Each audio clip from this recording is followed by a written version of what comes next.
Your Mind and How to Use It, a Manual of Practical Psychology by William Walker Atkinson. It is not enough merely to have a sound mind, one must also learn how to use it, if he would become mentally efficient. Published by the Elizabethtown Co., Holyoke, Mass. L. N. Fowler & Co., London. Is the mind? Psychology is generally considered to be the science of mind, although more properly it is the science of mental states, thoughts, feelings, and acts of volition. It was formerly the custom of writers on the subject of psychology to begin by an attempt to define and describe the nature of mind, before proceeding to a consideration of the subject of the various mental states and activities. But more recent authorities have rebelled against this demand, and have claimed that it is no more reasonable to hold that psychology should be held to an explanation of the ultimate nature of mind than it is that physical science be held to an explanation of the ultimate nature of matter. The attempt to explain the ultimate nature of either is futile. No actual necessity exists for explanation in either case. Physics may explain the phenomena of matter, and psychology the phenomena of mind, without regard to the ultimate nature of the substance of either.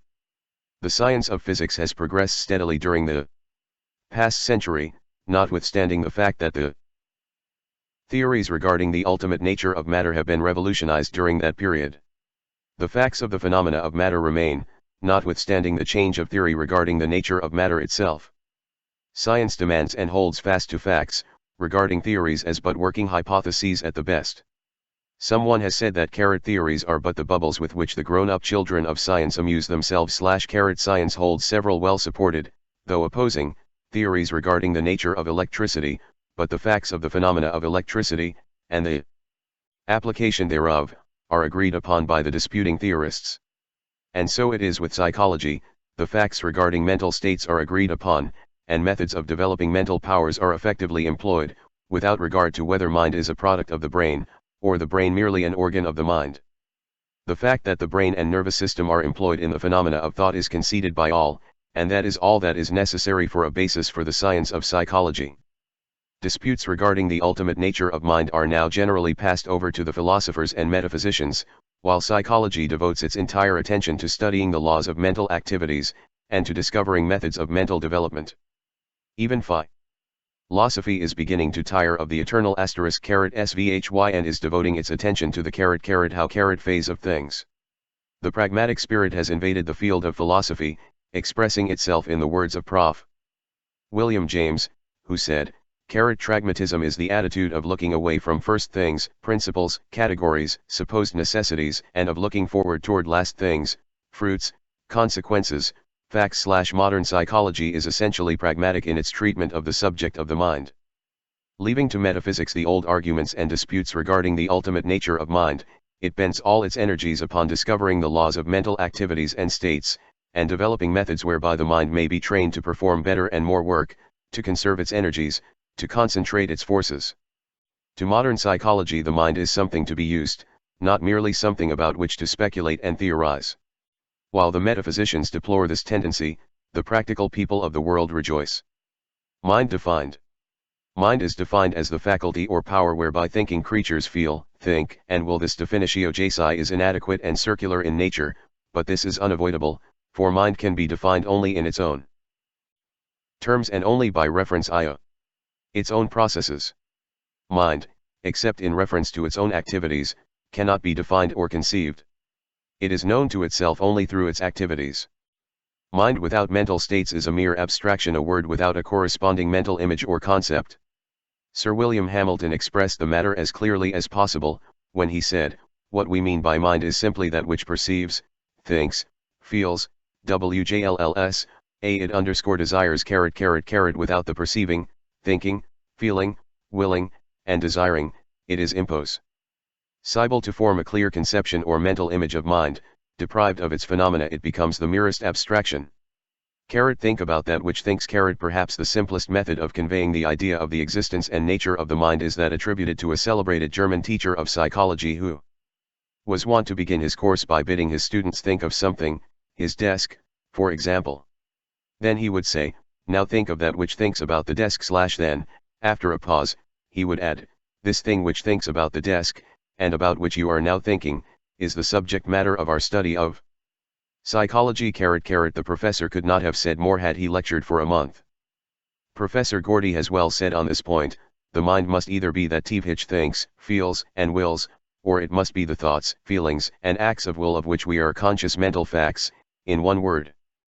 But what can we know about that which thinks, feels, and wills, and what can we find out about it? Where is it? You will probably say, in the brain. But, if you are speaking literally, if you say that it is in the brain, as a pencil is in the pocket, then you must mean that it takes up room, that it occupies space, and that would make it very much like a material thing. In truth, the more carefully you consider it, the more plainly you will see what thinking men have known for a long time, that we do not know and cannot learn anything about the thing which thinks, and feels, and wills. It is beyond the range of human knowledge. The books which define psychology as the science of mind have not a word to say about that which thinks, and feels, and wills. They are entirely taken up with these thoughts and feelings and acts of the v/ill, mental facts, in a word, trying to tell us what they are, and to arrange them in classes, and tell us the circumstances or conditions under which they exist. It seems to me that it would be better to define psychology as the science of the experiences, phenomena, or facts of the mind, soul, or self of mental facts, in a word / In view of the facts of the case, and following the example of the best of the modern authorities, in this book we shall leave the consideration of the question of the ultimate nature of mind to the metaphysicians, and shall confine ourselves to the mental facts, the laws governing them, and the best methods of governing and using them in the business of life / the classification and method of development to be followed in this book is as follows. I.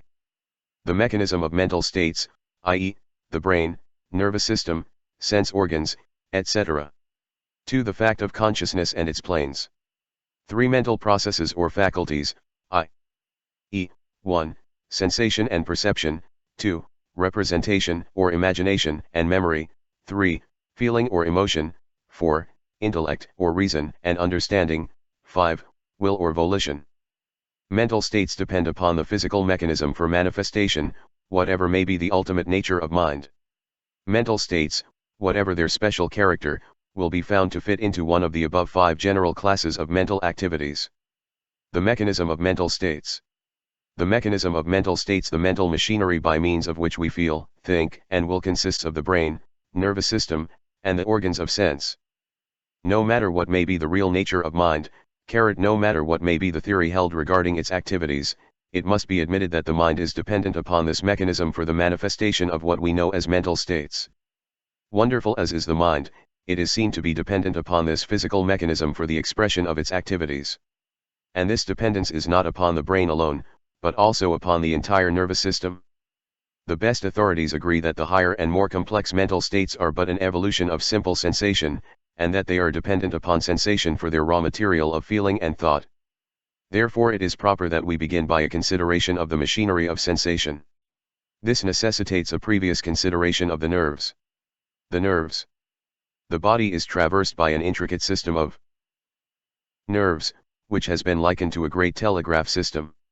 The nerves transmit sensations from the various parts of THF-dy to the great receiving office of the brain. They also serve to transmit the motor impulses from the brain to various parts of the body, which impulses result in motion of appropriate parts of the body.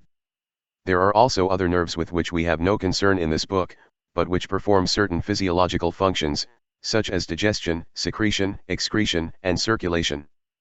Our chief concern, at this point, is with the sensory nerves. The sensory nerves convey the impressions of the outside world to the brain. The brain is the great central station of the sensory nerves, the latter having countless sending stations in all parts of the body, the wires terminating in the skin. When these nervous terminal stations are irritated or excited, they send to the brain messages calling for attention. This is true not only of the nerves of touch or feeling, but also of those concerned with the respective senses of sight, smell, taste, and hearing. In fact, the best authorities hold that all the 5 senses are but an evolution of the primary sense of touch or feeling. The sense of touch. The nerves of the sense of touch have their ending in the outer covering or skin of the body. They report contact with other physical objects. By means of these reports we are aware not only of J with the outside object but also of maliae facts concerning the nature of that object, F are instance its degree of hardness, roughness, etc., and its temperature. Some of these nerve ends are very sensitive, as, for example, those of the tip of the tongue and finger ends, while others are comparatively lacking in sensitiveness, as, for illustration, those of the back. Certain of these sensory nerves confine themselves to reporting contact and degrees of pressure, while others concern themselves solely with reporting the degrees of temperature of the objects with which their ends come in contact. Some of the latter respond to the higher degrees of heat, while others respond only to the lower degrees of cold. The nerves of certain parts of the body respond more readily and distinctly to temperature than do those of other parts. To illustrate, the nerves of the cheek are quite responsive to heat impressions. The sense of sight. The nerves of the sense of sight terminate in the complex optical apparatus which in popular terminology is known as the eye. What is known as the retina is a very sensitive nervous membrane which lines the inner, back part of the eye, and in which the fibers of the optic nerve terminate. The optical instrument of the eye conveys the focused light vibrations to the nerves of the retina, from which the impulse is transmitted to the brain. But, contrary to the popular notion, the nerves of the eye do not gauge distances, nor form inferences of any kind. That is distinctly the work of the mind. The simple office of the optical nerves consists in reporting color and degrees of intensity of the light waves. The sense of hearing. The nerves of the sense of hearing terminate in the inner part of the ear. The tympanum, or eardrum, receives the sound vibrations entering the cavities of the ear, and, intensifying and adapting them, it passes them on to the ends of the auditory nerve in the internal ear, which conveys the sensation to the brain. The auditory nerve reports to the brain the degrees of pitch, intensity, quality, and harmony, respectively, of the sound waves reaching the tympanum.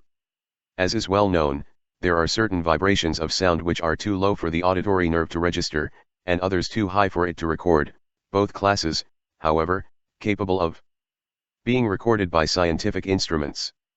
It is also regarded as certain that some of the lower animals are conscious of sound vibrations which are not registered by the human auditory nerves. The sense of smell. The nerves of the sense of smell terminate in the mucous membrane of the nostrils. In order that these nerves report the odor of outside objects, actual contact of minute particles of the object with the mucous membrane of the nostrils is necessary. This is possible only by the passage through the nostrils of air containing these particles. Mere nearness to the nostril will not suffice. These particles are for the most part composed of tenuous gases. Certain substances affect the olfactory nerves much more than do others, the difference arising from the chemical composition of the substance. The olfactory nerves convey the report to the brain. The sense of taste. The nerves of the sense of taste terminate in the tongue, or rather in the tiny cells of the tongue which are called taste buds. Substances taken into the mouth chemically affect these tiny cells, and an impulse is transmitted to the gustatory nerves, which then report the sensation to the brain. The authorities claim that taste sensations may be reduced to 5 general classes, viz., sweet, bitter, sour, salty, and hot. There are certain nerve centers having important offices in the production and expression of mental states, located in the skull and in the spinal column, the brain and the spinal cord, which we shall consider in the following chapter. The great nerve centers. The great nerve centers which play an important part in the production and expression of mental states are those of the brain and spinal cord, respectively. The spinal cord. The spinal cord is that cord or rope of nerve substance which is enclosed in the spinal column or backbone. It leaves the lower part of the skull and extends downward in the interior of the spinal column for about 18 inches. It is continuous with the brain, however, and it is difficult to determine where one begins and the other ends. It is composed of a mass of gray matter surrounded by a covering of white matter. From the spinal cord, along its length, emerge 31 pairs of spinal nerves which branch out to each side of the body and connect with the various smaller nerves, extending to all parts of the system. The spinal cord is the great central cable of the nervous telegraphic system, and any injury to or obstruction of it cripples or paralyzes those portions of the body the nerves of which enter the spinal cord below the seat of the injury or obstruction. Injuries or obstructions of this kind not only inhibit the sensory reports from the affected area but also inhibit the motor impulses from the brain which are intended to move the limbs or parts of the body. The ganglia or tiny brain / what are known as ganglia, or tiny bunches of nerve cells, are found in various parts of the nervous system, including the spinal nerves. These groups of nerve cells are sometimes called little brain / and perform quite important offices in the mechanism of thought and action. The spinal ganglia receive sensory reports, and issue motor impulses, in many cases, without troubling the central brain regarding the matter. These activities are known as reflex nervous action / efflex action. What is known as reflex nervous action is one of the most wonderful of the activities of the nervous and mental mechanism, and the knowledge thereof usually comes as a surprise to the average person, for he is generally under the impression that these activities are possible only to the central brain. It is a fact that not only is the central brain really a trinity of three brains, but that, in addition to these, everyone has a great number of little brains distributed over his nervous system, any and all of which are capable of receiving sensory reports and also of sending forth motor impulses. It is quite worthwhile for one to become acquainted with this wonderful form of neuromental activity. A cinder enters the eye, the report reaches a ganglion, a motor impulse is sent forth, and the eyelid closes. The same result ensues if an object approaches the eye but without actually entering it. In either case the person is not conscious of the sensation and motor impulse until the latter has been accomplished. This is reflex action. The instinctive movement of the tickled foot is another instance.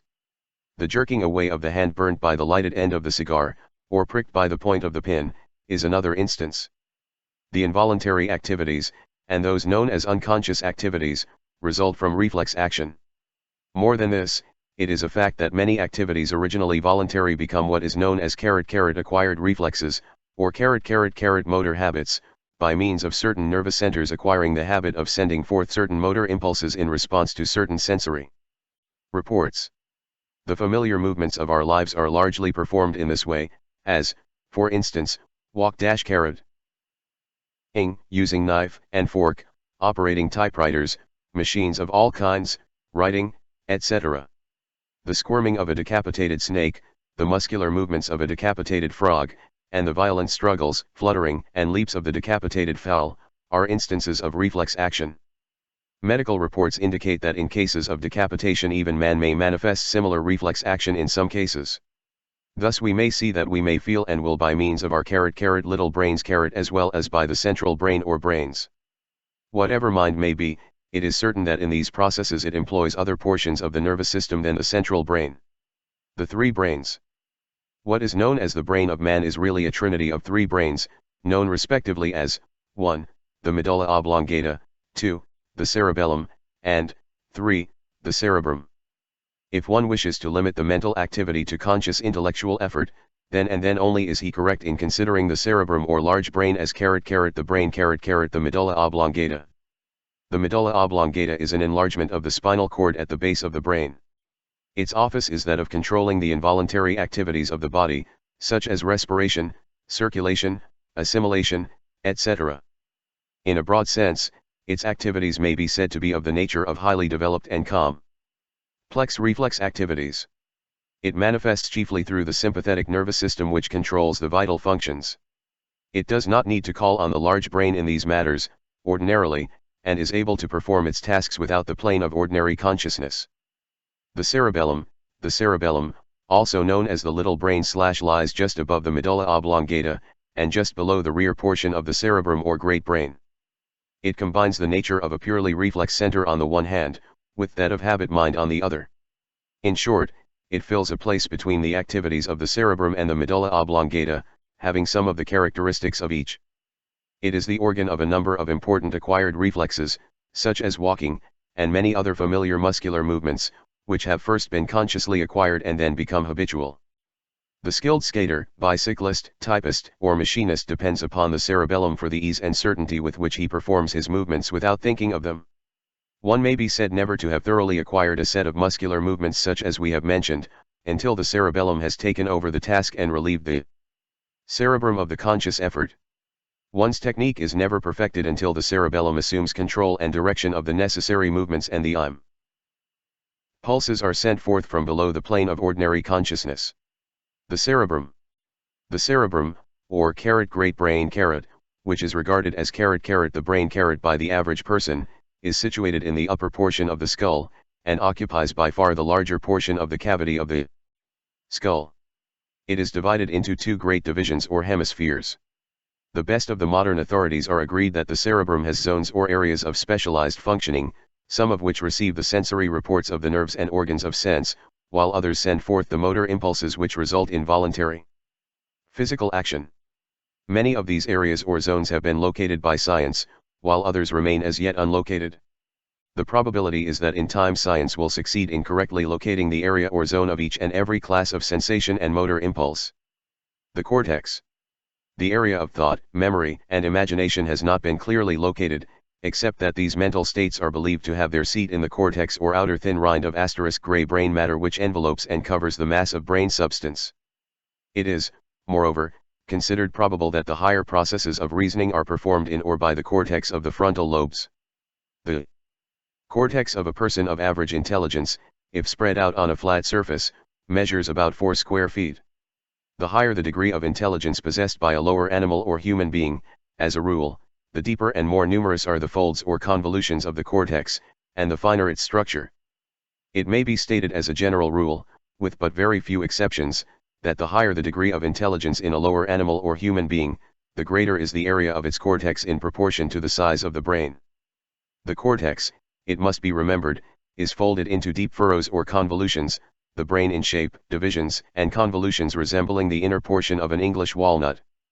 The interior of the two hemispheres of the cerebrum is composed largely of connective nerves which doubtless serve to produce and maintain the unity of function of the mental processes. While physiological psychology has performed great work in discovering brain centers and explaining much of the mechanism of mental processes, it has but touched the most elementary and simple of the mental processes. The higher processes have so far defied analysis or explanation in the terms of physiology. Consciousness. The fact of consciousness is the great mystery of psychology.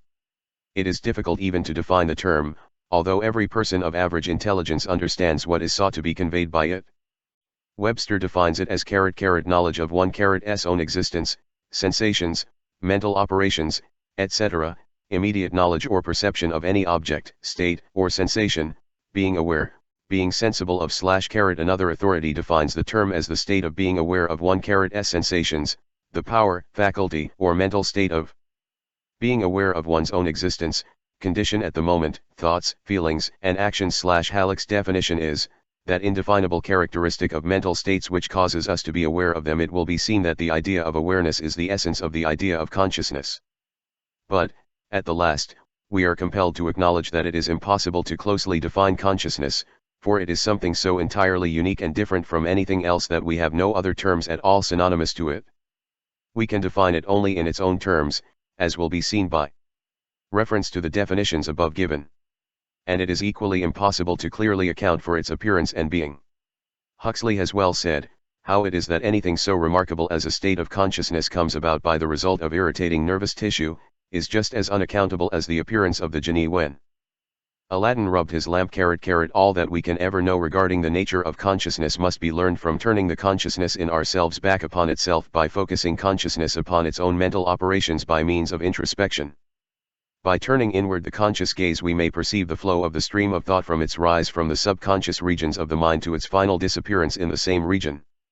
It is a common error to suppose that we are directly conscious of objects outside of ourselves. This is impossible, for there is no direct knowledge of such outside objects.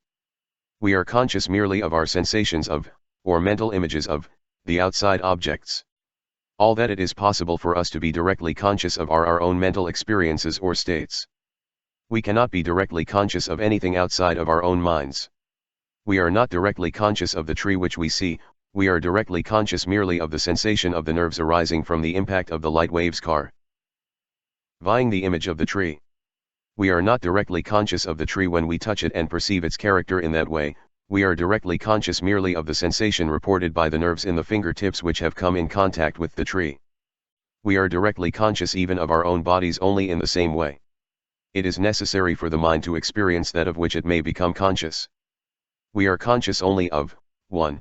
That which our mind is experiencing at this moment, or, 2. That which it has experienced in the past, and which is being re-experienced this moment by the process of the memory, or which is being recombined or rearranged this moment by the imagination. Subconscious planes. But it must not be thought that every mental state or mental fact is in the field of consciousness. This error has been exploded for many years. The fact is now recognized that the field of consciousness is a very narrow and limited one, and that the great field of mental activity lies outside of its narrow limits. Beyond and outside of the narrow field of consciousness lies the great subconscious storehouse of memory in which are stored the experiences of the past, to be drawn again into the field of consciousness by an effort of the will in the act of recollection, or by association. In ordinary remembrance. In that great region, also, the mind manifests many of its activities and performs much of its work. In that great region are evolved the emotions and feelings which play such an important part in our lives, and which often manifest a vague disturbing unrest long before they rise to the plane of consciousnness. In that great region are produced the ideas, feelings, and conceptions which arise to the plane of consciousness and manifest that which men call genius.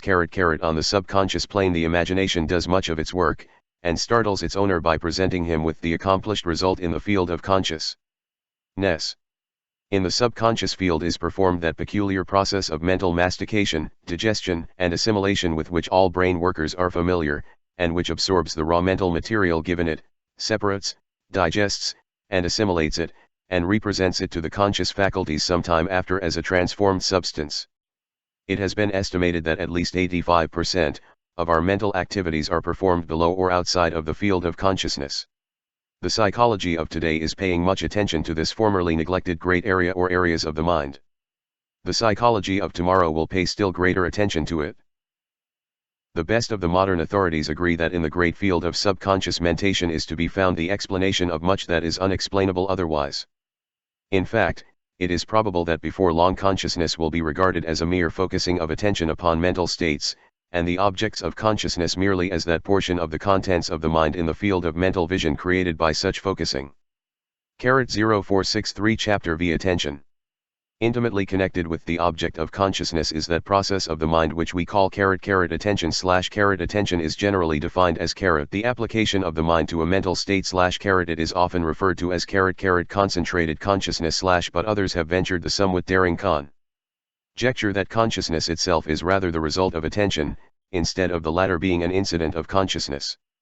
We shall not attempt to discuss this question here, except to state that consciousness depends very materially upon the degree of attention bestowed upon its object. The authorities place great importance upon the intelligent direction of the attention, and hold that without this the higher forms of knowledge are impossible. It is the common belief that we feel, see, hear, taste, or smell whenever objects affecting those senses come in contact with the organs of sense governing them. But this is only a partial truth.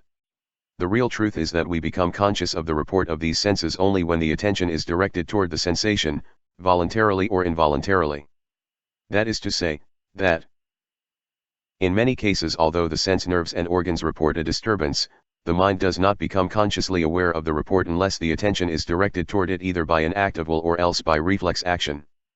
For instance, the clock may strike loudly, and yet we may not be conscious of the fact, for we are concentrating our attention upon a book, or we may eat the choicest food without tasting it, for we are listening intently to the conversation of our charming neighbor. We may fail to perceive some startling occurrence happening under our very eyes, for we are buried in deep thought concerning something far removed from the present scene. There are many cases on record showing that one may be so interested in speaking, thinking, or acting that he will not experience pain that would otherwise be intolerable. Writers have forgotten their pain in the concentrated interest bestowed upon their work. Mothers have failed to feel pain when their infants required urgent attention. Orators have been so carried away by their own eloquence that they have failed to feel the pricking of the pin by means of which their friends have sought to attract their attention. Not only perception and feeling depend largely upon attention, but the processes of reasoning, memory, and even of will, depend upon attention for much of their manifestation. Psychologists divide attention into two general classes, viz., 1. Voluntary attention and 2. Involuntary attention. Voluntary attention is attention directed by the will to some object of our own more or less deliberate selection. It requires a distinct effort of the will in order to focus the attention in this way, and many persons are scarcely aware of its existence, so seldom do they manifest it. Voluntary attention is the result of training and practice, and marks the man of strong will, concentration, and character. Some authorities go so far as to say that much of that which is commonly called will power is really but a developed form of voluntary attention, the man of strong will holding before him the one idea which he wishes to realize. Involuntary attention, often called reflex attention, is attention called forth by a nervous response to some sense stimulus. This is the common form of attention, and is but the same form which is so strongly manifested by children whose attention is caught by every new object, but which cannot be held for any length of time by a familiar or uninteresting one. It is of the utmost importance that one should cultivate his power of voluntary attention. Not only is the will power strengthened and developed in this way, but every mental faculty is developed by reason thereof. The training of the voluntary attention is the first step in mental development. Training the attention. That the voluntary attention may be deliberately trained and developed is a fact which many of the world's greatest men have proved for themselves. There is only one way to train and develop any mental power of faculty, and that is high practice and use. By practice, interest may be given to objects previously uninteresting, and thus the use of the attention develops the interest which further holds it. Interest is the natural road over which attention travels easily, but interest itself may be induced by concentrated attention.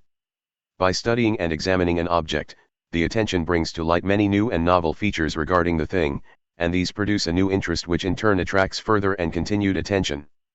There is no royal road to the development of voluntary attention. The only true method is work, practice, and use. You must practice on uninteresting things, the primary interest being your desire to develop the power of voluntary attention. But as you begin to attend to the uninteresting thing, you will become interested in the task for its own sake. Take some object and place your mind upon it. Think of its nature, where it came from, its use, its associations, its probable future, of things related to it, etc., etc. Keep the attention firmly upon it, and shut out all outside ideas. Then, after a little practice of this kind, lie aside the object for the time being, and take it up again the next day, endeavoring to discover new points of interest in it. The main thing to be sought is to hold the thing in your mind, and this can be done only by discovering features of interest in it. The interest-loving attention may rebel at this task at first, and will seek to wander from the path into the green pastures which are found on each side thereof. But you must bring the mind back to the task, again and again. After a time the mind will become accustomed to the drill, and will even begin to enjoy it. Give it some variety by occasionally changing the objects of examination. The object need not always be something to be looked at. Instead, select some subject in history or literature, and run it down, endeavoring to bring to light all the facts relating to it that are possible to you. Anything may be used as the subject or object of your inquiry, but what is chosen must be held in the field of conscious attention firmly and fixedly. The habit once acquired, you will find the practice most fascinating. You will invent new subjects or objects of inquiry, investigation, and thought, which in themselves will well repay you for your work and time. But never lose sight of the main point, the development of the power of voluntary attention.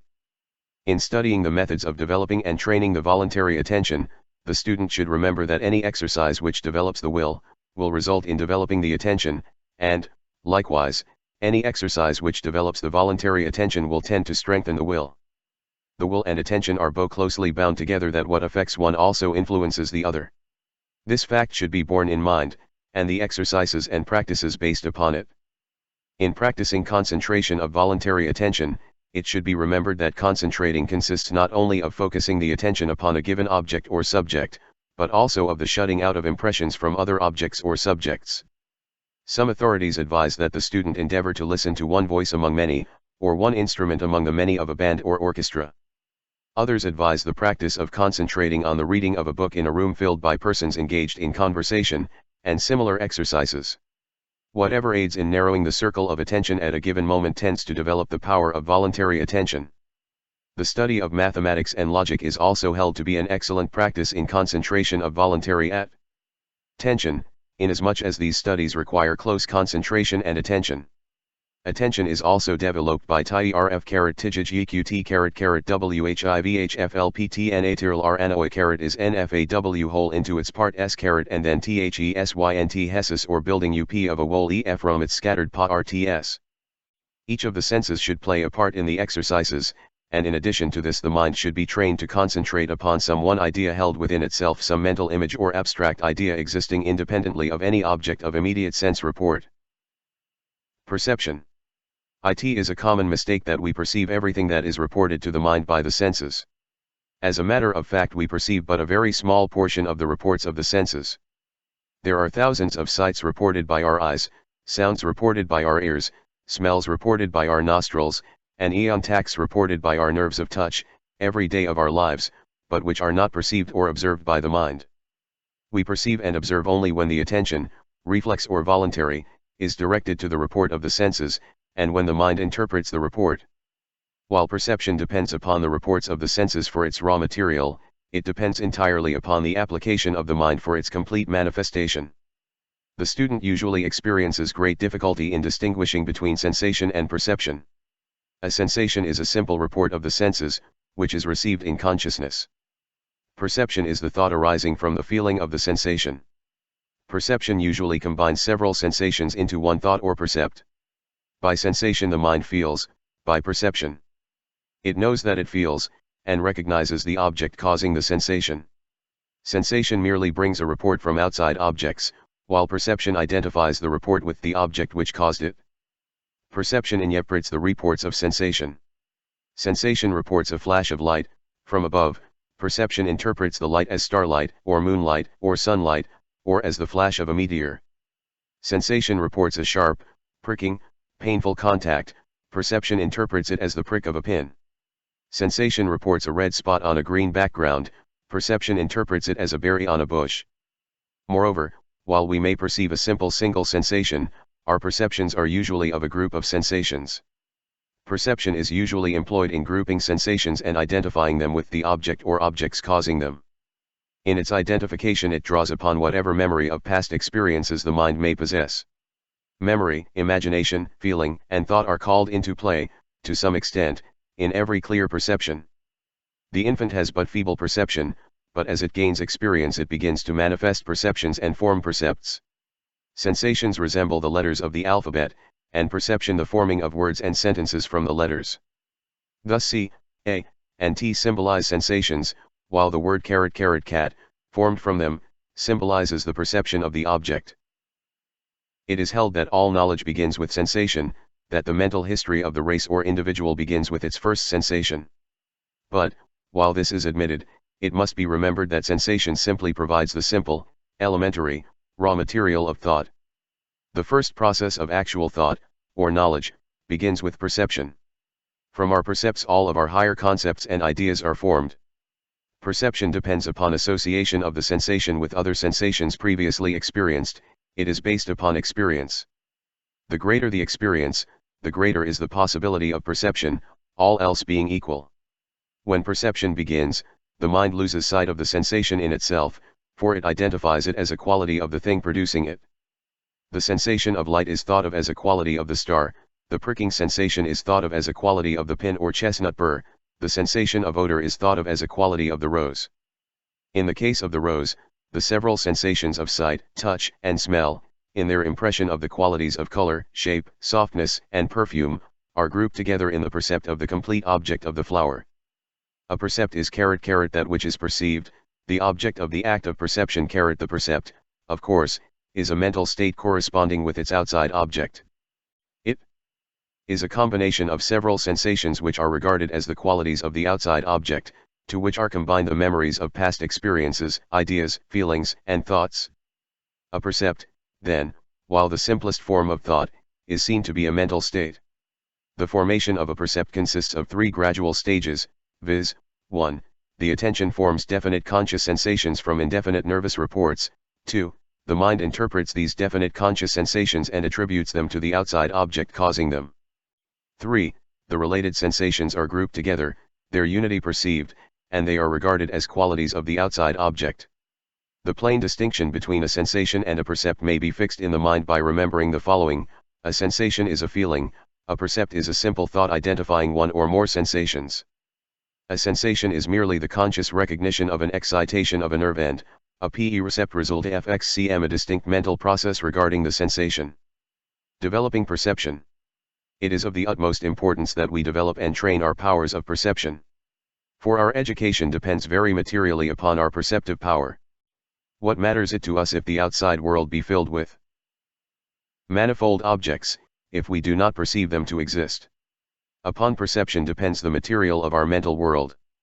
Many persons go through the world without perceiving even the most obvious facts.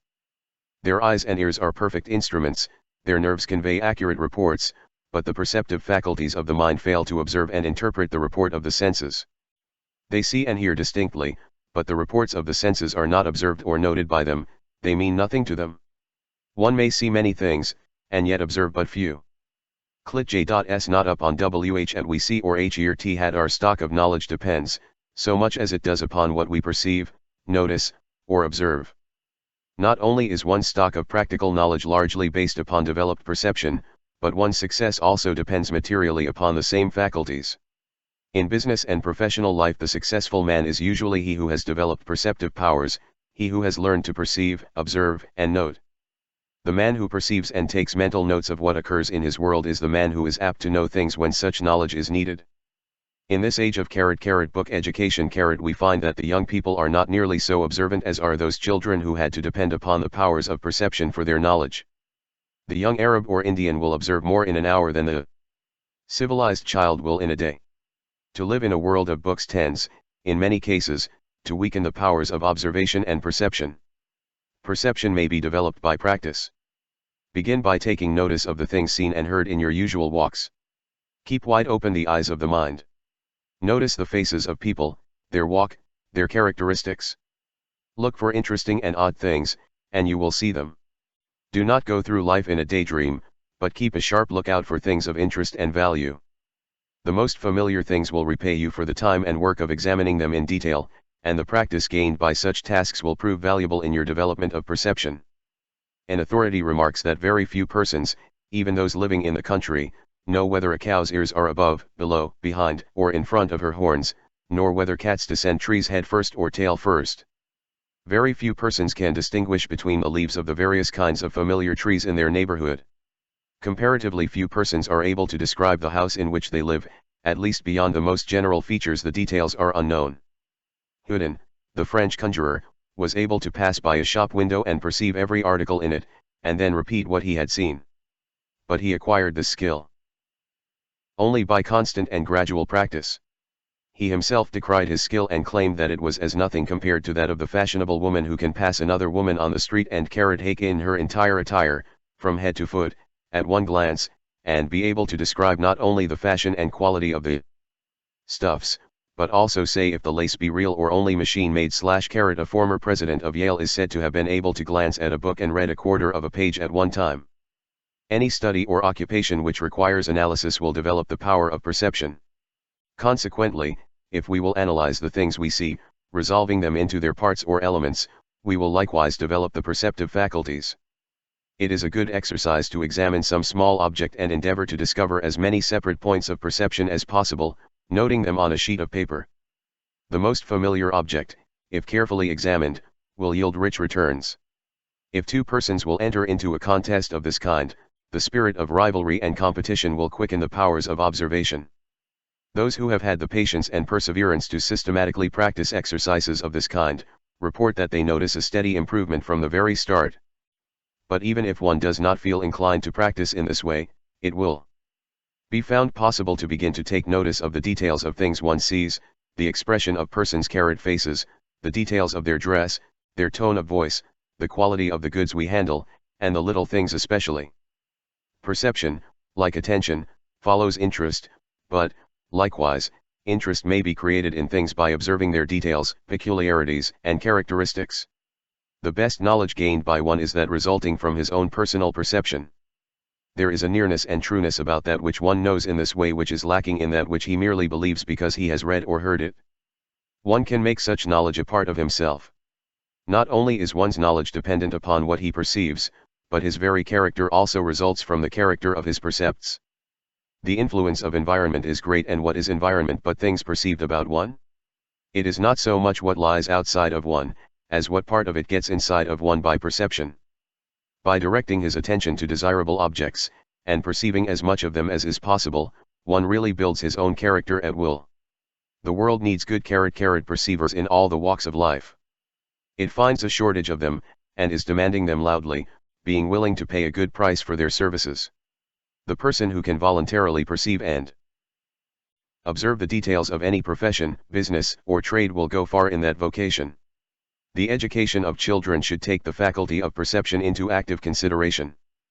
The kindergarten has taken some steps in this direction, but there is much more to be done. Memory. Psychologists class as representative mental processes those known as memory and imagination, respectively.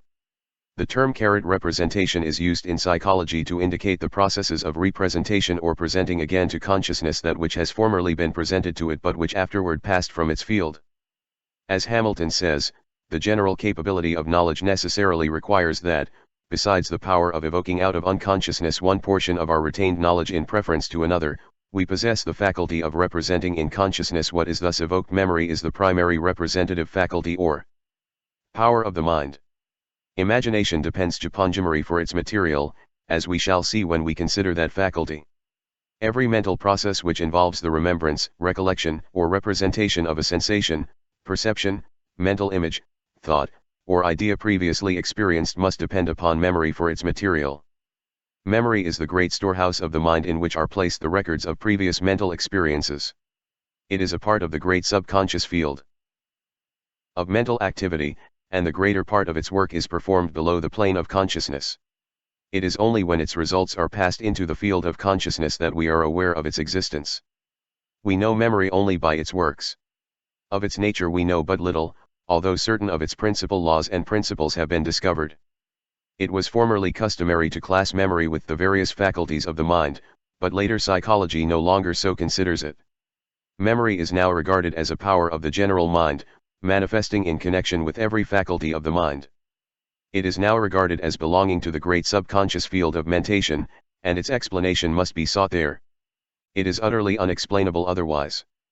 The importance of memory cannot be overestimated. Is taught only does a man's character and education depend chiefly upon it, but his very mental being is bound up with it. If there were no memory, man would never progress mentally beyond the mental state of the newborn babe. He would never be able to profit by experience.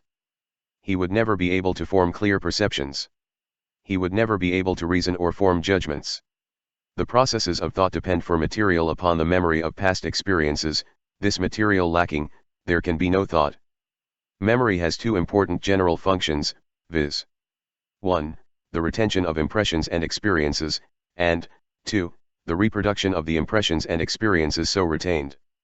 It was formerly held that the memory retained only a portion of the impressions and experiences originally noted by it. But the present theory is that it retains every impression and experience which is noted by it. It is true that many of these impressions are never reproduced in consciousness, but experiments tend to prove, nevertheless, that the records are still in the memory and that appropriate and sufficiently strong stimuli will bring them into the field of consciousness. The phenomena of somnambulism, dreams, hysteria, delirium, approach of death, etc., show that the subconscious mind has an immense accumulation of apparently forgotten facts, which unusual stimuli will serve to recall. The power of the memory to reproduce the retained impressions and experiences is variously called remembrance, recollection, or memory. This power varies materially in various individuals, but it is an axiom of psychology that the memory of any person may be developed and trained by practice. The ability to recall depends to a great extent upon the clearness and depth of the original impression, which in turn depends upon the degree of attention given to it at the time of its occurrence. Recollection is also greatly aided by the law of association or the principle whereby one mental fact is linked to another. The more facts to which a given fact is linked, the greater the ease by which it is recalled or remembered. Recollection is also greatly assisted by use and exercise. Like the fingers, the memory cells of the brain become expert and efficient by use and exercise, or stiff and inefficient by lack of the same. In addition to the phases of retention and reproduction, there are two important phases of memory, viz. 3. Recognition of the reproduced impression or experience, and 4. Localization of the impression, or its reference to a more or less definite time and place. The recognition of the recalled impression is quite important. It is not enough that the impression be retained and recalled. If we are not able to recognize the recalled impression as having been experienced before, the recollection will be of but little use to us in our thought processes. The purposes of thought demand that we shall be able to identify the recalled impression with the original one. Recognition is really recognition, reknowing. Recognition is akin to perception. The mind becomes conscious of the recalled impression just as it becomes conscious of the sensation. It then recognizes the relation of the recalled impression to the original one just as it realizes the relation of the sensation to its object. The localization of the recalled and recognized impression is also important. Even if we recognize the recalled impression, it will be of comparatively little use to us unless we are able to locate it as having happened yesterday, last week, last month, last year, 10 years ago, or at some time in the past, and as having happened in our office, house, or in such and such a place in the street, or in some distant place. Without the power of localization, we should be unable to connect and associate the remembered fact with the time, place, and persons with which it should be placed to be of use and value to us in our thought processes.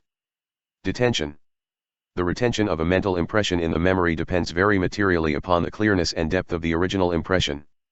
And this clearness and depth, as we have previously stated, depend upon the degree of attention bestowed upon the original impression. Attention, then, is the important factor in the forming and recording of impressions. The rule is, slight attention, faint record, marked attention, clear and deep record. To fix this fact in the mind, the student may think of the retentive and reproductive phases of memory as a phonographic record. The receiving diaphragm of the phonograph represents the sense organs, and the recording needle represents the attention. The needle makes the record on the cylinder deep or faint according to the condition of the needle. A loud sound may be recorded but faintly, if the needle is not properly adjusted. And, further, it must be remembered that the strength of the reproduction depends almost entirely upon the clearness and depth of the original impression on the cylinder, as is the record, so is the reproduction. It will be well for the student to carry the symbol of the phonograph in his mind, it will aid him in developing his powers of memory. In this connection we should remember that attention depends largely upon interest. Therefore we would naturally expect to find that we remember interesting things far more readily than those which lack interest. This supposition is borne out in actual experience. This accounts for the fact that everyone remembers a certain class of things better than he does others. One remembers faces, another dates, another spoken conversation, another written words, and so on. It will be found, as a rule, that each person is interested in the class of things which he most easily remembers. The artist easily remembers faces and details of faces, or scenery and details thereof. The musician easily recalls passages or bars of music, often of a most complicated nature. The speculator easily recalls the quotations of his favorite stocks.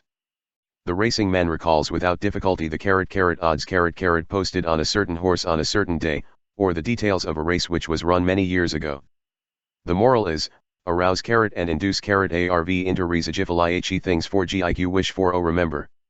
This interest may be aroused by studying the things in question, as we have suggested in a preceding chapter. Visualization in memory.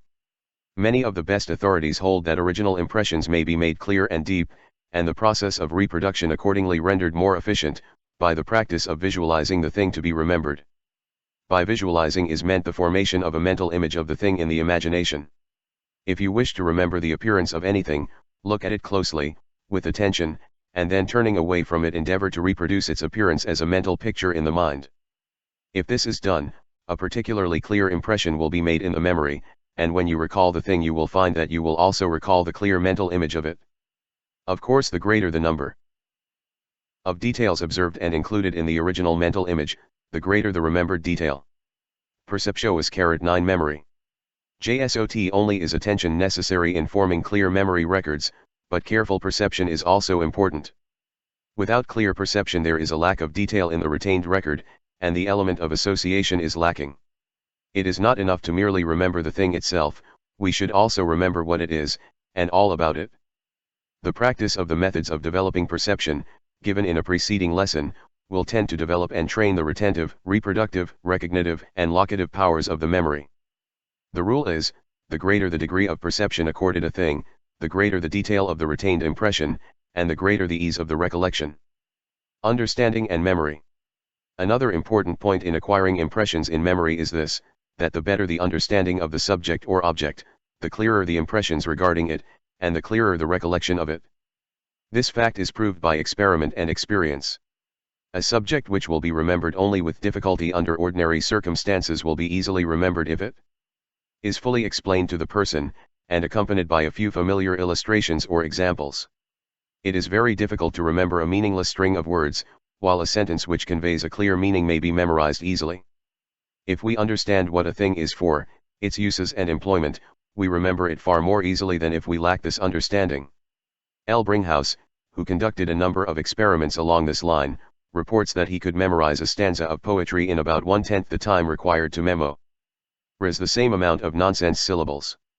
Gordy states that he once asked a capable student of the Johns Hopkins University to give him an account of a lecture to which he had just listened. "I cannot do it," replied the student, "it was not logical." Happy face. The rule is, the more one knows about a certain thing, the more easily is that thing remembered. This is a point worth noting. Memory continued. The subject of memory cannot be touched upon intelligently without a consideration of the law of association, one of the important psychological principles. The law of association. What is known in psychology as the law of association is based on the fact that no idea exists in the mind except in association with other ideas. This is not generally recognized, and the majority of persons will dispute the law at first thought. But the existence and appearance of ideas in the mind are governed by a mental law as invariable and constant as the physical law of gravitation. Every idea has associations with other ideas. Ideas travel in groups, and one group is associated with another group, and so on, until in the end every idea in one's mind is associated directly or indirectly with every other idea. Theoretically, at least, it would be possible to begin with one idea in the mind of a person, and then gradually unwind his entire stock of ideas like the yarn on the ball. Our thoughts proceed according to this law. We sit down in a brown study and proceed from one subject to another, until we are unable to remember any connection between the first thought and the last. But each step of the reverie was connected with the one preceding and the one succeeding it. It is interesting to trace back these connections. Poe based one of his celebrated detective stories on this law. The reverie may be broken into by a sudden impression from outside, and we will then proceed from that impression, connecting it with something else already in our experience, and starting a new chain of sequence. Often we fail to trace the associations governing our ideas, but the chain is there nevertheless. One may think of a past scene or experience without any apparent cause. A little thought will show that something seen, or a few notes of a song floating to the ears, or the fragrance of a flower, has supplied the connecting link between the past and the present. A suggestion of mignonette will recall some past event in which the perfume played a part, some 1's handkerchief, perhaps, carried the same odor. Or an old familiar tune reminds one of someone, something, or some place in the past. A familiar feature in the countenance of a passerby will start one thinking of someone else who had that kind of a mouth, that shaped nose, or that expression of the eye, and away he will be off in a sequence of remembered experiences. Often the starting idea or the connecting links may appear but dimly in consciousness, but rest assured they are always there. In fact, we frequently accept this law, unconsciously and without realizing its actual existence. For instance, one makes a remark, and at once we wonder, how did he come to think of that?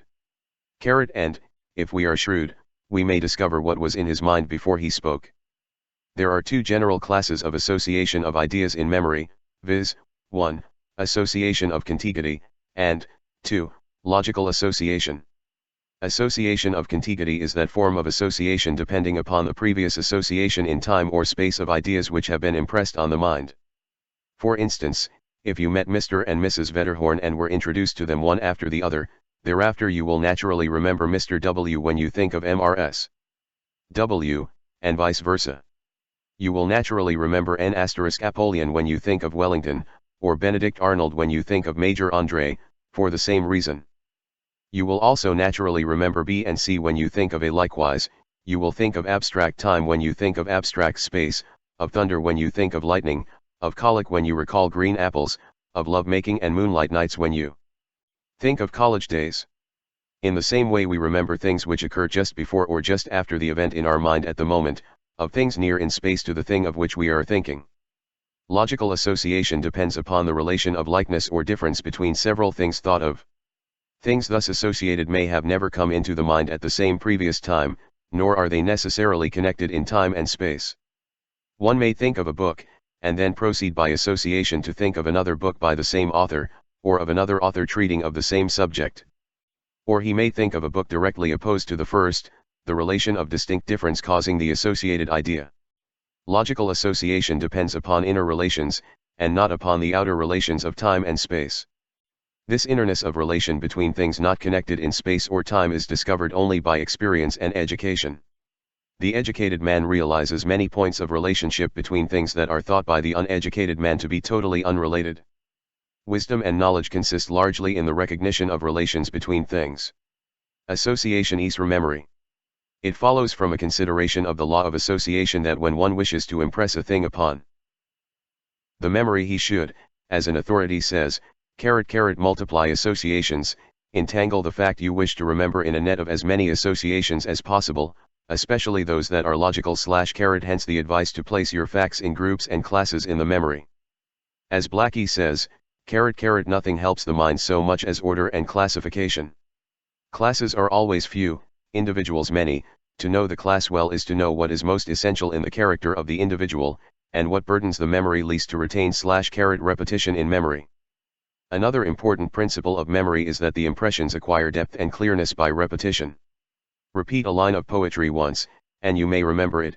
Repeat it again, and your chances of remembering it are greatly increased. Repeat it a sufficient number of times, and you cannot escape remembering it. The illustration of the phonograph record will help you to understand the reason of this. The rule is, constant repetition deepens memory impressions. Frequent reviewing and recalling what has been memorized tends to keep the records clear and clean, beside deepening the impression at each review. General rules of memory. The following general rules will be of service to the student who wishes to develop his memory, making impressions. 1. Bestow attention. 2. Cultivate interest. 3. Manifest perception. 4. Cultivate understanding. 5. Form associations. 6. Repeat and review. Recalling impressions. 1. Endeavor to get hold of the loose end of association and then unwind your memory ball of yarn.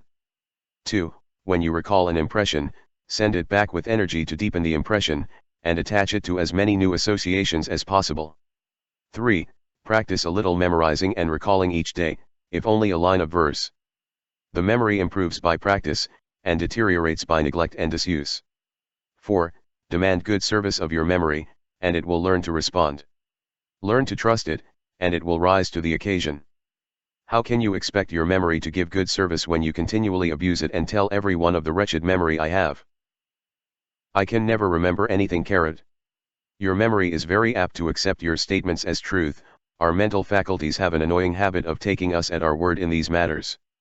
Tell your memory what you expect it to do, then trust it and refrain from abusing it and giving it a bad name. Final advice. Finally, remember this rule: you get out of your memory only that which you place in it. Place in it good, clear, deep impressions, and it will reproduce good, clear, strong recollections. Think of your memory as a phonographic record, and take care that you place the right kind of impressions upon it. In memory you reap that which you have sown. You must give to the memory before you can receive from it. Of one thing you may rest assured, namely, that unless you take sufficient interest in the things to be remembered, you will find that the memory will not take sufficient interest in them to remember them. Memory demands interest before it will take interest in the task. It demands attention before it will give attention. It demands understanding before it will give understanding. It demands association before it will respond to association. It demands repetition before it will repeat. The memory is a splendid instrument, but it stands on its dignity and asserts its rights. It belongs to the old dispensation. It demands compensation and believes in giving only in equal measure to what it receives. Our advice is to get acquainted with your memory, and make friends with it. Treat it well and it will serve you well. But neglect it, and it will turn its back on you. Imagination.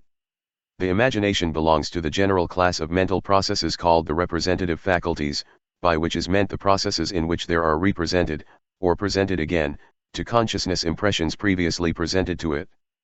As we have indicated elsewhere, the imagination is dependent upon memory for its materials, its records of previous impressions. But imagination is more than mere memory or recollection of these previously experienced and recorded impressions. There is, in addition to the representation and recollection, a process of arranging the recalled impressions into new forms and new combinations. The imagination not only gathers together the old impressions, but also creates new combinations and forms from the material so gathered. Psychology gives us many hair-splitting definitions and distinctions between simple reproductive imagination and memory, but these distinctions are technical and as a rule perplexing to the average student. In truth, there is very little, if any, Difference between simple reproductive imagination and memory. Although, when the imagination indulges in constructive activity, a new feature enters into the process which is absent in pure memory operations. In simple reproductive imagination, there is simply the formation of the mental image of some previous experience, the reproduction of a previous mental image. This differs very little from memory, except that the recalled image is clearer and stronger. In the same way, in ordinary memory, in the manifestation of recollection, there is often the same clear, strong mental image that is produced in reproductive imagination. The two mental processes blend into each other so closely that it is practically impossible to draw the line between them, in spite of the technical differences urged by the psychologists. Of course, the mere remembrance of a person who presents himself to one is nearer to pure memory than to imagination, for the process is that of recognition. But the memory or remembrance of the same person when he is absent from sight is practically that of reproductive imagination. Memory, in its stage of recognition, exists in the child mind before reproductive imagination is manifested. The latter, therefore, is regarded as a higher mental process. But still higher in the scale is that which is known as constructive imagination.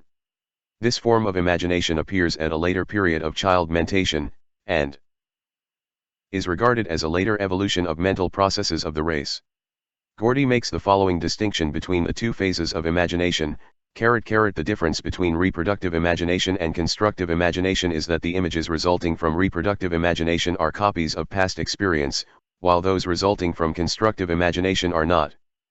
To learn whether any particular image, or combination of images, is the product of reproductive or constructive imagination, all we have to do is to learn whether or not it is a copy of a past experience.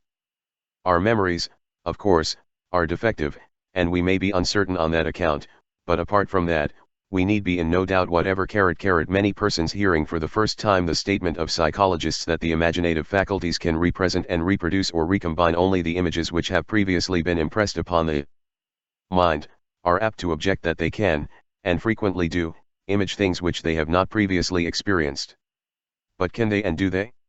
Is it not true that what they believe to be original creations of the imagination are merely new combinations of original impressions?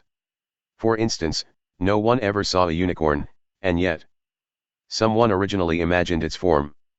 But a little thought will show that the image of the unicorn is merely that of an animal having the head, neck, and body of a horse, with the beard of a goat, the legs of a buck, the tail of a lion, and a long, tapering horn, spirally twisted, in the middle of the forehead. Each of the several parts of the unicorn exists in some living animal, although the unicorn, composed of all of these parts, is non-existent outside of fable. In the same way, the centaur is composed of the body, legs, and tail of the horse and the trunk, head, and arms of a man. The satyr has the head, body, and arms of a man, with the horns, legs, and hoofs of a goat. The mermaid has the head, arms, and trunk of a woman, joined at the waist to the body and tail of a fish. The mythological Dever has the head, body, and arms of a man, with the horns, legs, and cloven foot of the lower animal, and a peculiar tail composed of that of some animal but tipped with a spear head. Each of these characteristics is composed of familiar images of experience. The imagination may occupy itself for a lifetime turning out impossible animals of this kind, but every part thereof will be found to correspond to something existent in nature, and experienced by the mind of the person creating the strange beast. In the same way, the imagination may picture a familiar person or thing acting in an unaccustomed manner, the latter having no basis in fact so far as the individual person or thing is concerned, but being warranted by some experience concerning other persons or things. For instance, one may easily form the image of a dog swimming under water like a fish, or climbing a tree like a cat. Likewise, one may form a mental image of a learned, bewigged High Chancellor, or a venerable Archbishop of Canterbury, dressed like a clown, standing on his head, balancing a colored football on his feet, sticking his tongue in his cheek and winking at the audience. In the same way, one may imagine a railroad running across a barren desert, or a steep mountain, upon which there is not as yet a rail laid. The bridge across a river may be imaged in the same way. In fact, this is the way that everything is mentally created, constructed, or invented, the old materials being combined in a new way, and arranged in a new fashion. Some psychologists go so far as to say that no mental image of memory is an exact reproduction of the original impression, that there are always changes due to the unconscious operation of the constructive imagination. The constructive imagination is able to tear things to pieces in search for material, as well as to join things together in its work of building. The importance of the imagination in all the processes of intellectual thought is great. Without imagination man Akoi ld not reason or manifest any intellectual process. It is impossible to consider the subject of thought without first regarding the processes of imagination. And yet it is common to hear persons speak of the imagination, as if it were a faculty of mere fancy, useless and without play in the practical world of thought. Developing the imaginationist. The imagination is capable of development and training. General rules for development of the imagination are practically those which we have stated in connection with the development of the memory. There is the same necessity for plenty of material, for the formation of clear and deep impressions and clear-cut mental images, the same necessity for repeated impression, and the frequent use and employment of the faculty.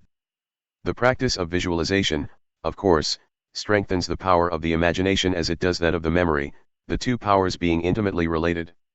The imagination may be strengthened and trained by deliberately recalling previous impressions and then combining them into new relations. The materials of memory may be torn apart and then recombined and regrouped. In the same way one enter into the feelings and thoughts of other persons are by imagining one's self in their place and endeavoring to act out in imagination the life of such persons. In this way one may build up a much fuller and broader conception of human nature and human motives.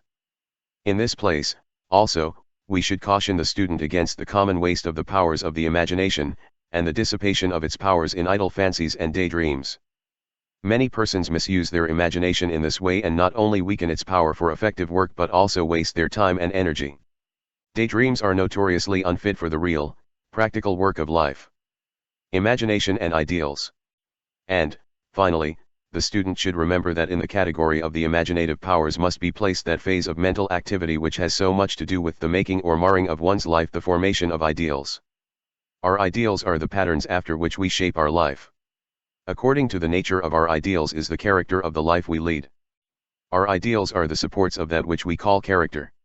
It is a truth, old as the race, and now being perceived most clearly by thinkers, that indeed as a man thinketh in his heart so is he. The influence of our ideals is perceived to affect not only our character but also our place and degree of success in life. We grow to be that of which we have held ideals. If we create an ideal, either of general qualities or else these qualities as manifested by some person living or dead, and keep that ideal ever before us, we cannot help developing traits and qualities corresponding to those of our ideal. Careful thought will show that character depends greatly upon the nature of our ideals, therefore we see the effect of the imagination in character building. Moreover, our imagination has an important bearing on our actions. Many a man has committed an imprudent or immoral act which he would not have done had he been possessed of an imagination which showed him the probable results of the action. In the same way many men have been inspired to great deeds and achievements by reason of their imagination picturing to them the possible results of certain action. The big things in all walks of life have been performed by men who had sufficient imagination to picture the possibilities of certain courses or plans. The railroads, bridges, telegraph lines, cable lines, and other works of man are the results of the imagination of some men. The good fairy godmother always provides a vivid and lively imagination among the gifts she bestows upon her beloved godchildren. Well did the old philosopher pray to the gods, and, withal, give unto me a clear and active imagination. The dramatic values of life depend upon the quality of the imagination. Life without imagination is mechanical and dreary. Imagination may increase the susceptibility to pain, but it pays for this by increasing the capacity for joy and happiness. The pig has but little imagination, little pain and little joy, but who envies the pig? The person with a clear and active imagination is in a measure a creator of his world, or at least a recreator. He takes an active part in the creative activities of the universe, instead of being a mere pawn pushed here and there in the game of life. Again, the divine gift of sympathy and understanding depends materially upon the possession of a good imagination. One can never understand the pain or problems of another unless he first can imagine himself in the place of the other. Imagination is at the very heart of sympathy. One may be possessed of great capacity for feeling, but owing to his lack of imagination may never have this feeling called into action. The person who would sympathize with others must first learn to understand them and feel their emotions.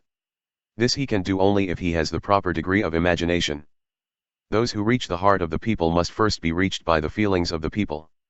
And this is possible only to him whose imagination enables him to picture himself in the same condition as others, and thus awaken his latent feelings and sympathies and understanding. Thus it is seen that the imagination touches not only our intellectual life but also our emotional nature. Imagination is the very life of the soul. The feelings. In thinking of the mind and its activities, we are accustomed to the general idea that the mental processes are chiefly those of intellect, reason, thought.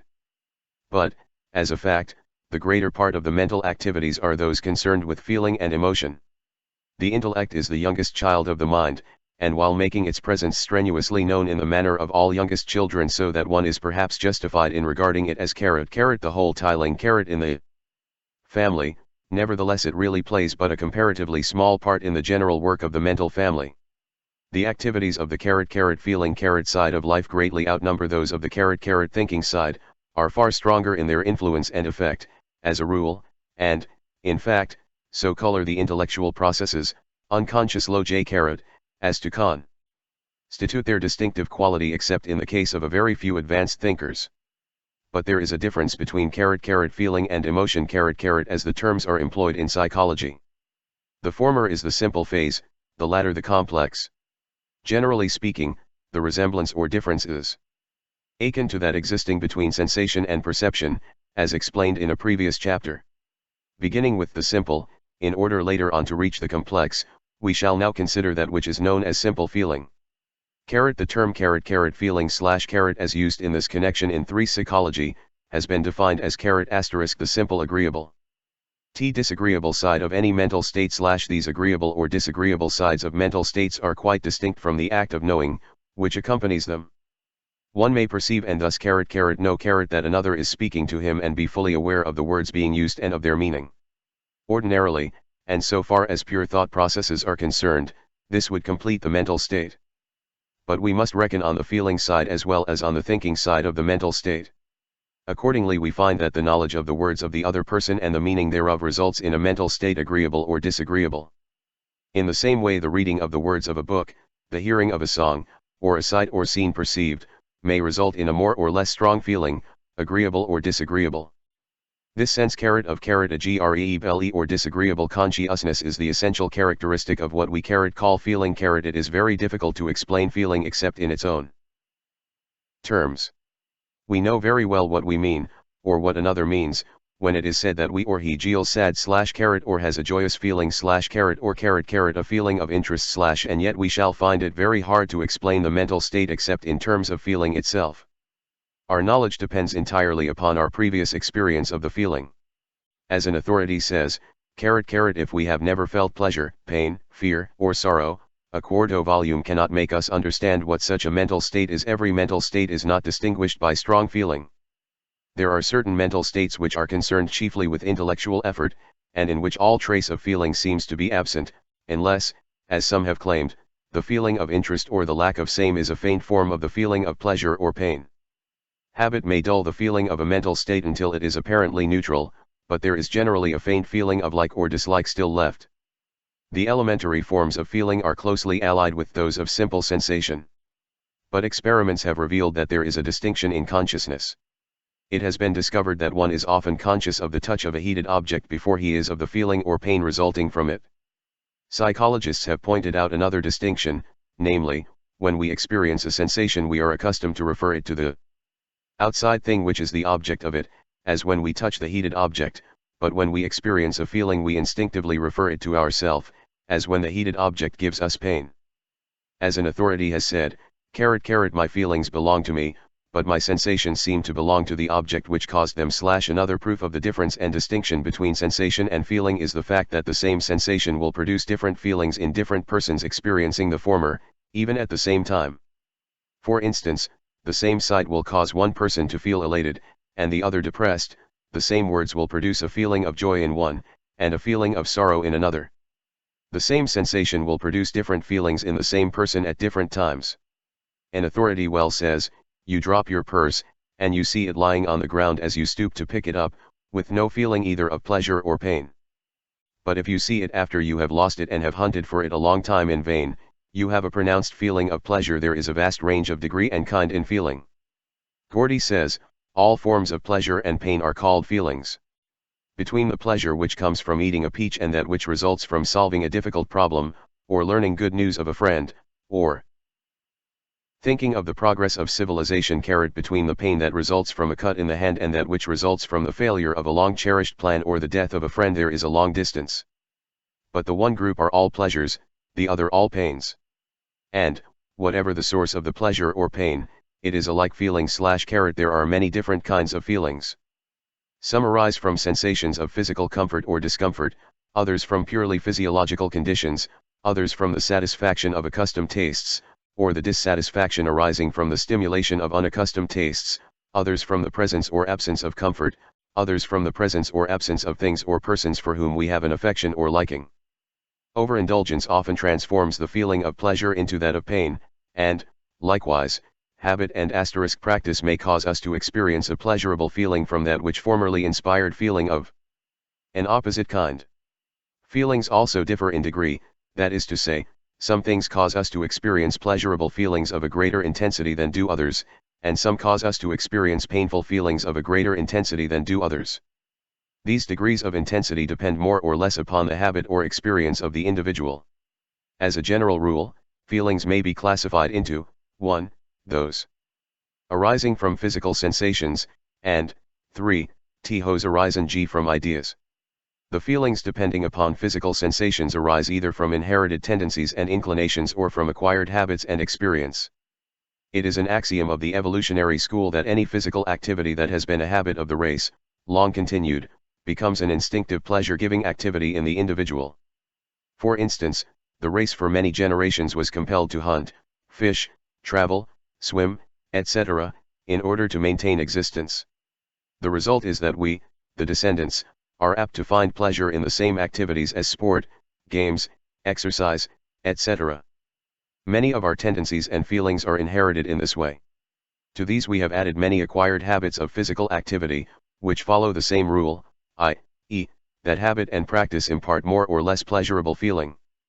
We find more pleasure in doing those things which we can do easily or quite well than in the opposite kind of things. The feelings depending upon ideas may also arise from inheritance. Many of our mental tendencies and inclinations have come down to us from the past. There are certain feelings that are born in one, without a doubt, that is to say, there is a great capacity for such feelings which will be transformed into manifestation upon the presentation of the proper stimulus. Other mental feelings depend upon our individual past experience, association, or suggestions from others upon our past environment. In fact, the ideals of those around us will cause us to experience pleasure or pain, as the case may be. Under certain circumstances, the force of suggestion along these lines is very strong indeed. Not only do we experience feelings in response to present sensations, but the recollection of some previous experience will also arouse feeling. In fact, feelings of this kind are closely bound up with memory and imagination. Persons of vivid imagination are apt to feel far more than others. They suffer more, and enjoy more. Our sympathies, which depend largely upon our imaginative power, are the cause of many of our feelings of this kind. Many of the facts which we generally ascribe to feeling are really a part of the phenomena of emotion, the latter being the more complex phase of feeling. For the purposes of this consideration we have regarded simple feeling as the raw material of emotion, the relation being compared to that existing between sensation and perception. In our consideration of emotion we shall see the fuller manifestation of feeling, and its more complex expressions. The motions. As we have seen in the preceding lessons, an emotion is the more complex phase of feeling. As a rule an emotion arises from a number of feelings. Moreover, it is of a higher order of mental activity. As we have seen, a feeling may arise either from a physical sensation or from an idea. Emotion, however, as a rule, is dependent upon an idea for its expression, and always upon an idea for its direction and its continuance. Feeling, of course, is the elemental spirit of all emotional states, and, as an authority has said, is the thread upon which the emotional states are strung. Halleck says, when representative ideas appear, the feeling in combination with them produces emotion. After the waters of the Missouri combine with another stream, they receive a different name, although they flow toward the Gulf in as great volume as before. Suppose we liken the feeling due to sensation to the Missouri River, the train of representative ideas to the Mississippi before its junction with the Missouri. Emotion may then be likened to the Mississippi after its junction. After feeling has combined with representative ideas, the emotional stream will not be broader and deeper than before. This analogy is employed only to make the distinction clearer. The student must remember that mental powers are never actually as distinct as two rivers before their union. ******* The student must beware of thinking that we have done with feeling when we consider emotion. Just as the waters of the Missouri flow on until they reach the Gulf, so does feeling run through every emotional state. In the above analogy, the term representative ideas / of course, means the ideas of memory and imagination as explained in previous chapters. There is a close relation between emotion and the physical expression thereof, a peculiar mutual action and reaction between the mental state and the physical action accompanying it. Psychologists are divided regarding this relation. One school holds that the physical expression follows and results from the mental state. For instance, we hear or see something, and thereupon experience the feeling or emotion of anger. This emotional feeling reacts upon the body and causes an increased heartbeat, a tight closing of the lips, a frown, and lowered eyebrows, and clenched fists. Or we may perceive something which causes the feeling or emotion of fear, which reacts upon the body and produces pallor, raising of the hair, dropping of the jaw, opening of the eyelids, trembling of the legs, etc. According to this school, and the popular idea, the mental state precedes and causes the physical expression.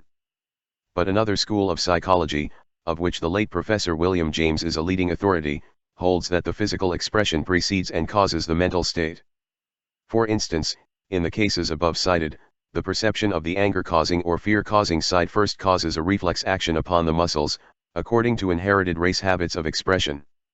This muscular expression and activity, in turn, is held to react upon the mind and to cause the feeling or emotion of anger or fear, as the case may be.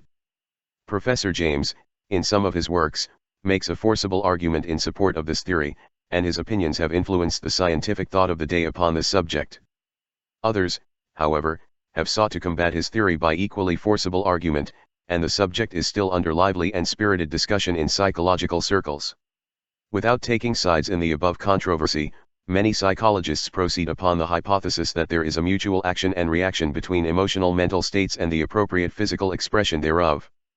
Each in a measure being the cause of the other, and each likewise being the effect of the other. For instance, in the cases above cited, the perception of the anger-producing or fear-producing side causes, almost or quite simultaneously, the emotional mental state of anger or fear, as the case may be, and the physical expression thereof. Then rapidly ensues a series of mental and physical reactions. The mental state acts upon the physical expression and intensifies it. The physical expression in turn reacts upon the mental state and induces a more intense degree of the emotional feeling. And so on, until the mental state and physical expression reach their highest point and then begin to subside from exhaustion of energy. This middle ground conception meets all the requirements of the facts, and is probably more nearly correct than either extreme theory. Darwin in his classic work, The Expression of the Emotions in Man and Animals has thrown a great light on the subject of the expression of emotion in physical motions. The Florentine scientist, Paolo Mantegazza, added to Darwin's work with ideas of his own and countless examples drawn from his own experience and observation. The work of Francois Dels Arte, the founder of the school of expression which bears his name, is also a most valuable addition to the thought on this subject. The subject of the relation and reaction between emotional feeling and physical expression is a most fascinating one, and one in which we may expect interesting and valuable discoveries during the next 20 years. The relation and reaction above mentioned are interesting not only from the viewpoint of theory but also because of their practicable application in emotional development and training. It is an established truth of psychology that each physical expression of an emotional state serves to intensify the latter. It is pouring oil on the fire. Likewise, it is equally true that the repression of the physical expression of an emotion tends to restrain and inhibit the emotion itself. Halleck says, if we watch a person growing angry, we shall see the emotion increase as he talks loud, frowns deeply, clenches his fist, and gesticulates wildly. Each expression of his passion is reflected back upon the original anger and adds fuel to the fire. If he resolutely inhibits the muscular expressions of his anger, it will not attain great intensity, and it will soon die a quiet death. Not without reason are those persons called cold-blooded who habitually restrain as far as possible the expression of their emotion, who never frown or throw any feeling into their tones, even when a wrong inflicted upon someone demands aggressive measures. There is here no wave of bodily expression to flow back and augment the emotional state. In this connection we call our attention to the familiar and oft-quoted passage from the works of Professor William James, "Refuse to express a passion and it does. Count 10 before venting your anger and its occasion seems ridiculous. Whistling to keep up courage is no mere figure of speech. On the other hand, sit all day in a moping posture, sigh and reply to everything with a dismal voice, and your melancholy lingers. There is no more valuable precept in moral education than this, as all who have experience know. If we wish to conquer undesirable emotional tendencies in ourselves, we must assiduously, and in the first instance cold-bloodedly, go through the outward movements of those contrary dispositions which we prefer to cultivate. Smooth the brow, brighten the eye, contract the dorsal rather than the ventral aspect of the frame, and speak in a major key, and your heart must be frigid indeed if it does not gradually thaw. Along the same lines Halleck says, actors have frequently testified to the fact that emotion will arise if they go through the appropriate muscular movements. In talking to a character on the stage, if they clench the fists and frown, they often find themselves becoming really angry. If they start with counterfeit laughter, they find themselves growing cheerful. A German professor says that he cannot walk with a schoolgirl's mincing step and air without feeling frivolous. The wise student will acquire a great control over his emotional nature if he will reread and study the above statements and quotations until he has grasped their spirit and essence. In those few lines he is given a philosophy of self-control and self-mastery that will be worth much to him if he will but apply it in practice. Patience, perseverance, practice, and will are required, but the reward is great. Even to those who have not the persistency to apply this truth fully, there will be a partial reward if they will use it to the extent of restraining so far as possible any undue physical expression of undesirable emotional excitement. Some writers seem to regard capacity for great emotional excitement and expression as a mark of a rich and full character or noble soul. This is far from being true. While it is a fact that the cultivation of certain emotions tends to create a noble character and a full life, it is equally true that the tendency to gush and indulge in hysterical or sentimental excesses is a mark of an ill-controlled nature and a weak, rather than strong, character. Moreover, it is a fact that excess in emotional excitement and expression tends toward the dissipation of the finer and nobler feelings which otherwise would seek an outlet in actual doing and practical action. In the language of the old Scotch engineer in the story, they are like the old locomotive which spends much steam at the whistle that she han on a left to give by / emotional excitement and expression are largely dependent upon habit and indulgence, although there is a great difference, of course, in the emotional nature and tendencies of various persons. Emotions, like physical actions or intellectual processes, become habitual by repetition. And habit renders all physical or mental actions easy of repetition. Each time one manifests anger, the deeper the mental path is made, and the easier it is to travel that path the next time. In the same way each time that anger is conquered and inhibited, the easier will it be to restrain it the next time. In the same way desirable habits of emotion and expression may be formed. Another point in the cultivation, training, and restraint of the emotions is that which has to do with the control of the ideas which we allow to come into the mind. Ideative habits may be are formed, in fact, by the majority of persons. We may cultivate the habit of looking on the bright side of things, of looking for the best in those we meet, of expecting the best things instead of the worst.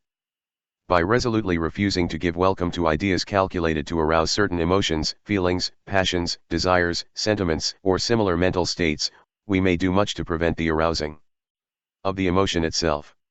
Emotions usually are called forth by some idea, and if we shut out the idea we may prevent the emotional feeling from appearing. In this connection the universal rule of psychology may be applied: a mental state may be inhibited or restrained by turning the attention to the opposite mental state. The control of the attention is really the control of every mental state. We may use the will in the direction of the control of the attention, the development and direction of voluntary attention, and thus actually control every phase of mental activity. The will is nearest to the ego, or central being of man, and the attention is the chief tool and instrument of the will. This fact cannot be repeated too often. If it is impressed upon the mind it will prove to be useful and valuable in many emergencies of mental life. He who controls his attention controls his mind, and in controlling his mind controls himself. The instinctive pound motions MALSTY attempts to classify the emotions have been made by the psychologists, but the best authorities hold that beyond the purpose of ordinary convenience in considering the subject, any classification is scientifically useless by reason of its incompleteness. As James cleverly puts it, any classification of the emotions is seen to be as true and as natural as any other, if it only serves some purpose. The difficulty attending the attempted classification arises from the fact that every emotion is more or less complex, and is made up of various feelings and shades of emotional excitement. Each emotion blends into others.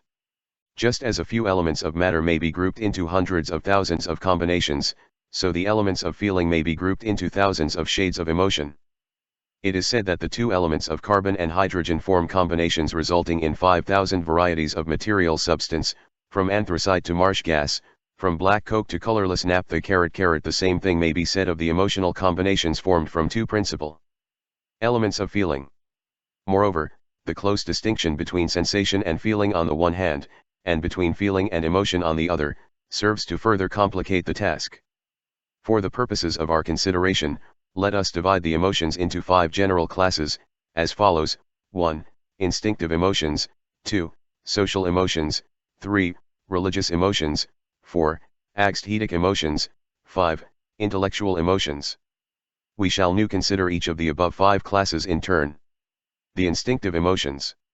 Instinct is defined as unconscious, involuntary, or unreasoning prompting to any action or the natural unreasoning impulse by which an animal is guided to the performance of any action, without thought of improving the method. An authority says, instinct is a natural impulse leading animals, even prior to all experience, to perform certain actions tending to the welfare of the individual or the perpetuation of the species, apparently without understanding the object at which they may be supposed to aim, or deliberating as to the best methods to employ. In many cases, as in the construction of the cells of the bee, there is a perfection about the result which reasoning man could not have equaled, except by an application of the higher mathematics to direct the operations carried out. Mr. Darwin considers that animals, in time past as now, have varied in their mental qualities, and that those variations are inherited. Instincts also vary slightly in a state of nature. This being so, natural selection can ultimately bring them to a high degree of perfection. It was formerly the fashion to ascribe instinct in the lower animals, and in man, to something akin to innate ideas implanted in each species and thereafter continued by inheritance. But the application of the idea of evolution to the science of psychology has resulted in brushing away these old ideas. Today it holds that which we call instinct is the result of gradual development in the course of evolution, the accumulated experience of the race being stored away in the race memory, each individual adding a little thereto by his acquired habits and experiences. Psychologists now hold that the lower forms of these race tendencies are closely akin to purely reflex actions, and the higher forms, which are known as instinctive emotions are phenomena of the subconscious mind resulting from race memory and race experience. Claude says, instinct is the higher form of reflex action. The salmon migrates from sea to river, the bird makes its nest or migrates from one zone to another by an unvarying route, even leaving its young behind to perish. The bee builds its 6-sided cell, the spider spins its web, the chick breaks its way through the shell, balances itself, and picks up grains of corn. The newborn babe sucks its mother's breast, all in virtue of like acts on the part of their ancestors, which, arising in the needs of the creature, and gradually becoming automatic, have not varied during long ages, the tendency to repeat them being transmitted within the germ from which insect, fish, bird, and man have severally sprung. Schneider says, it is a fact that men, especially in childhood, fear to go into a dark cavern, or a gloomy wood. This feeling of fear arises, to be sure, partly from the fact that we easily suspect that dangerous beasts may lurk in these localities, a suspicion due to stories we have heard and read. But, on the other hand, it is quite sure that this fear at a certain perception is also directly inherited. Children who have been carefully guarded from all ghost stories are nevertheless terrified and cry if led into a dark place, especially if sounds are made there. Even an adult can easily observe that an uncomfortable timidity steals over him in a lonely wood at night, although he may have the fixed conviction that not the slightest danger is near. This feeling of fear occurs in many men even in their own houses after dark, although it is much stronger in a dark cavern or forest. The fact of such instinctive fear is easily explicable when we consider that our savage ancestors through immemorable generations were accustomed to meet with dangerous beasts in caverns, especially bears, and were for the most part attacked by such beasts during the night and in the woods, and that thus an inseparable association between the perceptions of darkness, caverns, woods, and fear took place, and was inherited. James says, nothing is commoner than the remark that man differs from lower creatures by the almost total absence of instincts, and the assumption of their work in him by reason. We may confidently say that however uncertain man's reactions upon his environment may sometimes seem in comparison with those of the lower mammals, the uncertainty is probably not due to their possession of any principles of action which he lacks. On the contrary, man possesses all the impulses that they have, and a great many more besides. High places cause fear of a peculiarly sickening sort, though here again individuals differ. The utterly blind instinctive character of the motor impulses here is shown by the fact that they are almost always entirely unreasonable, but that reason is powerless to suppress them. Certain ideas of supernatural agency, associated with real circumstances, produce a peculiar kind of horror. This horror is probably explicable as the result of a combination of simple horrors. To bring the ghostly terror to its maximum, many unusual elements of the dreadful must combine, such as loneliness, darkness, inexplicable sounds, especially of a dismal character, moving pictures half discerned, or, if discerned, of dreadful aspect, and a vertiginous baffling of the expectation. In view of the fact that cadaveric, reptilian, and underground horrors play so specific and constant a part in many nightmares and forms of delirium, it seems not altogether unwise to ask whether these forms of dreadful circumstance may not at a former period have been more normal objects of the environment than now. The evolutionist ought to have no difficulty in explaining these terrors, and the scenery that provokes them, as relapses into the consciousness of the caveman, a consciousness usually overlaid in us by experiences of a more recent date. Instinctive emotion manifests as an impulse arising from the dim recesses of the feeling or emotional nature, an incentive toward a dimly conscious end. It differs from the almost purely automatic nature of certain forms of reflex process, for its beginning is a feeling arising from the subconscious regions, which strives to excite an activity of conscious volition. The feeling is from the subconscious, but the activity is conscious. The end may not be perceived in consciousness, or at least is but dimly perceived, but the action leading to the end is in full consciousness. Instinct is seen to have its origin in the past experiences of the race, transmitted by heredity and preserved in the race memory. It has for its object the preservation of the individual and of the species.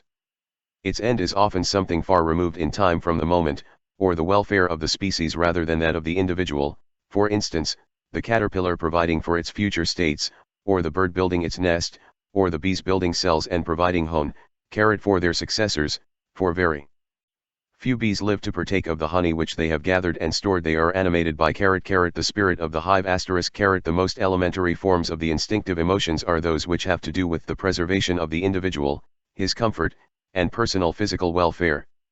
This class of emotions comprises what are generally known as purely selfish feelings, having little or no concern for the welfare of others. In this class we find the emotional feelings which have to do with the satisfaction of hunger and thirst, the securing of comfortable quarters and warm clothing, and the spirit of combat and strife arising from the desire to obtain these.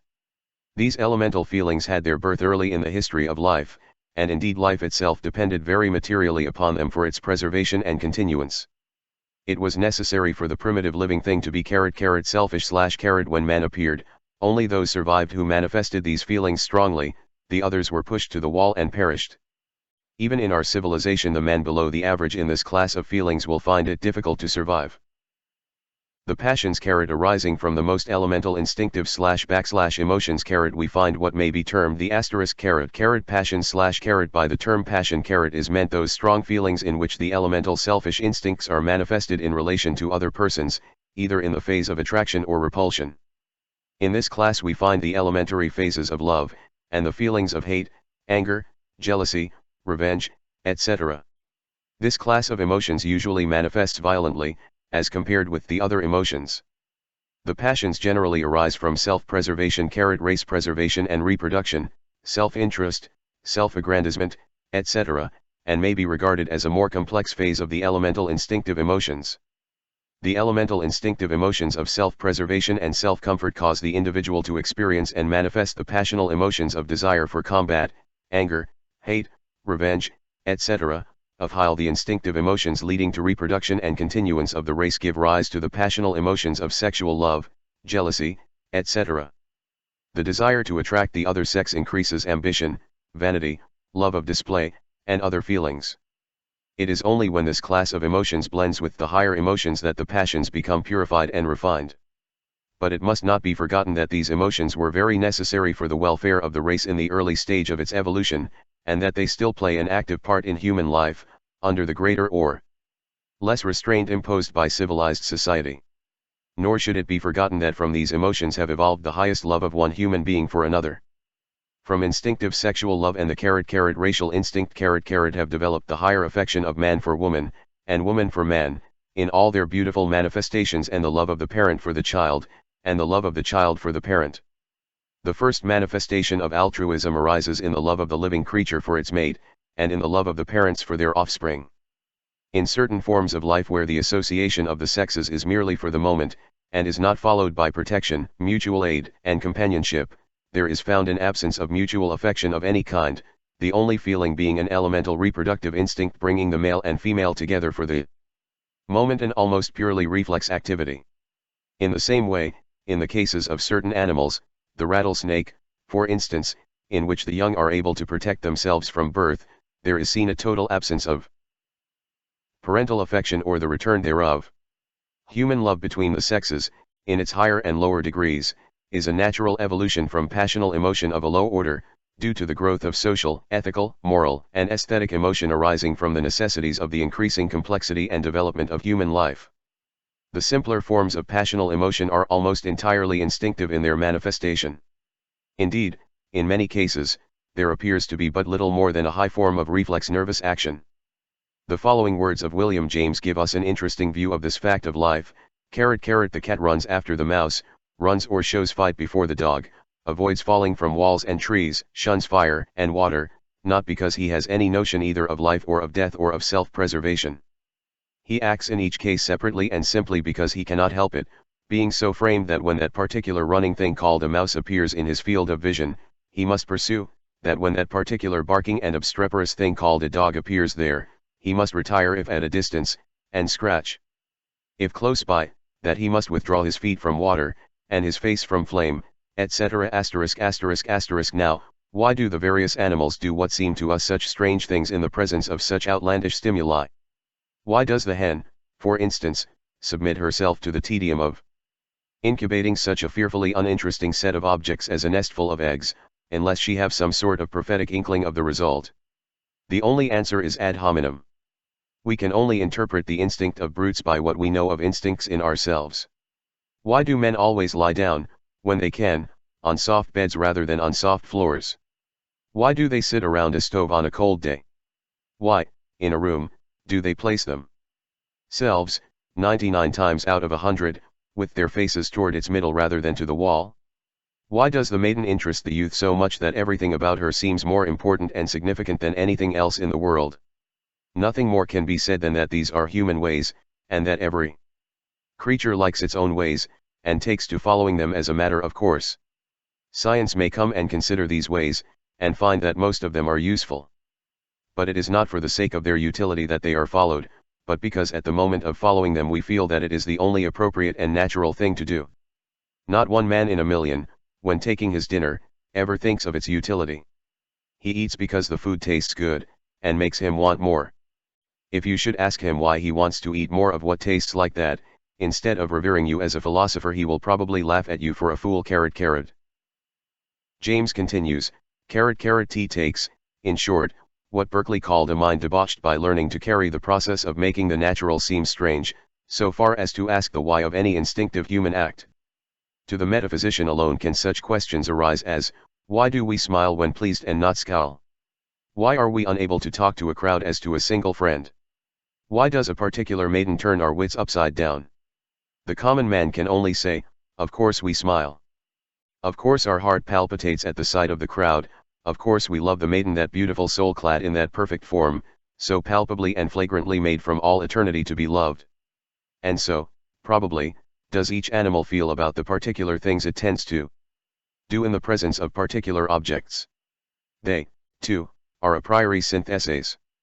To the lion it is the lioness which is made to be loved, to the bear, the she-bear. To the broody hen the notion would seem monstrous that there should be a creature in the world to whom a nestful of eggs was not the utterly fascinating, precious, and never to be too much sat upon object which it is to her. Thus we may be sure that however mysterious some animals' instincts may appear to us, our instincts will appear no less mysterious to them.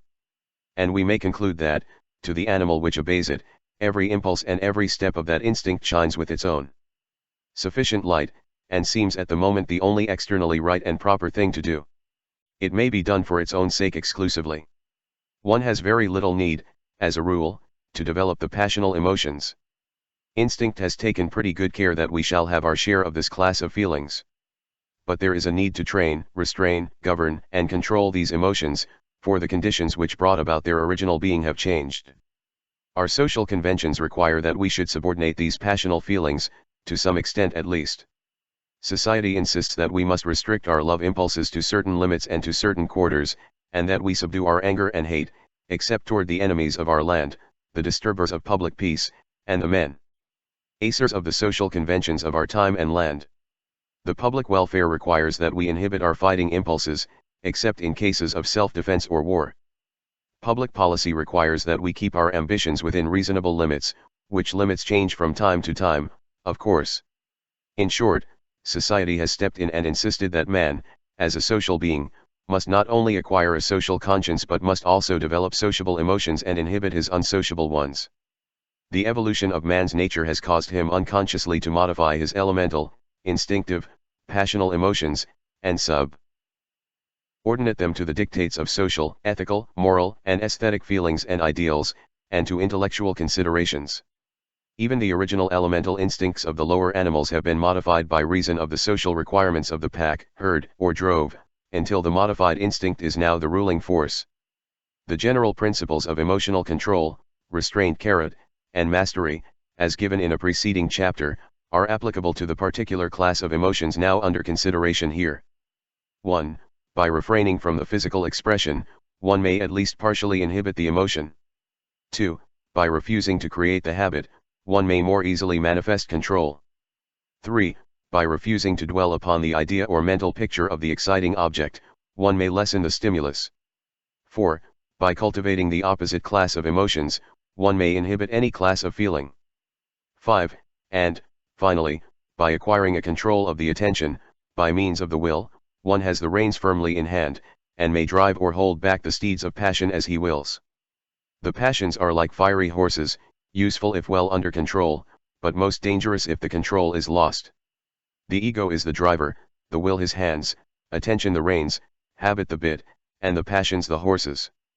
To drive the chariot of life under social conditions, the ego must have strong hands, will, to tighten or loosen the reins of attention. He must also employ a well-designed and shaped bit of habit. Without strong hands, good reins, and well-adjusted bit, the fiery steeds of passion may gain control and, running away, dash the chariot and its driver over the precipice and onto the jagged rocks below. The social denotions. As man became a social animal, he developed new / traits of character, new habits of action, -- new ideals, new customs, and consequently emotions. Emotions long entertained and long manifested by the race become more or less instinctive, and are passed along in the form of either, a. inherited stimulus akin to, but lesser in degree and force than, the more elemental emotions, or, 6. of inherited tendency to manifest the acquired emotional feeling upon the presentation of sufficiently strong stimuli. Hence arises that which we have called the social emotions / under the classification of the social emotions / are those acquired tendencies of action and feeling of the race which are more or less altruistic, and are concerned with the welfare of others and one's duties and obligations toward society and our fellow men. In this class are found the emotions which impel us to perform what we consider or feel to be our duty toward our neighbors, and our obligations and duty toward the state, as expressed in its laws, the customs of men of our country, or the ideals of the community. In an other phase it manifests as sympathy, fellow feeling, and kindness in general. In its first phase we find civic virtue, law-abiding inclination, honesty, Skyray dealing and patriotism. In its second phase we find sympathy for others, charity, mutual aid, the alleviation of poverty and suffering, the erection of asylums for orphans and the aged, hospitals for the sick, and the formation of societies for general charitable work. In many cases we find the social, ethical, and moral emotions closely allied with religious emotion, and by many these are supposed to be practically identical, but there is a vast difference in spite of their frequent association. For instance, we find many persons of high civic virtue, of exalted moral ideals, and manifesting ethical qualities of the most advanced type, who are lacking in the ordinary religious feelings. On the other hand, we too frequently find persons professing great religious zeal, and apparently experiencing the most intense religious emotional feeling, who are deficient in social, civic, ethical, and moral qualities, in the best sense of these terms.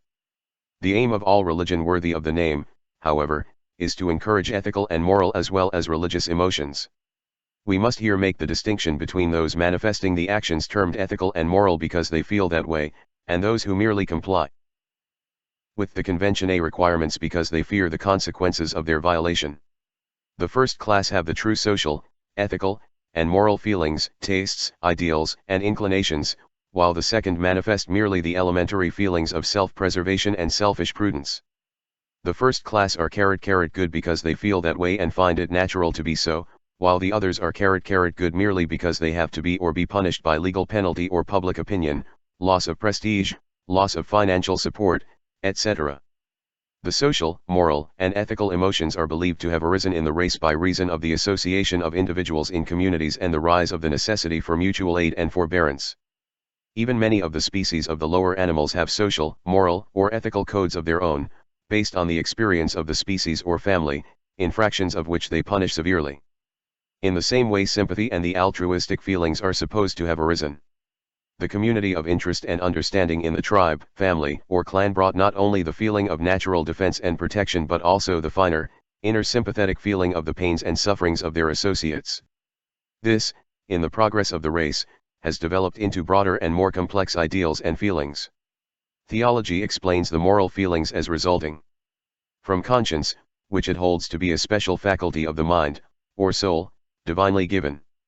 Science, while admitting the existence of the state of feelings which we call conscience denies its supernatural origin, and ascribes it to the result of evolution, heredity, experience, education, and suggestion. Conscience, according to science, is a compound of intellectual and emotional states. Conscience is not an invariable or infallible guide, but depends entirely upon the heredity, education, experience, and environment of the individual. It accompanies the moral and ethical codes of the race, which vary with time and with country. Actions which were thought right a century ago are condemned now, likewise, things condemned a century ago are thought right now. What is commended in Turkey is condemned in England, and vice versa. Moral tastes and ideals, like aesthetic ones, vary with time and country. There is no absolute code which has been always true, in all places. There is an evolution in the ideals of morals and ethics as in everything else, and conscience and the moral and ethical emotions accompany the changing ideals. Many of the moral and ethical principles originally arose from necessity or utility but have since developed into natural, spontaneous feeling on the part of the race. It is held that the race is rapidly developing a social conscience which will cause the wiping out of many social conditions which are now the disgrace of civilization. It is predicted that in time the race will look back upon the existence of poverty in our civilization as our generation now looks back upon the existence of slavery imprisonment for debt, capital punishment for the theft of a loaf of bread, the killing of prisoners of war, etc. It is thought that, in time, wars of conquest will be deemed as utterly immoral as today is regarded the murder of a body of men by a band of pirates or bandits. In the same way the economic slavery of today will be seen as immoral as now seems the physical slavery of the past. In not far distant time it will seem incredible that society could have ever allowed one of its members to die of hunger in the streets, or of poverty and inattention in the sick room of the hovel. Not only will the ideals and feelings of ethical and moral responsibility change and evolve, but the feelings of personal sympathy will evolve in accordance therewith. At least such is the dream and prophecy of some of the world's greatest thinkers. The social, ethical, and moral emotions may be developed by a study of the evolution and meaning of society on the one hand, and the perception of the condition of the lives of less fortunate individuals on the other. The first will awaken new ideas of the history and real meaning of social association and mutual intercourse, and will develop a new sense of responsibility, duty, and civic and social pride. The second will awaken understanding and sympathy, and a desire to do what one can to help those who are the underdog and also to bring about a better state of affairs in general. The study of history and civilization, of sociology and civics, will do much in the first direction. The study of humankind, and its life problems and condition, will do the same in the second case. In both cases there will be awakened a new sense of right and wrong a new conception of ought and ought not regarding one's relations to the race, society, and his fellow beings. Let no one deceive himself or herself by the smug assumption that the race has entirely emerged from barbarism and is now on the top wave of civilization. The truth, as known to all careful and conscientious thinkers, is that we are but half civilized, if, indeed, that much. Many of our customs and conventions are those of a half-barbarous people. Our ideals are low, our customs often vile. We lack not only high ideals but in many cases we show a lack of sanity in our social conventions. But evolution is moving us slowly ahead. A better day is dawning. The signs are in the air, to be seen by all thoughtful men. Civilization is climbing the ladder, aided by the evolution of the social, ethical, and moral emotions and the development of the intellect. In connection with this phase of the emotions, we invite the student to consider the following excellent words of Professor Davidson in his History of Greek Education. It is not enough for a man to understand the conditions of rational life in his own time. He must likewise love these conditions and hate whatever leads to life of an opposite kind. This is only another way of saying that he must love the good and hate the evil, for the good is simply what conduces to rational or moral life, and the evil simply what leads away from it.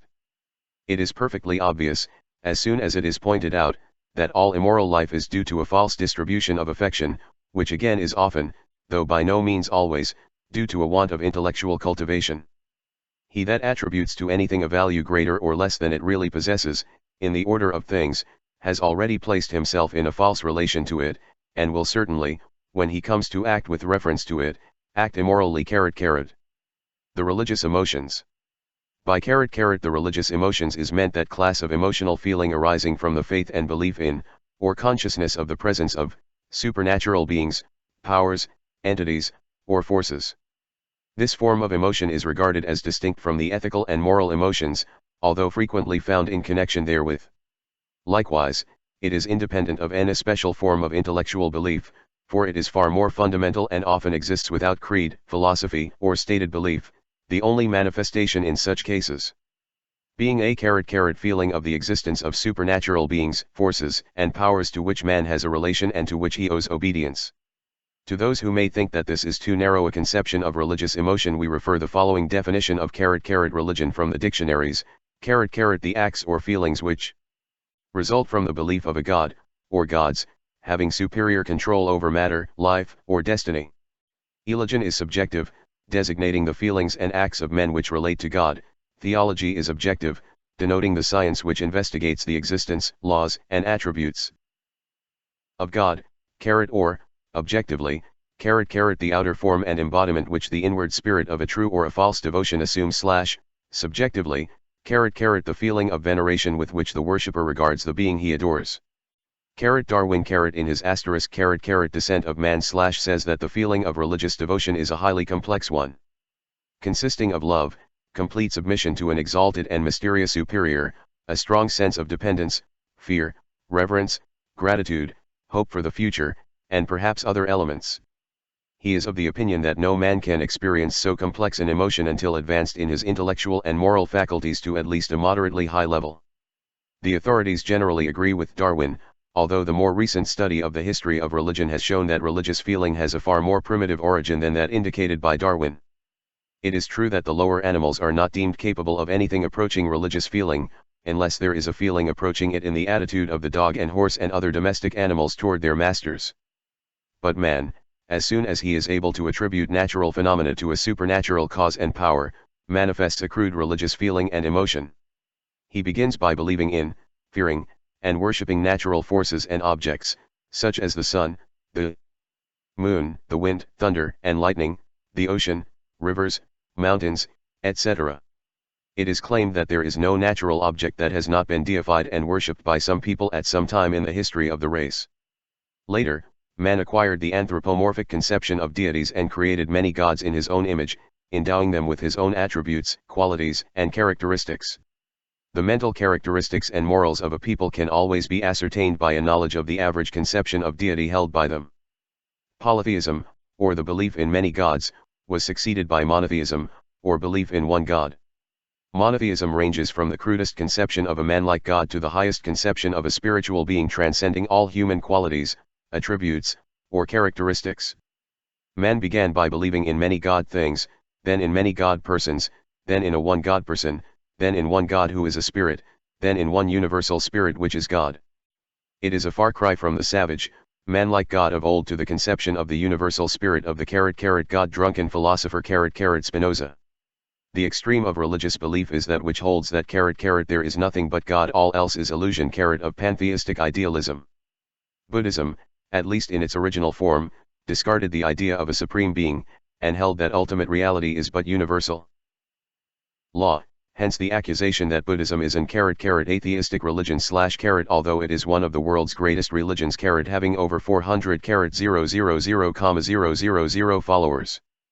But the beliefs of the religious person may be considered as resulting from intellectual processes, his religious feelings and emotions arise from another part of his mental being. It is the testimony of the authorities of all religions that religious conviction is an inner experience rather than an intellectual conception. The emotional element is always active in religious manifestations everywhere. The purely intellectual religion is naught but a philosophy. Religion without feeling and emotion is an anomaly. In all true religion there exists a feeling of inner assurance and faith, love, awe, dependence, submission, reverence, gratitude, hope, and perhaps fear. The emotional element must always be present, not necessarily in the form of emotional excess, as in the case of revival hysteria or the dance of the whirling dervishes, but at least in the form of the calm, fervent feeling of that peace which passeth understanding when religion departs from the emotional phase it becomes merely a school of philosophy or an ethical culture society. The student must not lose sight of the uplifting influence of true religious emotion by reason of his knowledge of its lowly origin. Like the lotus, which has its roots in the slimy filthy mud of the river, and its stem in the muddy, stagnant, and foul waters thereof, but its beautiful flower unfolded in the clear air and facing the sun, so is religious feeling responsible for some of the most beautiful and uplifting ideals and actions of the race. If its origin and history contain much that is not consistent with the highest ideals of the race today, it is not the fault of religion but of the race itself. Religion, like all else in the universal manifestation, is under the laws of evolution, growth, and development. What the religion of the future may be, we know not. But the prophets of the race are dreaming visions of a religion as much higher than that of today as the latter is higher than the crude fetishism of the savage. The following quotation from John Fiske's Through Nature to God is appropriate in this place. Fiske says, my aim is to show that other influence, that inward conviction, the craving for a final cause, the theistic assumption, is itself one of the master facts of the universe, and as much entitled to respect as any fact in physical nature can possibly be. The argument flashed upon me about 10 years ago while reading Herbert Spencer's controversy with Frederick Harrison concerning the nature and reality of religion. Because Spencer derived historically the greater part of modern belief in an unseen world from the savage's primeval world of dreams and ghosts, some of his critics maintained that logical consistency required him to dismiss the modern belief as utterly false, otherwise he would be guilty of seeking to evolve truth from falsehood. By no means replied Spencer. Contrariwise, the ultimate form of the religious consciousness is the final development of a consciousness which at the outset contained a germ of truth obscured by multitudinous errors. Fiske, in this connection, quotes the Tennysonian question, happy face, who forged that other influence? That heat of inward evidence, by which he doubts against the sense. The religious emotions may be developed by allowing the mind to dwell upon the power underlying the universe of fleeting, changing forms, by reading prose and poetry in which an appeal is made to the religious instinct, by listening to music which awakens the emotion of reverence and awe, and, finally, by meditating upon the inner spirit immanent in every living being. As an old Hindu sage once said, there are many paths by which men arrive at a knowledge of the presence of God, but there is but one goal and destination. By the aesthetic emotions is meant those emotional feelings which are concerned with the perception of beauty or taste, and by reason of which we like or dislike certain perceptions of sensory impressions. In order to get a clearer idea, let us consider what is meant by beauty and taste / beauty is defined as that quality or assemblage of qualities in an object which gives the eye or the ear intense pleasure, or that characteristic in an object which gratifies the intellect or moral feeling. Taste, in this sense of the term, is defined as nice perception, or the power of perceiving and relishing excellence in human performances, the power of appreciating the finer qualities of art, the faculty of discerning beauty, order, congruity, proportion, symmetry, or whatever constitutes excellence, particularly in the fine arts or literature, the faculty of the mind by which we both perceive and enjoy whatever is beautiful or sublime in the works of nature and art. The possession of taste ensures grace and beauty in the works of an artist, and the avoidance of all that is low or mean. It is as often the result of an innate sense of beauty or propriety as of art education, and no genius can compensate for the want of it. Tastes differ so much among individuals, nations, or in different ages and conditions of civilization that it is utterly impossible to set up a standard of taste applicable to all men and to all stages in the evolution of society the aesthetic sense, feeling, and emotion are products of the later stages of the evolution of the mind of man. Their roots, however, may be seen in the crude attempts at decoration and adornment in the savage, and still further back in the tendency of certain birds to adorn their nests or bowers. Moreover, some sense of beauty must exist in the lower animals, which are influenced thereby in the selection of their mates, the bright plumage of the birds, and the coloring of the insects and higher animals, evidencing the existence of at least a primitive aesthetic sense. Herbert Spencer says that one characteristic of the aesthetic feelings is that they are separated from the functions vitally requisite and necessary to sustain life, and it is not until the latter are reasonably well satisfied that the former begin to manifest in force.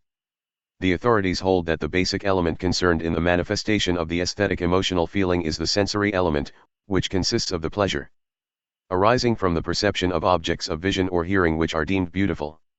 There is a certain nervous satisfaction which arises from the perception of the sensation of the sight of a beautiful thing, or of the hearing of beautiful sound. Just why certain sights prove agreeable and others disagreeable, or certain sounds pleasant and others unpleasant, is very difficult to determine. Association and habit may have something to do with the beauty of sight object, and there may be natural harmony of vibration in colors as there is in sound. In the case of sounds there is undoubtedly a natural harmony between the vibrations of certain notes of the scale and inharmony between others. Some have held that the secret of the enjoyment of music is found in the natural appreciation of rhythm, as rhythm is a cosmic manifestation evident in everything from great to small.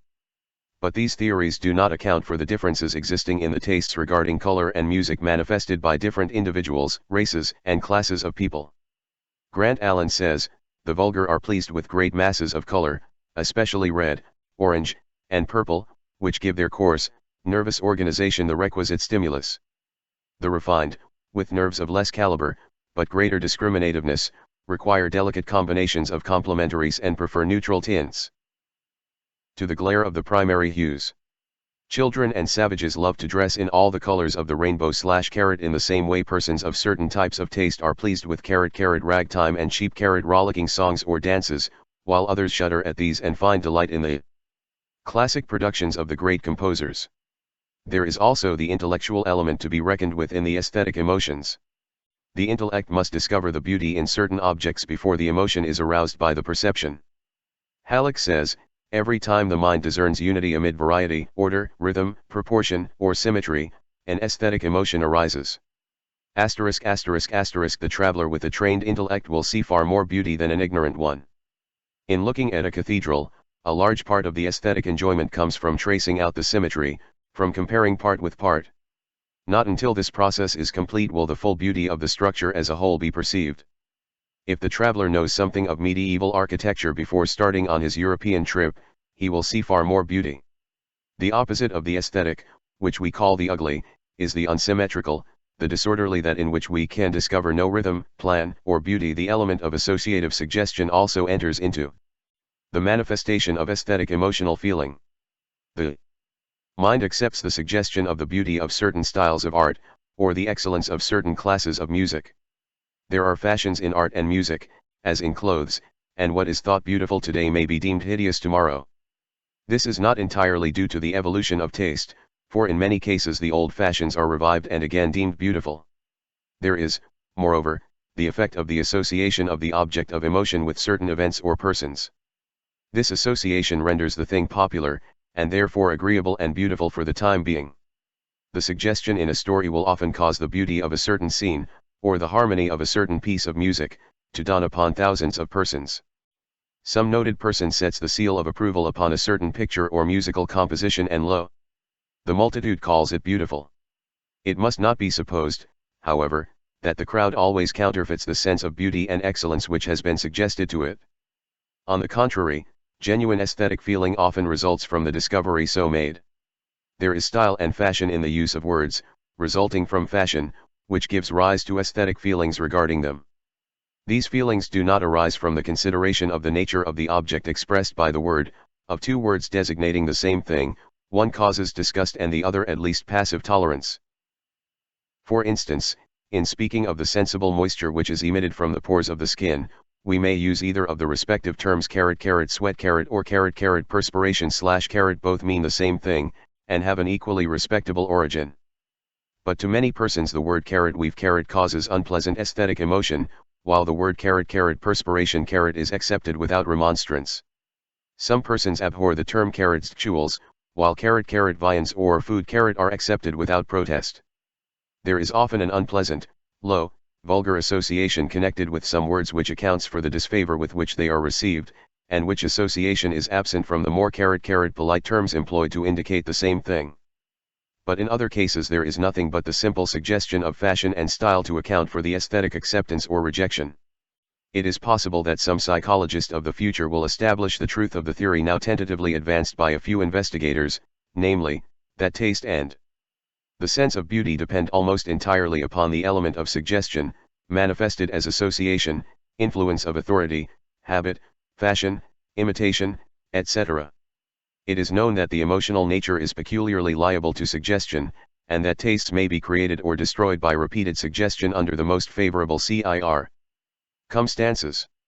It is thought likely that if we could trace back to its roots every emotion of taste, we would find it arising from some associative, suggestive influence connected with another and more elemental class of emotions. Regarding the fact that there is no universal standard of taste or beauty, Halleck says, it has been said that aesthetics cannot be treated in a scientific way because there is no standard of taste. De gustibus non est disputandum, there is no disputing about tastes, is an old proverb. Of two equally intelligent persons, the one may like a certain book, the other dislike it. While it is true that the standard of taste is a varying one within certain limits, it is no more so than that of morals. As men's nervous systems, education, and associations differ, we may scientifically conclude that their tastes must differ. The greater the uniformity in the factors, the less does the product vary. On the other hand, within certain limits, the standard of aesthetics is relatively uniform. It is fixed by the majority of intelligent people of any age and country. To estimate the standard by which to judge of the correctness of language or of the literary taste of any era, we examine the conversations of the best speakers, the works of the standard writers. The aesthetic emotions may be developed and cultivated by exercise and practice, and particularly by elation and familiarity with beautiful things, and with those who have good taste / appreciation of beauty is more or less contagious, up to a certain point of development, at least, and if one wishes to recognize, understand, and appreciate beauty, he should go where beauty is, and where its votaries are gathered. The study of standard works of art, or objects of nature, or the best productions of the composers of music, will do much to develop and unfold one's higher aesthetic feelings and understanding. It is claimed by some of the best authorities that to develop the finer and higher aesthetic feelings and understanding we must learn to find beauty and excellence in things removed from ourselves or our selfish interests. The narrow, selfish emotions kill the aesthetic feelings, the two cannot exist together. The person whose thoughts are centered on himself or herself very rarely finds beauty or excellence in works of art or music. Grant Allen well sums up the subject in the following words: good taste is the progressive product of progressing fineness and discrimination in the nerves, educated attention, high and 7-iol emotional constitution, and increasing intellectual faculties / The intellectual emotions. By the intellectual emotions is meant that class of emotional feeling resulting from the presence of objects of intellectual interest. This class of emotions depends for its satisfaction upon the exercise of the intellectual faculties, from the most simple to the most complex, and including perception, memory, imagination, reason, judgment, and all the logical faculties. Those who are accustomed to employing the mind through voluntary attention, particularly in the direction of creative ideation or constructive imagination, experience these emotions to a greater or less degree. The exercise of perception, if we are skilled therein, gives us a pleasurable feeling, and if we succeed in making an interesting or important discovery by reason thereof, we experience a strong degree of emotional satisfaction. Likewise, we experience agreeable feelings when we are able to remember distinctly something which might well have been forgotten, or when we succeed in recalling something which had escaped our memory for the moment. In the same way, the exercise of the imagination is a source of great pleasure in many cases in the direction of writing, planning, inventing, or other creative processes, or even in the building of air castles. The exercise of the logical faculties gives great pleasure to those in whom these faculties are well developed.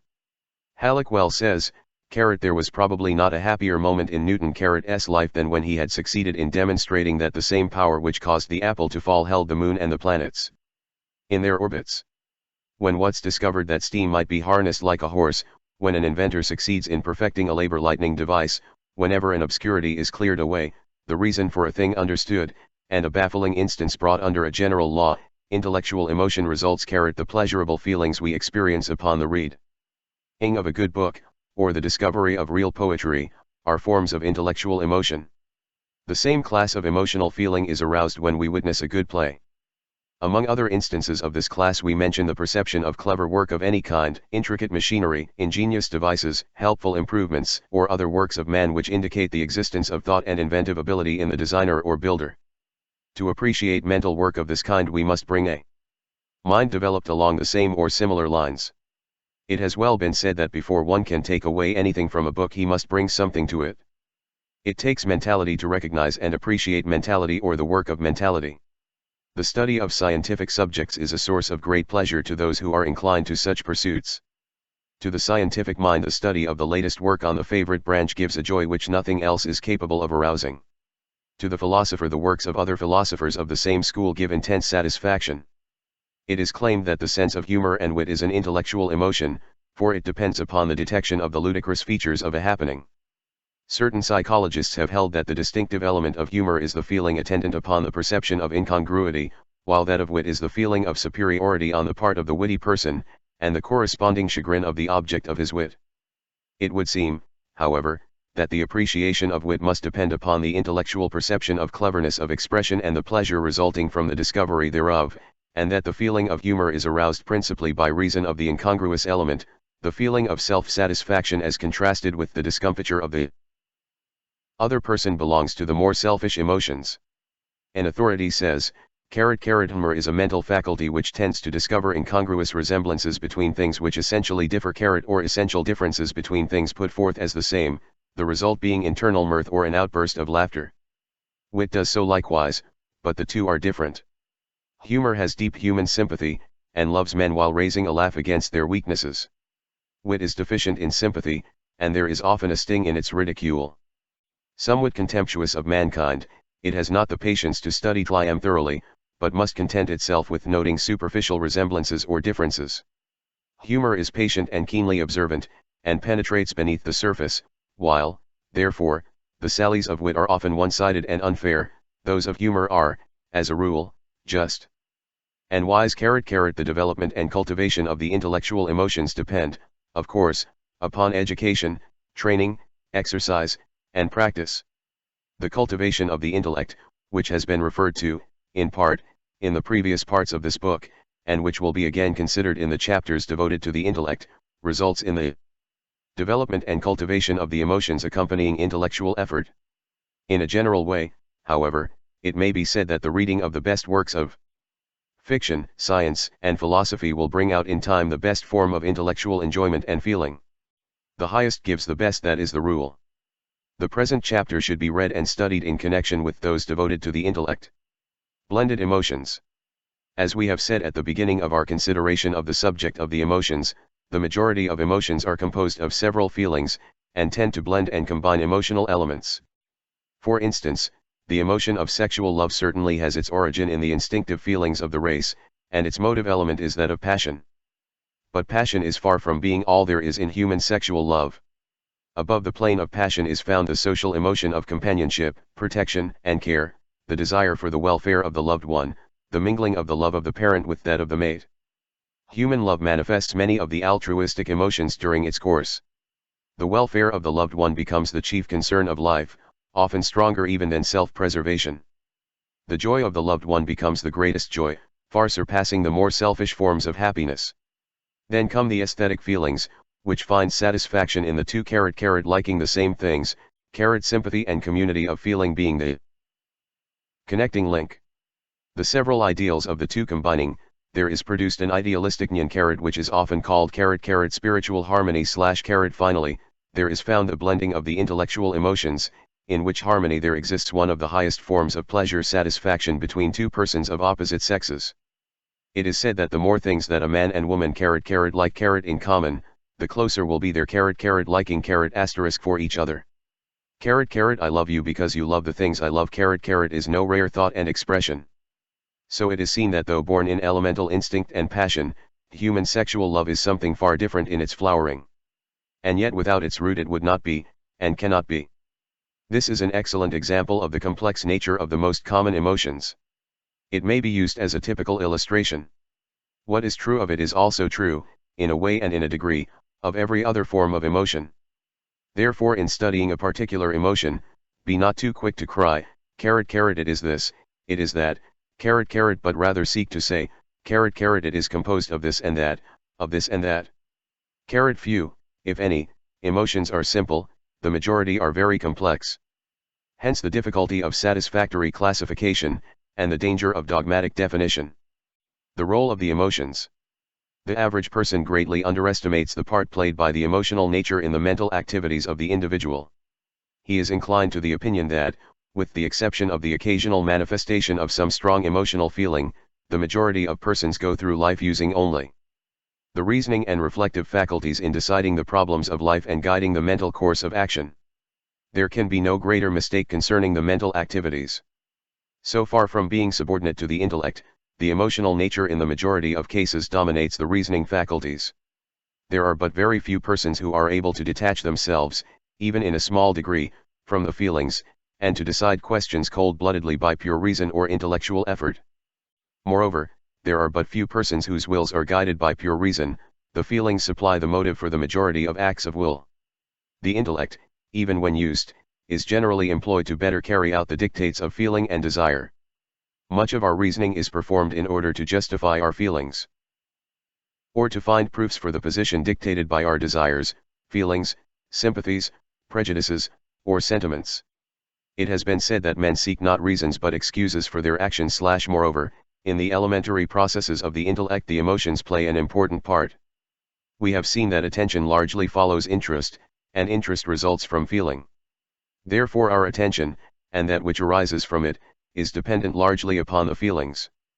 Thus feeling asserts its power in guarding the very outer gate of knowledge, and determines largely what shall or shall not enter therein. It is one of the constantly appearing paradoxes of psychology, that while feelings have originally arisen from attention, it is equally true that attention depends largely upon the interest resulting from the feelings. This is readily admitted in the case of involuntary attention, which always goes out toward objects of interest and feeling, but is likewise true of even voluntary attention, which we direct to something of greater or more nearly ultimate interest than the things of lesser or more immediate interest. Sully says, by an act of will I may resolve to turn my attention to something, say a passage in a book. But if, after the preliminary process of adjustment of the mental eye, the object opens up no staying phase, all the willing in the world will not produce a calm, settled state of concentration. The will introduces mind and object, it cannot force an attachment between them. No compulsion of attention ever succeeded in making a young child cordially embrace and appropriate, by an act of concentration, an unsuitable and therefore uninteresting object. We thus see that even voluntary interest is not removed from the sway of interest. What the will does is to determine the kind of interest that shall prevail at the moment / again, we may see that memory is largely dependent upon interest in recording and recalling its impressions. We remember and recall most easily that which most greatly interests us. In proportion to the lack of interest in a thing do we find difficulty in remembering or recalling it. This is equally true of the imagination, for it refuses to dwell upon that which is not interesting.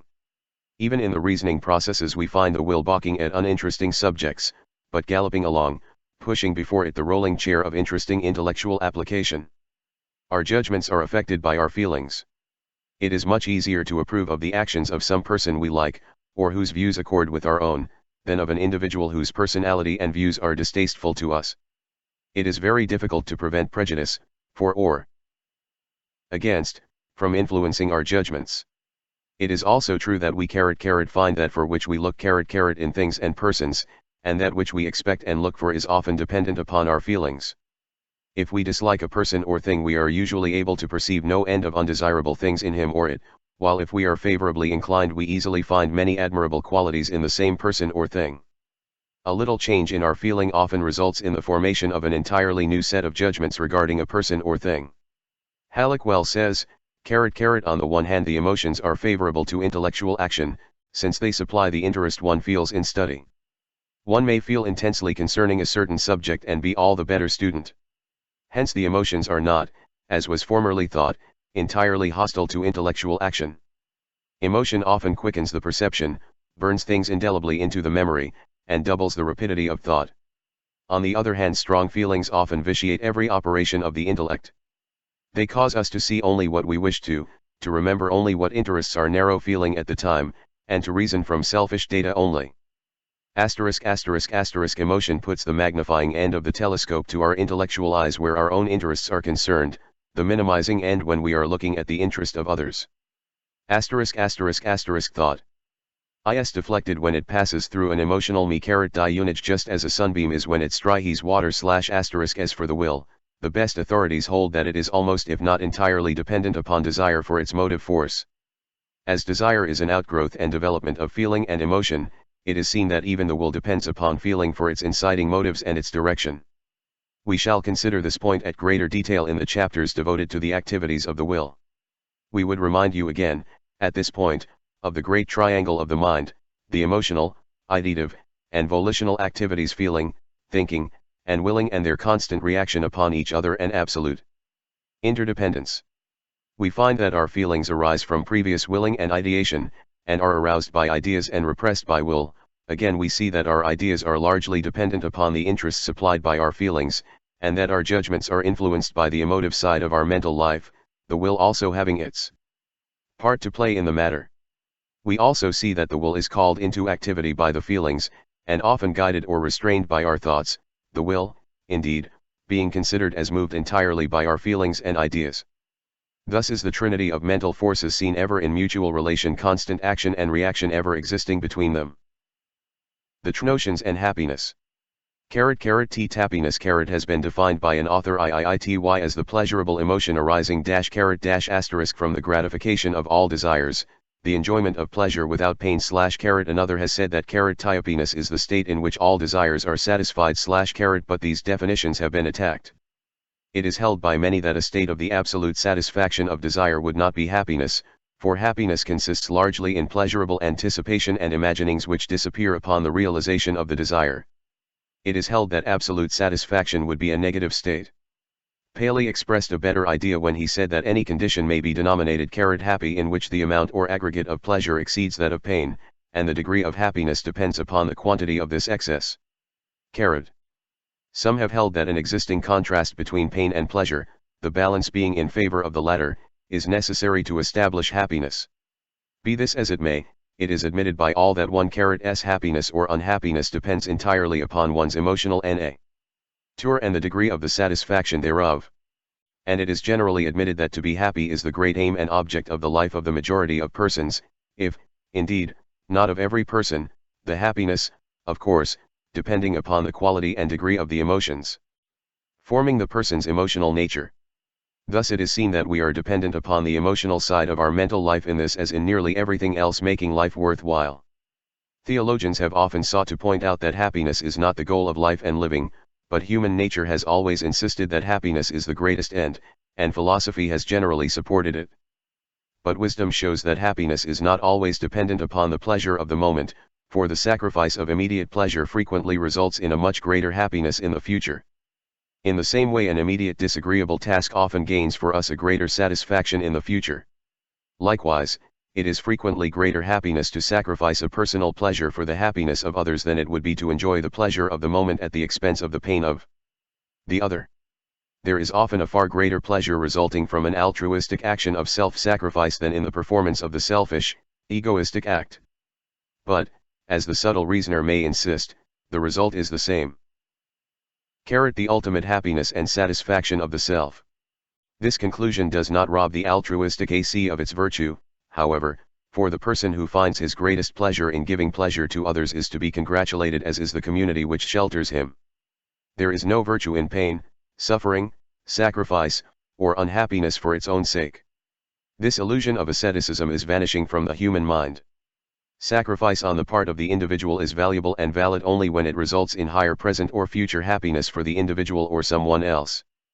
There is no virtue in pain, physical or mental, except as a step to a greater good for ourselves or others.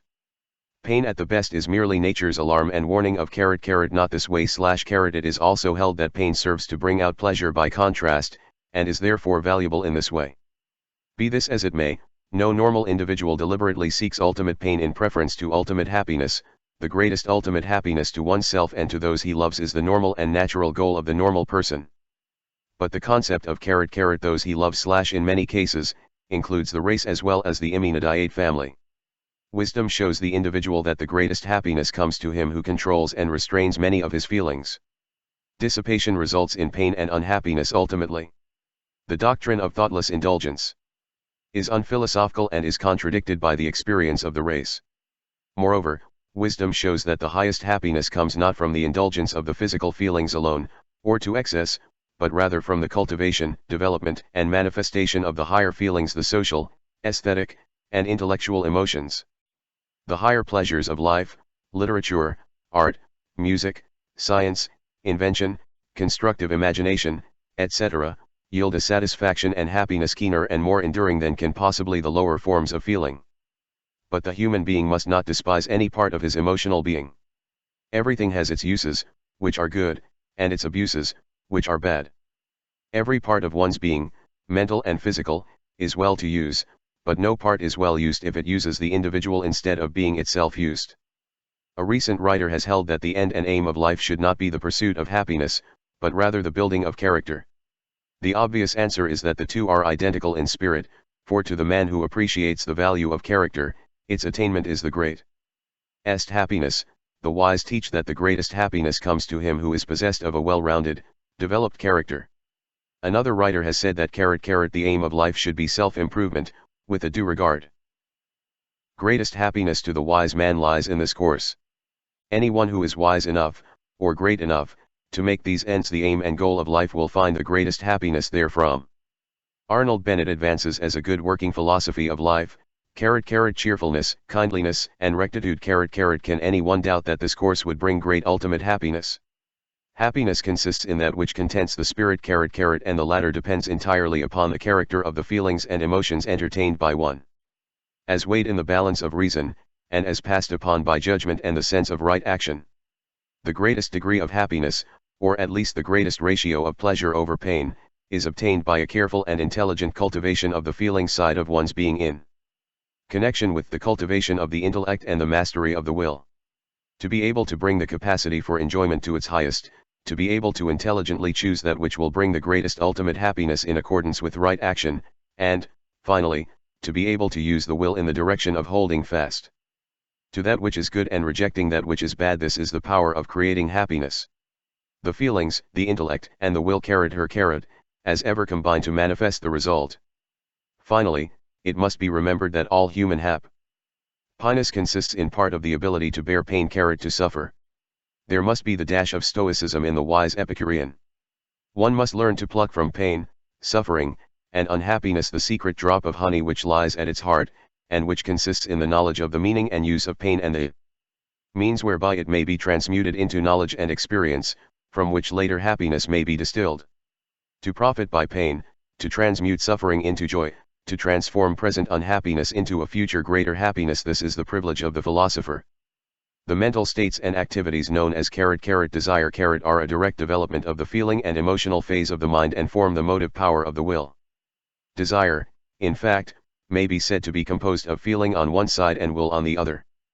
But the influence of the intellect or reasoning faculties has a most important part to play in the evolution of feeling into desire, and in the consequent action of the will, by the presentation and weighing of conflicting desires.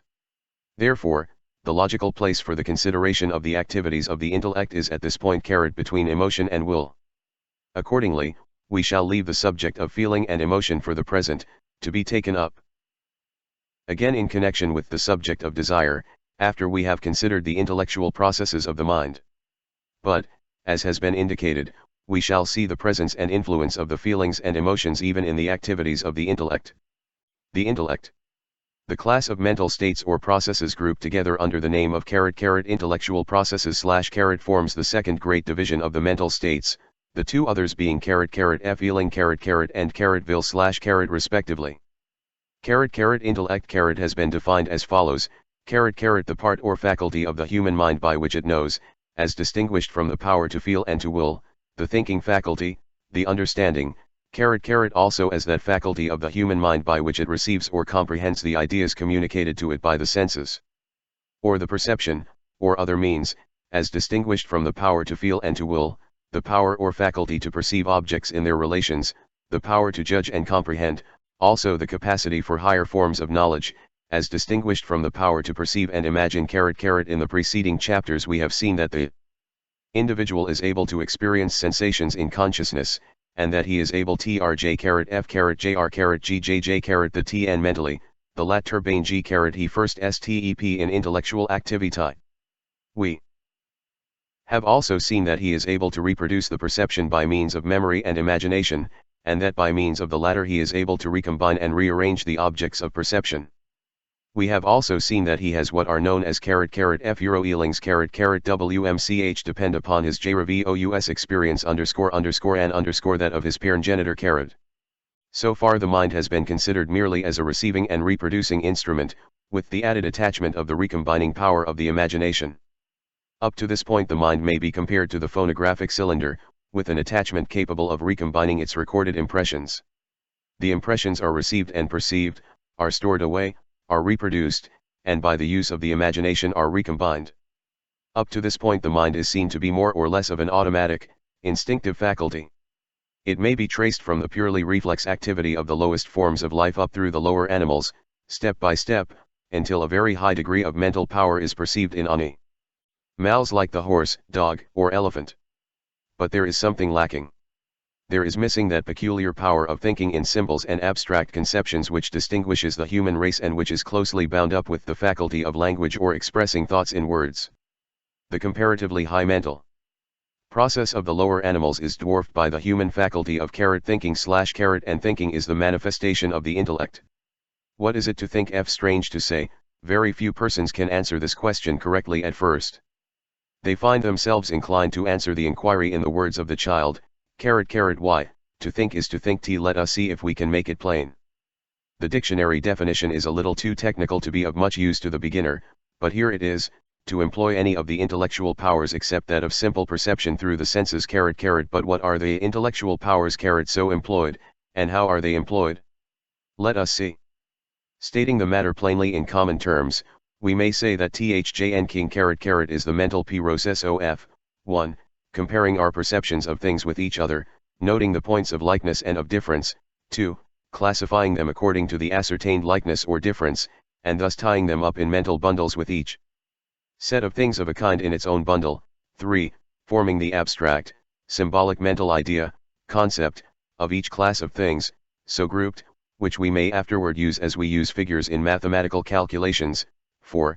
Using these concepts in order to form inferences, that is, to reason from the known to the unknown, and to form judgments regarding things; 5. Comparing these judgments and deducing higher judgments from them, and so on. Without thinking, man would be dependent upon each particular experience for his knowledge, except so far as memory and imagination could instinctively aid him. By thought processes he is enabled to infer that if certain things be true of one of a certain kind of things, the same thing may be expected from others of the same class. As he is able to note points of likeness or difference, he is able to form clearer and truer inferences. In addition, he is able to apply his constructive imagination to the rearrangement and recombination of things whose nature he has discovered, and thus progress along the line of material achievement as well as of knowledge. It must be remembered, however, that the intellect depends entirely for its material upon the perception, which in turn receives its raw material from the senses. The intellect merely groups together the material of perception, makes inferences, draws conclusions from, and forms conclusions regarding them, and in the case of constructive imagination recombines them in effective forms and arrangement. The intellect is the last in order in the course of mental evolution. It appears last in order in the mind of the child, but it often persists in old age after the feelings have grown dim and the memory weak. Concepts. What is known as the concept is the first fruit of the elemental processes of thought. The various images of outside objects are sensed, then perceived, and then grouped according to their likenesses and differences, and the result is the production of concepts. It is difficult to define a concept so as to convey any meaning to the beginner. For instance, the dictionaries give the definition as an abstract, general conception, idea, or notion formed in the mind. Not very clear this, is it? Perhaps we can understand it better if we say that the terms dog, cat, man, horse, house, etc., each expresses a concept. Every term expresses a concept, every general name of a thing or quality is a term applied to the concept. We shall see this a little clearer as we proceed. We form a concept in this way: 1. We perceive a number of things; 2. Then we notice certain qualities possessed by things, certain properties, attributes, or characteristics which make the thing what it is; 3. Then we compare these qualities of the thing with the qualities of other things and see that there is a likeness in some cases, in various degrees, and a difference in other cases, in various degrees. 4. Then we generalize or classify the perceived things according to their ascertained likenesses and differences. 5. Then we form a general idea or concept embodying each class of thing, and, finally, we give to the concept a term, or name, which is its symbol. The concept is a general idea of a class of things, the term is the expression of that general idea. The concept is the idea of a class of things, the term is the label affixed to the thing. To illustrate this last distinction, let NS take the concept and term of T, IRD/, for instance. By perception, comparison, and classification of the qualities of living things we have arrived at the conclusion that there exists a great general class, the qualities of which may be stated thus: arm-blooded, feathered, winged, oviparous, vertebrate. To this general class of quality possessing animals we apply the English term bird. The name is merely a symbol. In German the term is Vogel, in Latin, avis, but in each and every case the general idea or concept above stated, i.e., warm-blooded, feathered, winged, oviparous, vertebrate. Is meant. If anything is found having all of those particular qualities, then we know it must be what we call a bird. And everything that we call a bird must have those qualities. The term dirt is the symbol for that particular combination of qualities existing in a thing. There is a difference between a mental image of the imagination and a concept. The mental image must always be of a particular thing, while the concept is always an idea of a general class of things which cannot be clearly pictured in the mind. For instance, the imagination may form the mental picture of any known bird, or even of an imaginary bird, but that bird always will be a distinct, particular bird. Try to form a mental picture of the general class of birds. How will you do it? Do you realize the difficulty? First, such an image would have to include the characteristics of the large birds, such as the eagle, ostrich, and condor, and of the small birds, such as the wren and hummingbird. It must be a composite of the shape of all birds, from the ostrich, swan, eagle, crane, down to the sparrow, swallow, and hummingbird. It must picture the particular qualities of birds of prey, water birds, and domestic fowls, as well as the grain eaters. It must exhibit all the colors found in bird life, from the brightest reds and greens down to the sober grays and browns. A little thought will show that a clear mental image of such a concept is impossible. What the most of us do, when we think of bird, *, is to picture a vague, flying shape of dull color, but when we stop to think that the term must also include the waddling duck and the scratching barnyard chicken, we see that our mental image is faulty. The trouble is that the term bird really means all bird, and we cannot picture an all bird from the very nature of the case. Our terms, therefore, are like mathematical figures, or algebraic symbols, which we use for ease, speed, and clearness of thinking. The trouble does not end here. Concepts not only include the general idea of things, but also the general idea of the qualities of things. Thus sweetness, hardness, courage, and energy are concepts, but we cannot form a mental image of them by themselves. We may picture a sweet thing, but not sweetness itself. So you see that a concept is a purely abstract mental idea, a symbol akin to the figures 1, 2, 3, etc., and used in the same way. They stand for general classes of things. A term is the verbal and written expression of the general idea or concept. The student is requested to fix these distinctions in his mind, so as to render further understanding of them easy. Conception. The process of conception has been well defined by Gordy as that act of mind by which it forms an idea of a class, or that act of the mind that enables NS to use general names intelligently. He adds, it is, of course, understood that I am using the word class to denote an indefinite number of individuals that resemble each other in certain particulars. Perception. The first step in conception, as we have seen, is that of perception. It is readily perceived that the character of our intellectual processes depends materially upon the variety, clearness, and accuracy of our perceptions. Therefore, again, we would refer our students to the chapter in which we have stated the importance of clear perception. Memory. The future steps of conception depend materially upon the clearness of the memory, as we can classify objects only by remembering their qualities beyond the immediate moment of actual, original perception. Therefore, the memory should be strengthened for this as well as other objects. Abstraction. The second step in conception is that of the mental abstraction of qualities from the observed thing. That is, we must perceive and then mentally set aside the observed qualities of the thing. For instance, man first perceived the existence of certain qualities in things. He found that a certain number of things possessed some of these qualities in common, while others possessed other qualities in the same way, and thus arose classification from comparison. But both comparison and classification are possible only by abstraction, or the perception of the quality as a thing, thus, the abstraction of the idea of the quality of sweetness from the idea of sugar. Sweetness is a quality rather than a thing itself. It is something possessed by sugar which helps to make sugar what it is. Color, shape, size, mental qualities, habits of action, these are some of the qualities first observed in things and abstracted from them in thought. Eatness, sweetness, hardness, softness, largeness, smallness, fragrance, swiftness, slowness, fierceness, gentleness, warmness, coldness, etc. These are abstracted qualities of things.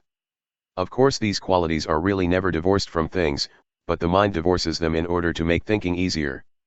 An authority says, happy face, animals are incapable of making abstractions, and that is the reason why they cannot develop formal thought. Abstract thought is identical with rational thought, which is the characteristic feature of the thought of speaking beings. This is the reason why abstract thought is upon earth the exclusive property of man, and why brutes are incapable of abstract thought. The process of naming is the mechanism of abstraction, for names establish the mental independence of the objects named. The processes of abstraction depend upon attention. Concentrated attention.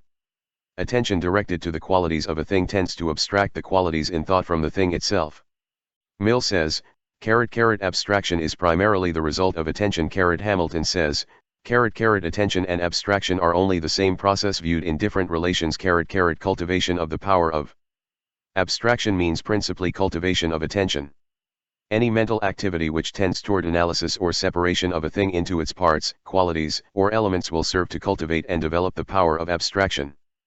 The habit of converting qualities into concepts is acquired by transforming adjective terms into their corresponding noun terms.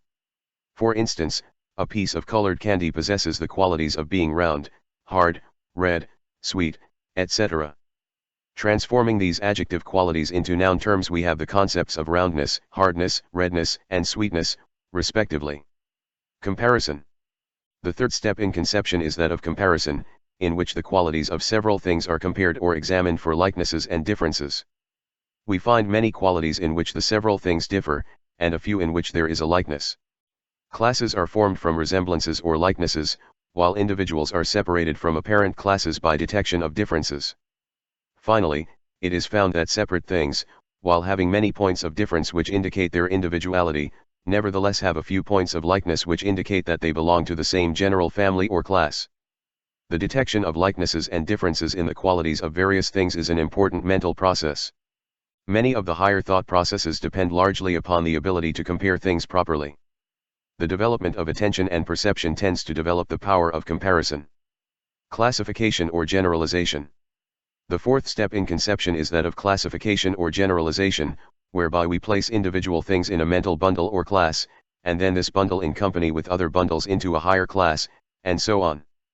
Thus we group all the individual small birds having certain characteristics into a species, then several related species into a larger family, and this into a still larger, until finally we group all the bird families into the great family which we call birds, and of which the simple term bird expresses the general concept. Jevons says, we classify things together whenever we observe that they are like each other in any respect, and therefore think of them together. In classifying a collection of objects, we do not merely put together into groups those which resemble each other, but we also divide each class into smaller ones in which the resemblance is more complete. Thus the class of white substances may be divided into those which are solid, and those which are fluid, so that we get the two minor classes of solid white and fluid white substances. It is desirable to have names by which to show that one class is contained in another, and, accordingly, we call the class which is divided into two or more smaller ones the genus, and the smaller ones into which it is divided, the species. Every species is a small family of the individuals composing it, and at the same time is an individual species of the genus just above it. The genus, in turn, is a family of several species, and at the same time an individual genus in the greater family or genus above it. The student may familiarize himself with the idea of generalization by considering himself as an individual, John Smith. John represents that unit of generalization. The next step is to combine John with the other Smiths of his immediate family. Then this family may be grouped with his near blood relations, and so on, until finally all the related Smiths, near and remote, are grouped together in a great Smith family. Or, in the same way, the family group may be enlarged until it takes in all the white people in a county, then all the white people in the state, then all in the United States, then all the white races, then all the white and other light-skinned races, then all mankind.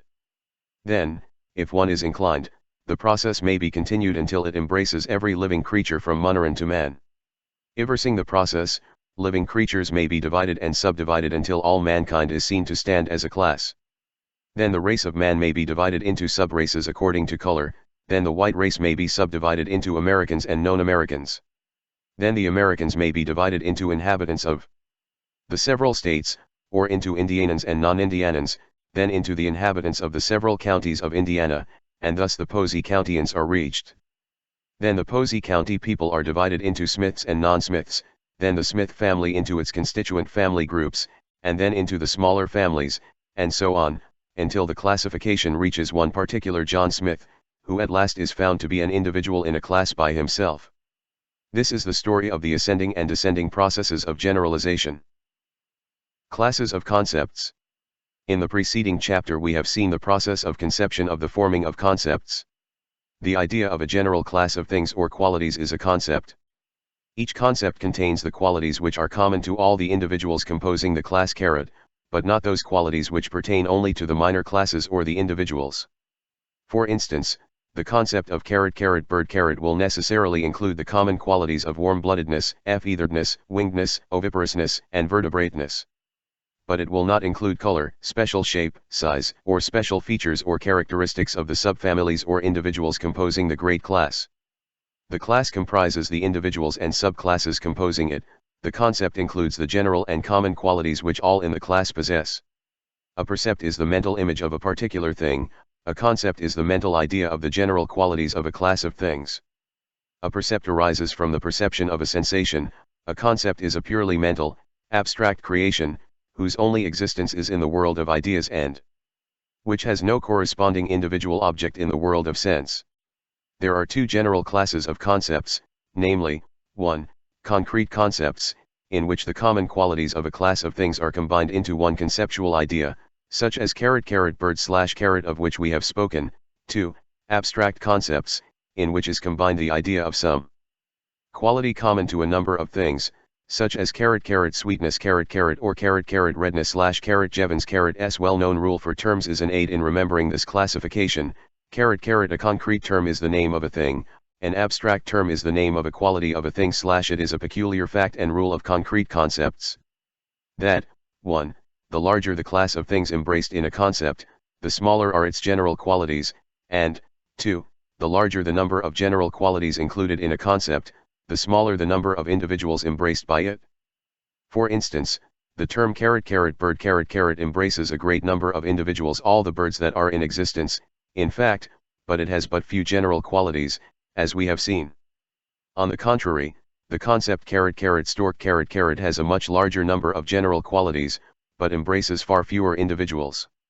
Finally, the individual is reached, and we find that it has more qualities than any class can have, but it is composed of the smallest possible number of individuals. 1. The secret is this: no two individuals can have as many qualities in common as each has individually unless they are precisely alike, which is impossible in nature. Imperfect concepts. It is said that outside of strictly scientific definitions very few persons agree in their concepts of the same thing.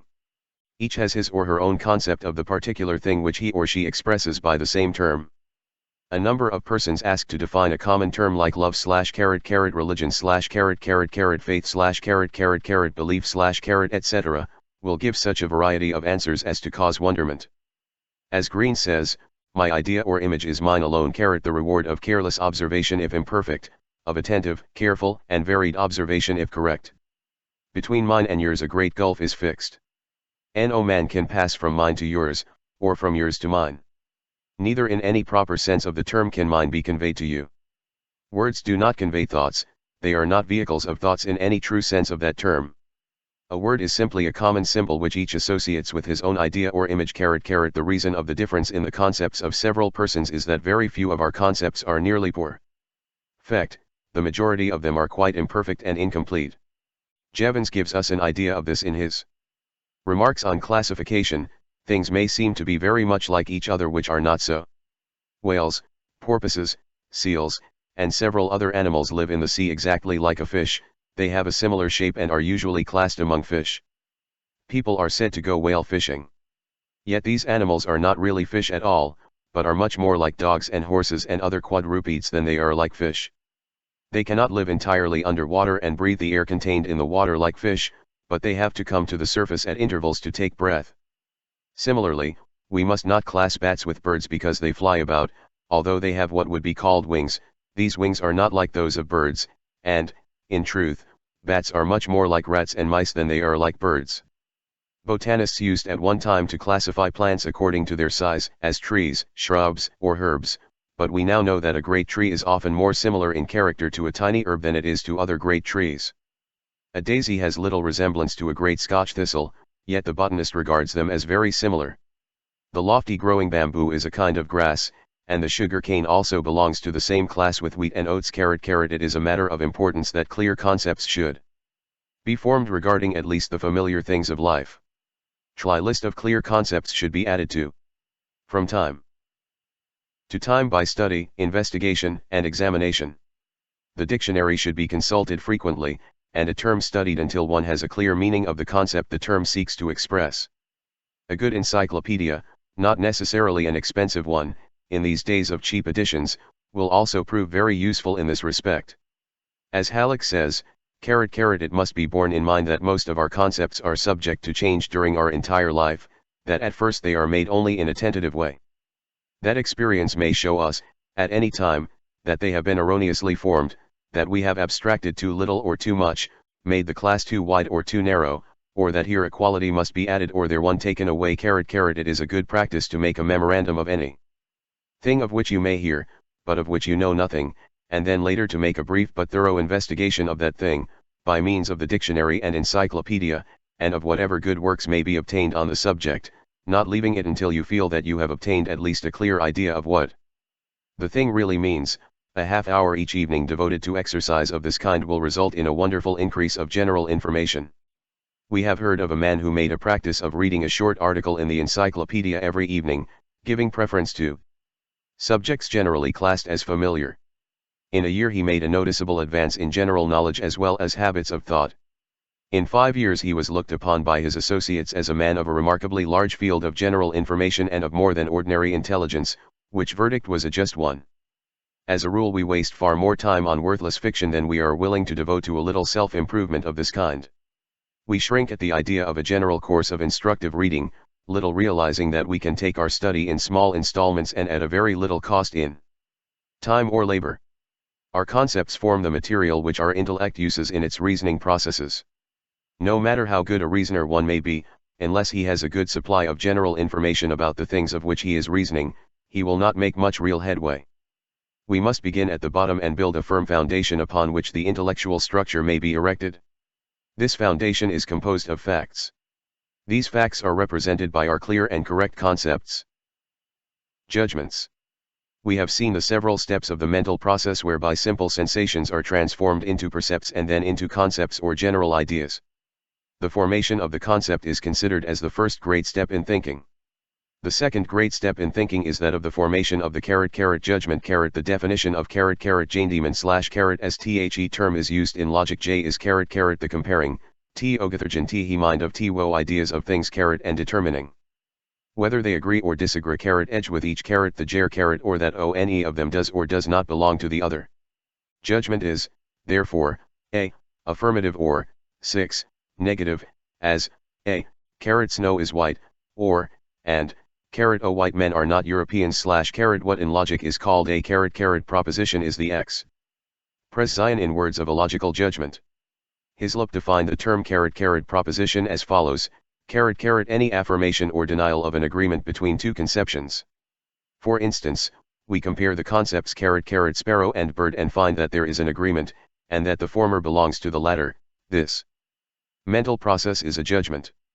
We then announce the judgment in the proposition, the sparrow is a bird / in the same way we compare the concepts bat and bird / find that there is a disagreement, and form the judgment that neither belongs to the other, which we express in the proposition, the bat is not a bird / or we may form the judgment that sweetness is a quality of sugar / which we express in the proposition, sugar is sweet. Likewise, we may form the judgment which results in the proposition, vinegar is not sweet. While the process of judgment is generally considered as constituting the second great step of thinking, after the formation of the concept, and consisting of the comparing of concepts, it must be remembered that the act of judging is far more elementary than this, for it is found still farther back in the history of thought processes. By that peculiar law of paradox which we find everywhere operative in mind processes, the same process of forming judgments which is used in comparing concepts also has been used in forming the same concepts in the stage of comparison. In fact, the result underscore of all comparison 2gh or low w, must be a judgment.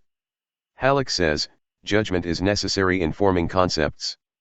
When we decide that a quality is or is not common to a class, we are really judging. This is another evidence of the complexity and unified action of the mind. Brooks says, the power of judgment is of great value in its products. It is involved in or accompanies every act of the intellect, and thus lies at the foundation of all intellectual activity. It operates directly in every act of the understanding, and even aids the other faculties of the mind in completing their activities and products. Strictly speaking, every intelligent act of the mind is accompanied with a judgment. To know is to discriminate and, therefore, to judge. Every sensation or cognition involves a knowledge and so a judgment that it exists. The mind cannot think at all without judging. To think is to judge. Even in forming the notions which judgment compares, the mind judges. Every notion or concept implies a previous act of judgment to form it. In forming a concept we compare the common attributes before we unite them, and comparison is judgment.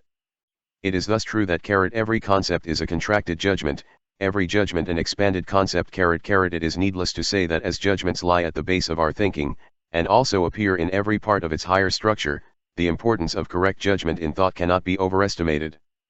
But it is often very difficult to form correct judgment even regarding the most familiar things around us.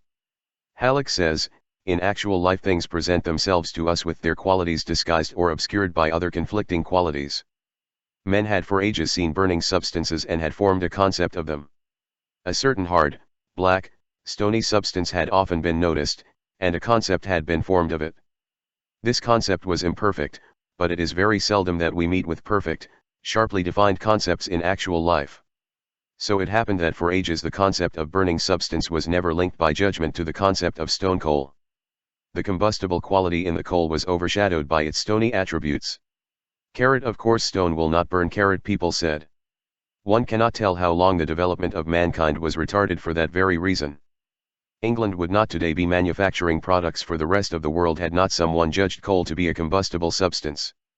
Judgment is ever silently working and comparing things that to past ages seemed dissimilar, and it is constantly abstracting and leaving out of the field of view those qualities which have simply served to obscure the point at issue. Gordy says, the credulity of children is proverbial, but if we get our facts at first hand, if we study the living, learning, playing child we shall see that he is quite as remarkable for incredulity as for credulity. The explanation is simple. He tends to believe the first suggestion that comes into his mind, no matter from what source, and since his belief is not the result of any rational process, he cannot be made to disbelieve it in any rational way. Hence it is that he is very credulous about any matter about which he has no ideas, but let the idea once get possession of his mind, and he is quite as remarkable for incredulity as before for credulity. If we study the larger child, the man with a child's mind, an uneducated man, we shall have the same truth forced upon us. If the beliefs of men were due to processes of reasoning, where they have not reasoned they would not believe. But do we find it so? Is it not true that the men who have the most positive opinions on the largest variety of subjects so far as they have ever heard of them are precisely those who have the least right to them? Socrates, we remember, was counted the wisest man in Athens because he alone resisted his natural tendency to believe in the absence of evidence. He alone would not delude himself with the conceit of knowledge without the reality, and it would scarcely be too much to say that the intellectual strength of men is in direct proportion to the number of things they are absolutely certain of. I do not, of course, mean to intimate that we should have no opinions about matters that we have not personally investigated. We take, and ought to take, the opinion of some men about law, and others about medicine, and others about particular sciences, and so on. But we should clearly realize the difference between holding an opinion on trust and holding it as the result of our own investigations. Brooks says, it should be one of the leading objects of the culture of young people to lead them to acquire the habit of forming judgments. They should not only be led to see things but to have opinions about things. They should be trained to see things in their relations and to put these relations into definite propositions.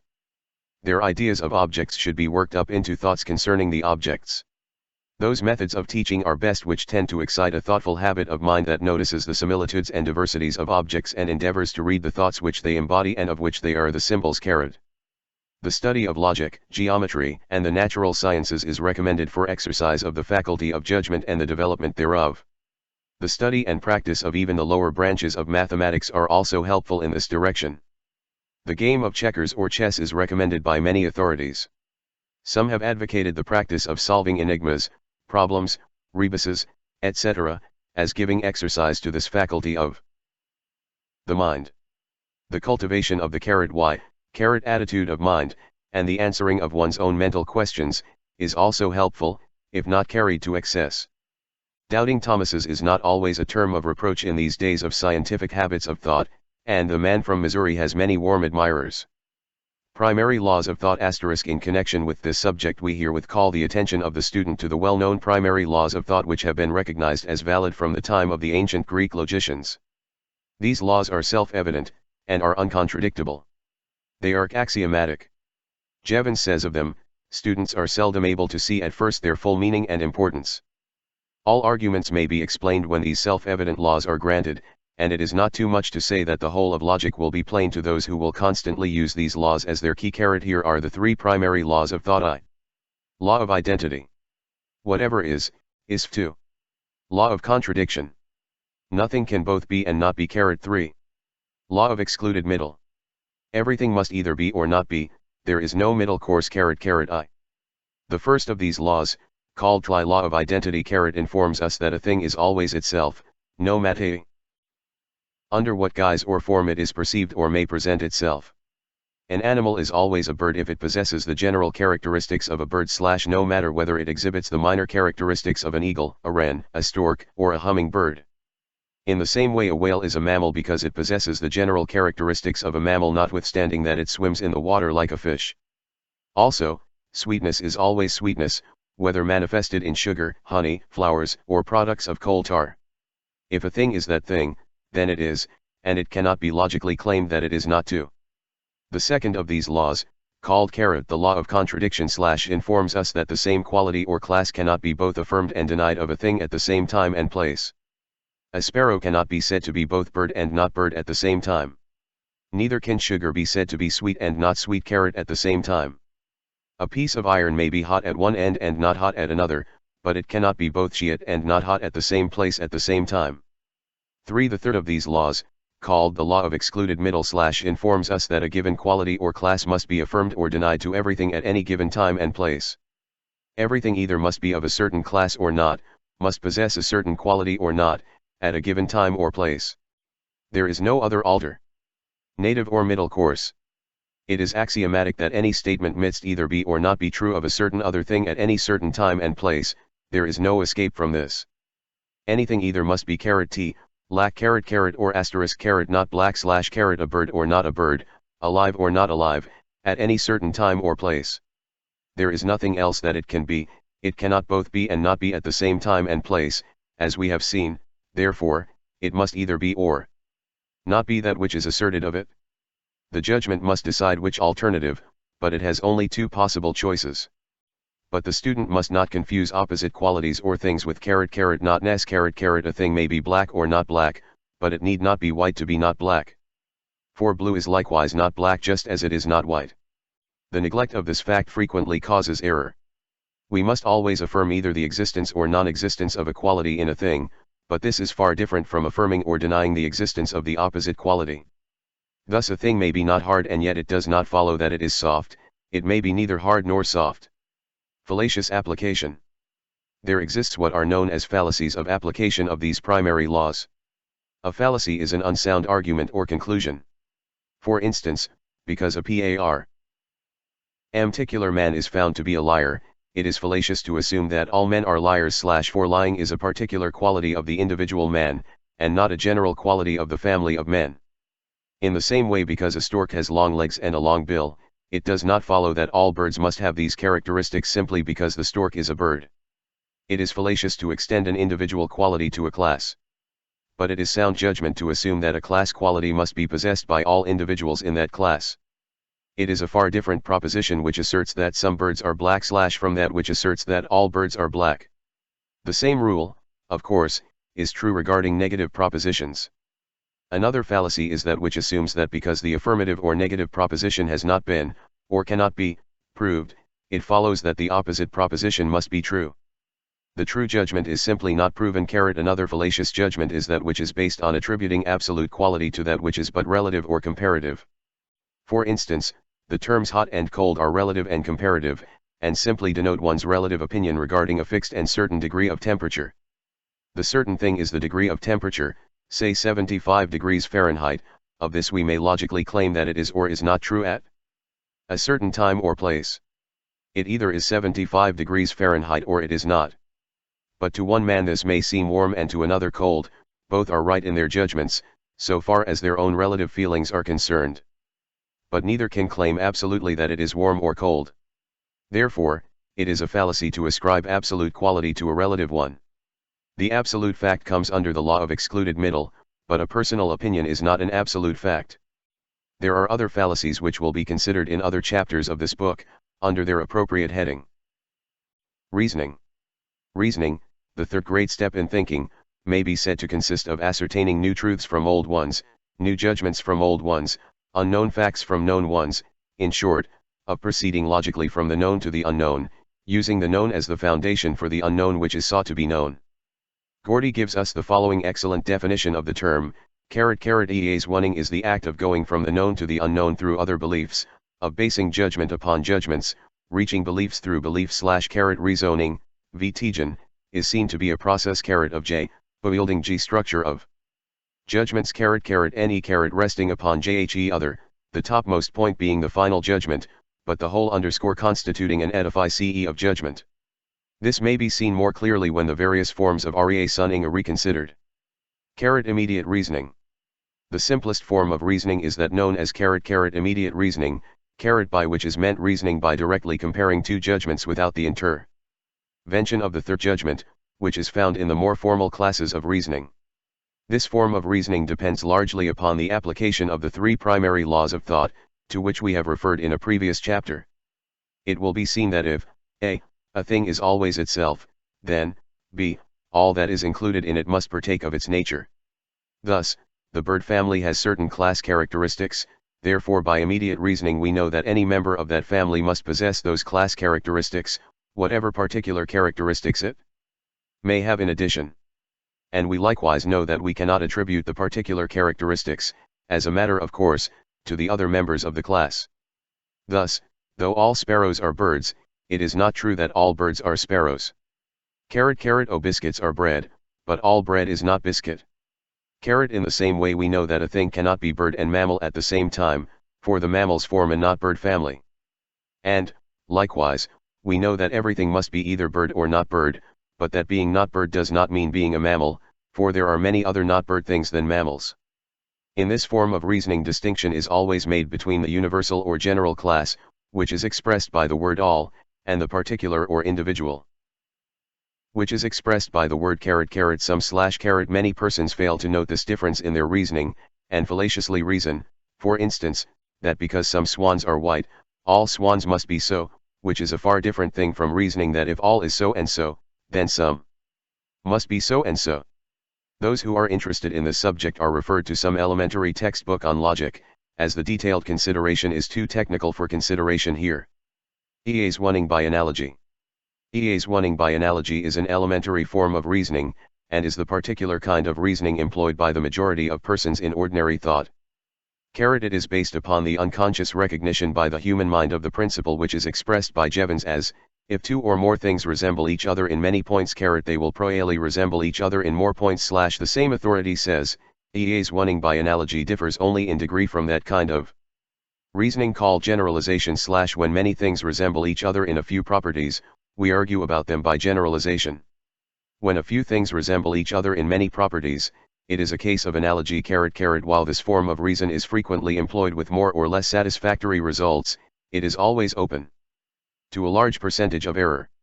Thus, persons have been poisoned by toadstools by reason of false analogous reasoning that because mushrooms are edible, then toadstools, which resemble them, must also be fit for food, or, in the same way, because certain berries resemble other edible berries they must likewise be good food. As Brooks says, to infer that because John Smith has a red nose and is also a drunkard, then Henry Jones, who also has a red nose, is also a drunkard, would be dangerous inference. Conclusions of this kind drawn from analogy are frequently dangerous. Halleck says, many false analogies are manufactured, and it is excellent thought training to expose them. The majority of people think so little that they swallow these false analogies just as newly fledged robins swallow small stones dropped into their mouths. Jevons, one of the best authorities on the subject, says, there is no way in which we can really assure ourselves that we are arguing safely by analogy. The only rule that can be given is this, that the more closely two things resemble each other, the more likely it is that they are the same in other respects, especially in points closely connected with those observed. In order to be clear about our conclusions, we ought, in fact, never to rest satisfied with mere analogy, but ought to try to discover the general laws governing the case. ******* We find that reasoning by analogy is not to be depended upon, unless we make such an inquiry into the causes and laws of the things in question that we really employ inductive and deductive reasoning. Higher forms of reasoning. The two higher forms of XEMQ2ing_X known respect J rely as ___ inductive reasoning, or inference from particular facts to general laws _n, 2, deductive reasoning are inference from general truths to particular truths. While THECL's distinction is made for the purpose of clear consideration, it must not be forgotten that the two forms of reasoning are generally found in combination. Thus, In inductive reasoning many steps are taken by the aid of deductive reasoning, and, likewise, before we can reason deductively from general truths to particular ones we must have discovered the general truths by inductive reasoning from particular facts. Thus there is a unity in all reasoning processes as there is in all mental operations. Inductive reasoning is a synthetical process, deductive reasoning, an analytical one. In the first we combine and build up, in the latter we dissect and separate. Inductive reasoning. Inductive reasoning is based upon the axiom, Oliat is true of the many is true of the whole. This axiom is based upon man's belief in the uniformity of nature. Inductive reasoning is a mental ladder by which we climb from particular facts to gen-arrow laws, but the ladder rests upon the belief that the universe is governed by law. The steps in inductive reasoning are as follows: I. Observation, investigation, and examination of particular facts or things.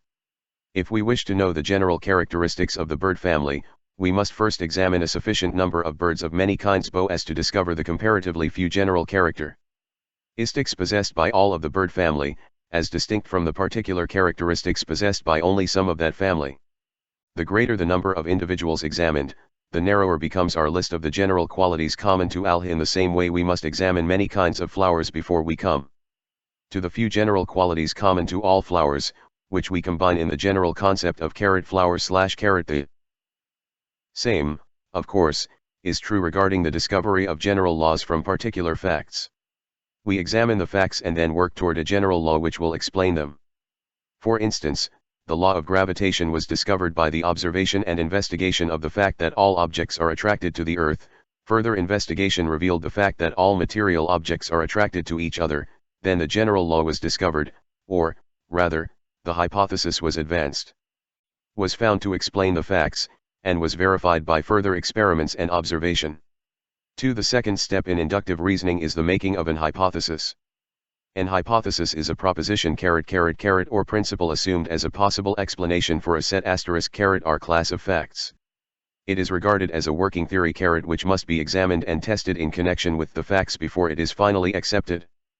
For instance, after the observation that a number of magnets attracted steel, it was found reasonable to advance the hypothesis that all magnets attract steel. In the same way was advanced the hypothesis that all birds are warm-blooded, winged, feathered, oviparous vertebrates. Subsequent observation and experiment established the hypothesis regarding the magnet, and regarding the general qualities of the bird family. If a single magnet had been found which did not attract steel, then the hypothesis would have fallen. If a single bird had been discovered which was not warm-blooded, then that quality would have been stricken from the list of the necessary characteristics of all birds. A theory is merely an hypothesis which has been verified or established by continued and repeated observation, investigation, and experiment. Hypotheses and theories arise very frequently from the subconscious assimilation of a number of particular facts and the consequent flashing of a great guess, or sacred suspicion of the truth, into the conscious field of attention. The scientific imagination plays an important part in this process. There is, of course, a world of difference between a blind guess based upon insufficient data and a scientific guess resulting from the accumulation of a vast store of careful and accurate information. As Brooks says, the forming of an hypothesis requires a suggestive mind, a lively fancy, a philosophic imagination that catches a glimpse of the idea through the form or sees the law standing behind the fact but accepted theories, in the majority of cases, arise only by testing out and rejecting many promising hypotheses and finally settling upon the one which best answers all the requirements and best explains the facts. As an authority says, to try wrong guesses is with most persons the only way to hit upon right one / 3. Testing the hypothesis by deductive reasoning is the third step in inductive reasoning. This test is made by applying the hypothetical principle to particular facts or things, that is, to follow out mentally the hypothetical principle to its logical conclusion. This may be done in this way: if so and so is correct, then it follows that thus and so is true / etc. If the conclusion agrees with reason, then the test is deemed satisfactory so far as it has gone. But if the result proves to be a logical absurdity or inconsistent with natural facts, then the hypothesis is discredited. For practical verification of the hypothesis is the fourth step in inductive reasoning. This step consists of the actual comparison of observed facts with the logical conclusions arising from applying deductive reasoning to the general principle assumed as a premise. The greater number of facts agreeing with the conclusions arising from the premise of the hypothesis, the greater is deemed the probability of the latter. The authorities generally assume an hypothesis to be verified when it accounts for all the facts which properly are related to it. Some extremists contend, however, that before an hypothesis may be considered as absolutely verified, it must not only account for all the associated facts but that also there must be no other possible hypothesis to account for the same facts. The facts referred to in this connection may be either 1. Observed phenomena, or 2.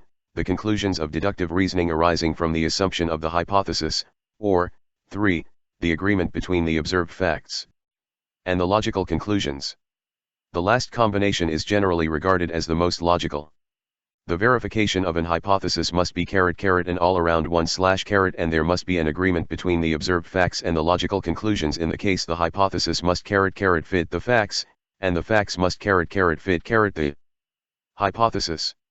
The facts are the glass slipper of the Cinderella legend. The several sisters of Cinderella were discarded hypotheses, the slipper and the sisters not fitting / when Cinderella's foot was found to be the one foot upon which the glass slipper fitted, then the Cinderella hypothesis was considered to have been proved. The glass slipper was hers and the prince claimed his bride.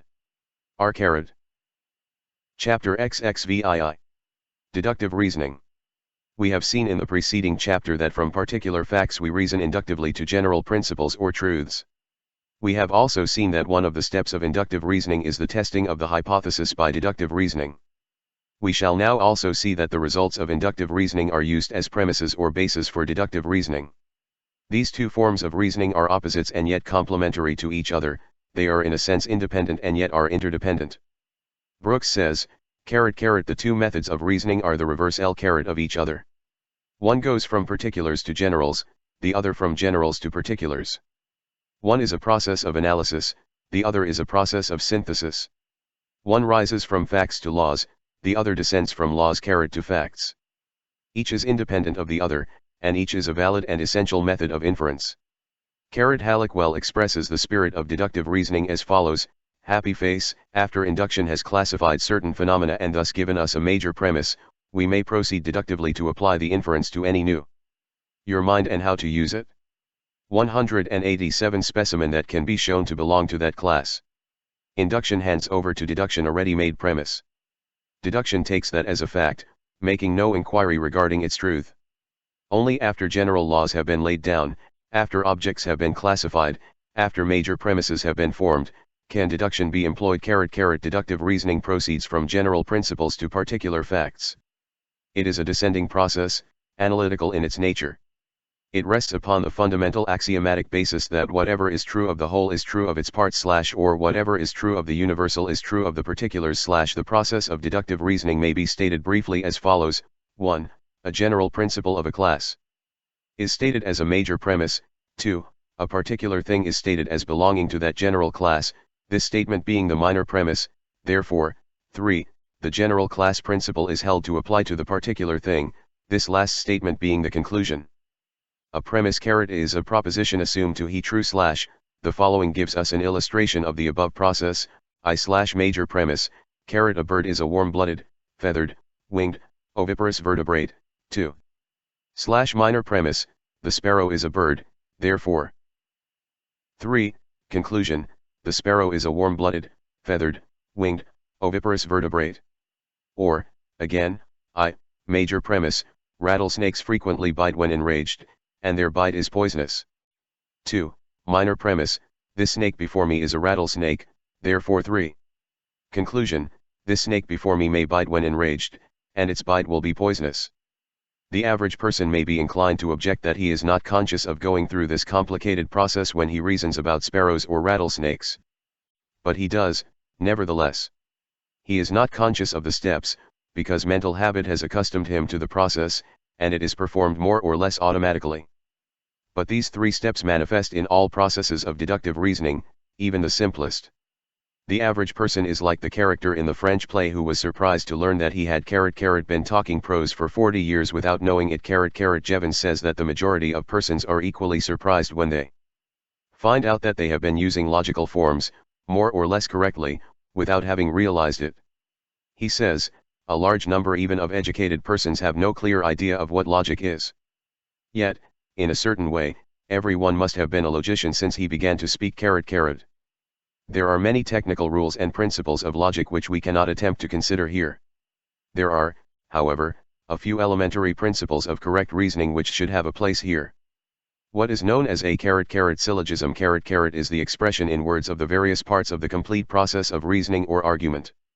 Whately defines it as follows: a syllogism is an argument expressed in strict logical form so that its conclusiveness is manifest from the structure of the expression alone, without any regard to the meaning of the term. In short, if the two premises are accepted as correct, it follows that there can be only one true logical conclusion resulting therefrom. In abstract or theoretical reasoning, the word if is assumed to precede each of the two premises, the therefore before the conclusion resulting from the if, of course. The following are the general rules governing the syllogism.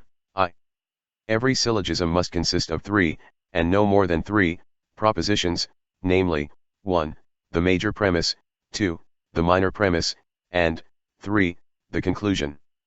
2. The conclusion must naturally follow from the premises, otherwise the syllogism is invalid and constitutes a fallacy or sophism. 3. One premise, at least, must be affirmative. 190. Your mind and how to use it. 4. If one premise is negative, the conclusion must be negative. One premise, at least, must be universal or general.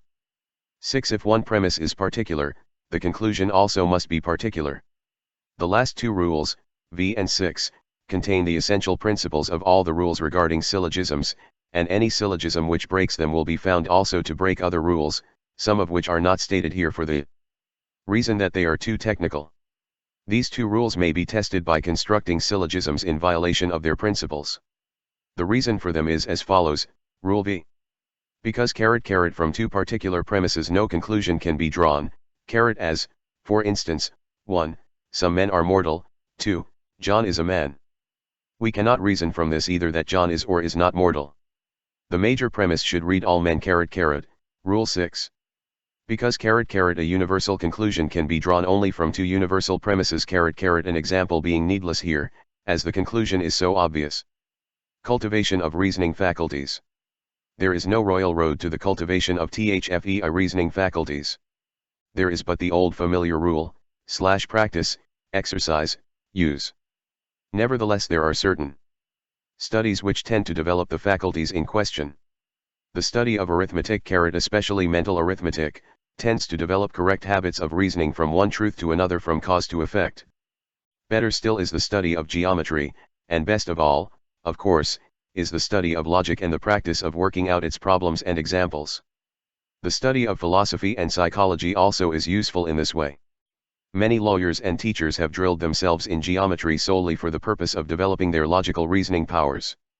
Brooks says, so valuable is geometry as a discipline that many lawyers and others review their geometry every year in order to keep the mind drilled to logical habits of thinking. The study of logic will aid in the development of the power of deductive reasoning. It does this, first, by showing the method by which we reason. To know how we reason, to see the laws which govern the reasoning process, to analyze the syllogism and see its conformity to the laws of thought, is not only an exercise of reasoning but gives that knowledge of the process that will be both a stimulus and a guide to thought. No one can trace the principles and processes of thought without receiving thereby an impetus to thought. In the second place, the study of logic is probably even more valuable because it gives practice in deductive thinking. This, perhaps, is its principal value, since the mind reasons instinctively without knowing how it reasons. One can think without the knowledge of the science of thinking just as one can use language correctly without a knowledge of grammar, yet as the study of grammar improves one's speech, so the study of logic can but improve one's thought. In the opinion of the writer hereof, one of the best though simple methods of cultivating the faculties of reasoning is to acquaint oneself thoroughly with the more common fallacies or forms of false reasoning, so thoroughly that not only is the false reasoning detected at once but also the reason of its falsity is readily understood. To understand the wrong ways of reasoning is to be on guard against them. By guarding against them we tend to eliminate them from our thought processes. If we eliminate the false we have the true left in its place. Therefore we recommend the weeding of the logical garden of the common fallacies, to the end that the flowers of pure reason may flourish in their stead. Accordingly, we think it well to call your attention in the next chapter to the more common fallacies, and the reason of their falsity. Chapter XXVIII. Fallacious reasoning. Fallacy is defined as an unsound argument or mode of arguing which, while appearing to be decisive of a question, is in reality not so, or a fallacious statement or proposition in which the error is not readily apparent. When a fallacy is used to deceive others, it is called sophistry / happy face. It is important that the student should understand the nature of the fallacy and understand its most common forms. As Jevons says, in learning how to do right it is always desirable to be informed as to the ways in which we are likely to go wrong. In describing to a man the road which he should follow, we ought to tell him not only the turnings which he is to take but also the turnings which he is to avoid. Similarly, it is a useful part of logic which teaches us the ways and turnings by which people most commonly go astray in reasoning. In presenting the following brief statement regarding the more common forms of fallacy, we omit so far as possible the technical details which belong to textbooks on logic. Fallacies. I true collective but false particular. An example of this fallacy is found in the argument that because the French race, collectively, are excitable, therefore a particular Frenchman must be excitable. Or that because the Jewish race, collectively, are good business people, therefore the particular Jew must be a good businessman. This is as fallacious as arguing that because a man may drown in the ocean he should avoid the bath, basin, or cup of water. There is a vast difference between the whole of a thing and its separate parts. Nitric acid and glycerin, separately, are not explosive, but, combined, they form nitroglycerin, a most dangerous and powerful explosive. Reversing this form of illustration, we remind you of the old saying, salt is a good thing, but one doesn't want to be put in pickle / one too. Irrelevant conclusion. This fallacy consists in introducing in the conclusion matter not contained in the premises, or in the confusing of the issue. For instance, 1. All men are sinful, 2. John Smith is a man, therefore, 3. John Smith is a horse thief. This may sound absurd, but many arguments are as fallacious as this, and for the same reason. Or another and more subtle form, 1. All thieves are liars, 2. John Smith is a liar, therefore, 3. John Smith is a thief. The first example arises from the introduction of new matter, and the last from the confusion of the issue. 3. False cause. This fallacy consists in attributing cause to a thing which is merely coincident with, or precedent to, the effect. For instance, 1. The cock crows just before or at the moment of sunrise, therefore, 2. The cock crowing is the cause of the sunrise. Or, again, 1. Bad crops followed the election of a Whig president, therefore, 2. The Whig party is the cause of the bad crops. Or, again, 1. Where civilization is the highest, there we find the greatest number of high hats, therefore, 2. High hats are the cause of civilization. TV. Circular reasoning. In this form of fallacy the person reasoning or arguing endeavors to explain or prove a thing by itself or its own terms. For instance, 1. The Whig party is honest because it advocates honest principles, 2. The Whig principles are honest because they are advocated by an honest party. A common form of this fallacy in its phase of sophistry is the use of synonyms in such a manner that they seem to express more than the original conception, whereas they are really but other terms for the same thing. An historic example of circular reasoning is the following: 1. The Church of England is the true church, because it was established by God, 2. It must have been established by God, because it is the true church. This form of sophistry is most effective when employed in long arguments in which it is difficult to detect it. Begging the question. This fallacy arises from the use of a false premise, or at least of a premise the truth of which is not admitted by the opponent. It may be stated, simply, as unwarranted assumption of a premise. Generally the major premised many persons in public life argue in this way. They boldly assert an unwarranted premise, and then proceed to argue logically from it. The result is confusing to the average person, for, the steps of the reasoning being logical, it seems as if the argument is sound, the fact of the unwarranted premise being overlooked.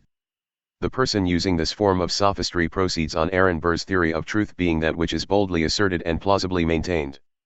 Bulwer makes one of his characters mention a particularly atrocious form of this fallacy, although an amusing one, in the following words: whenever you are about to utter something astonishingly false, always begin with, It is an acknowledged fact, etc.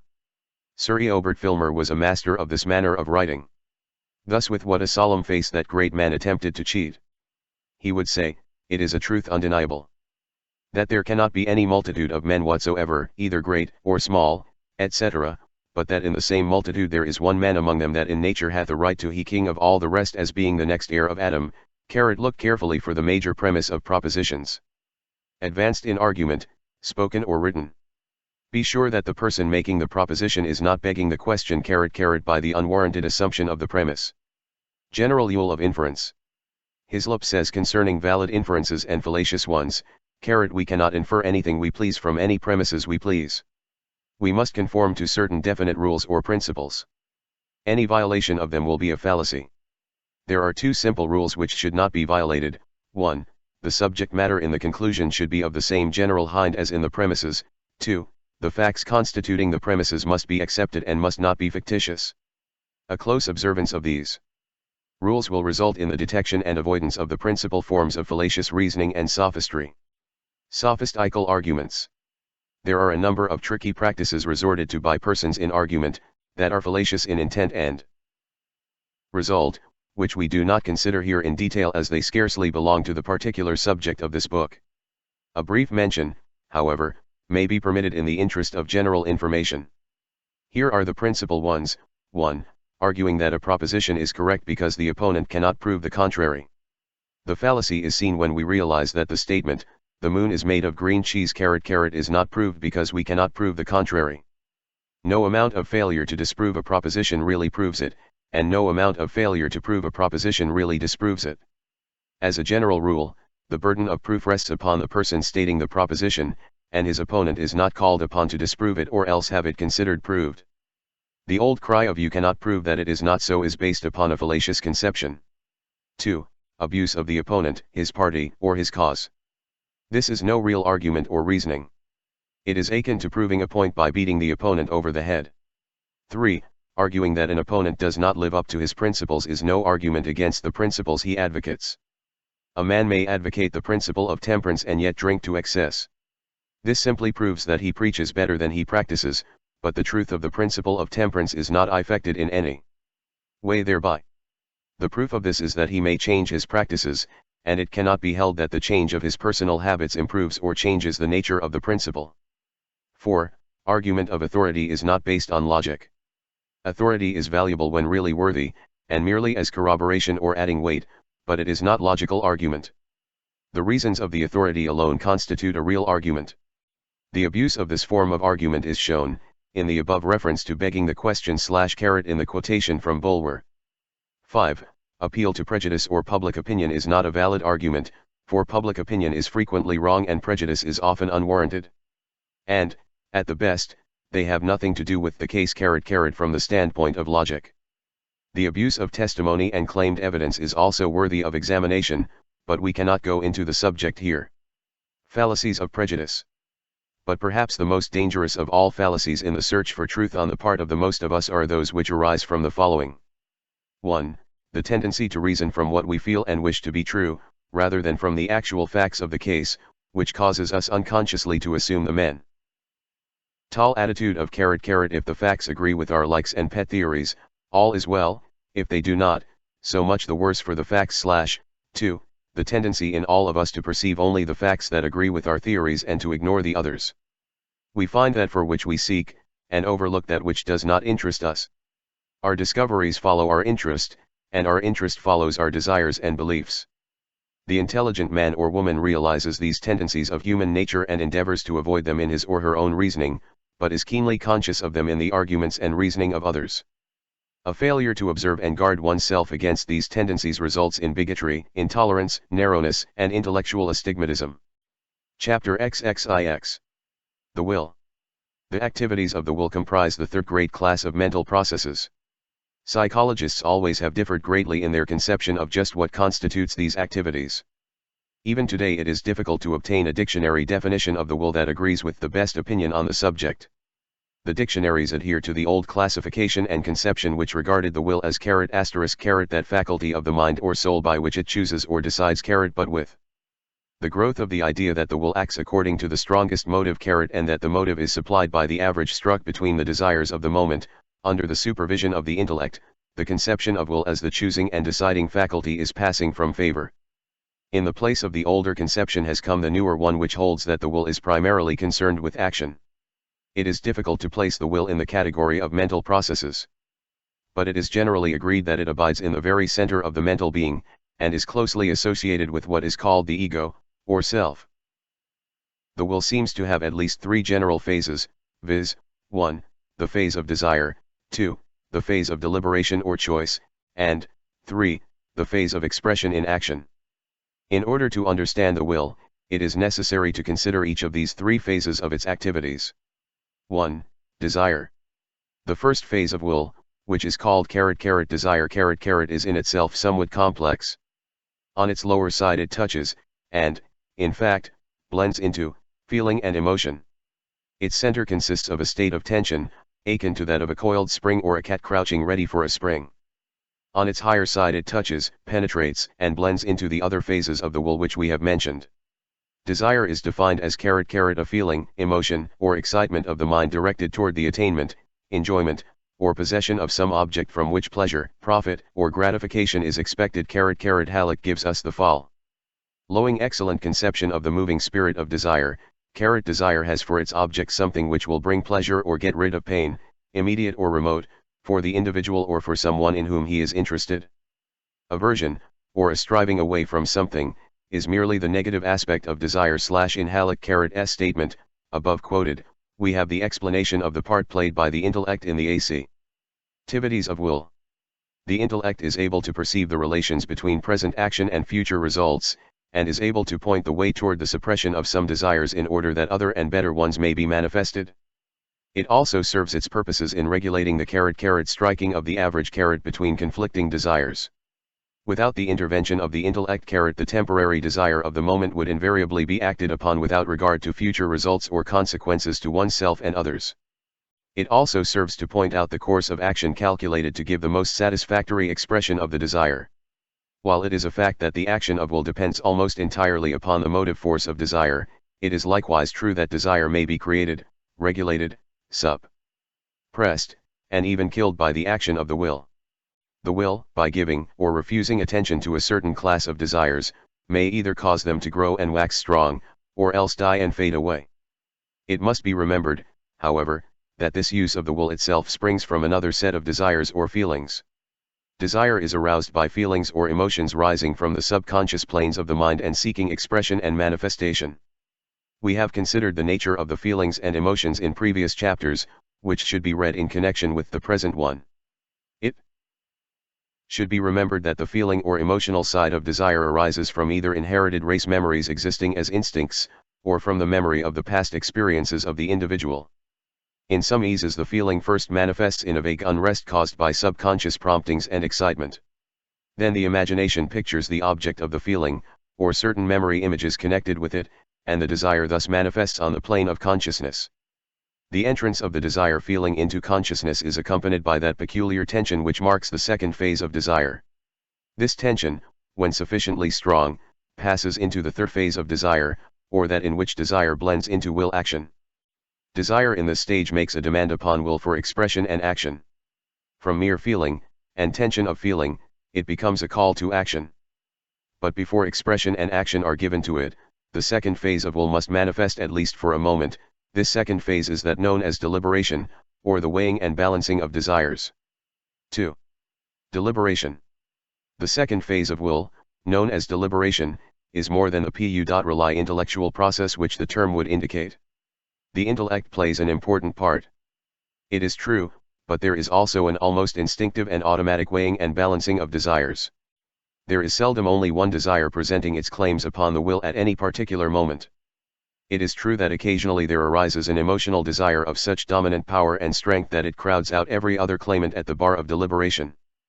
But such instances are rare, and as a rule there are a host of rival claimants, each insisting upon its rights in the matter at issue.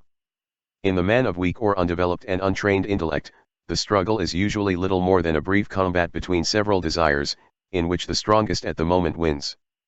but with the development of intellect new factors arise and new forces are felt.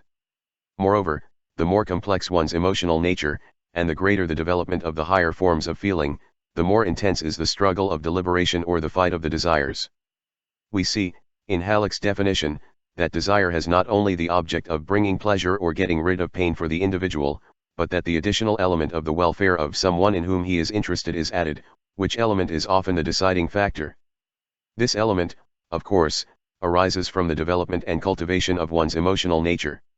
In the same way we also see that it is not merely the immediate welfare of oneself or those in whom one is interested that speaks before the bar, but also the more remote welfare. This consideration of future welfare depends upon the intellect and cultivated imagination under its control. Moreover, the trained intellect is able to discover possible greater satisfaction in some course of action other than in the one prompted by the clamoring desire of the moment. This explains why the judgment and action of an intelligent man, as a rule, are far different from those of the unintelligent one, and also why a man of culture tends toward different action from that of the uncultured, and likewise, why the man of broad sympathies and high ideals acts in a different way from one of the opposite type. But the principle is ever the same: the feelings manifest in desire, the greatest ultimate satisfaction apparent at the moment is sought, and the strongest set of desires wins the day. Halleck's comment on this point is interesting.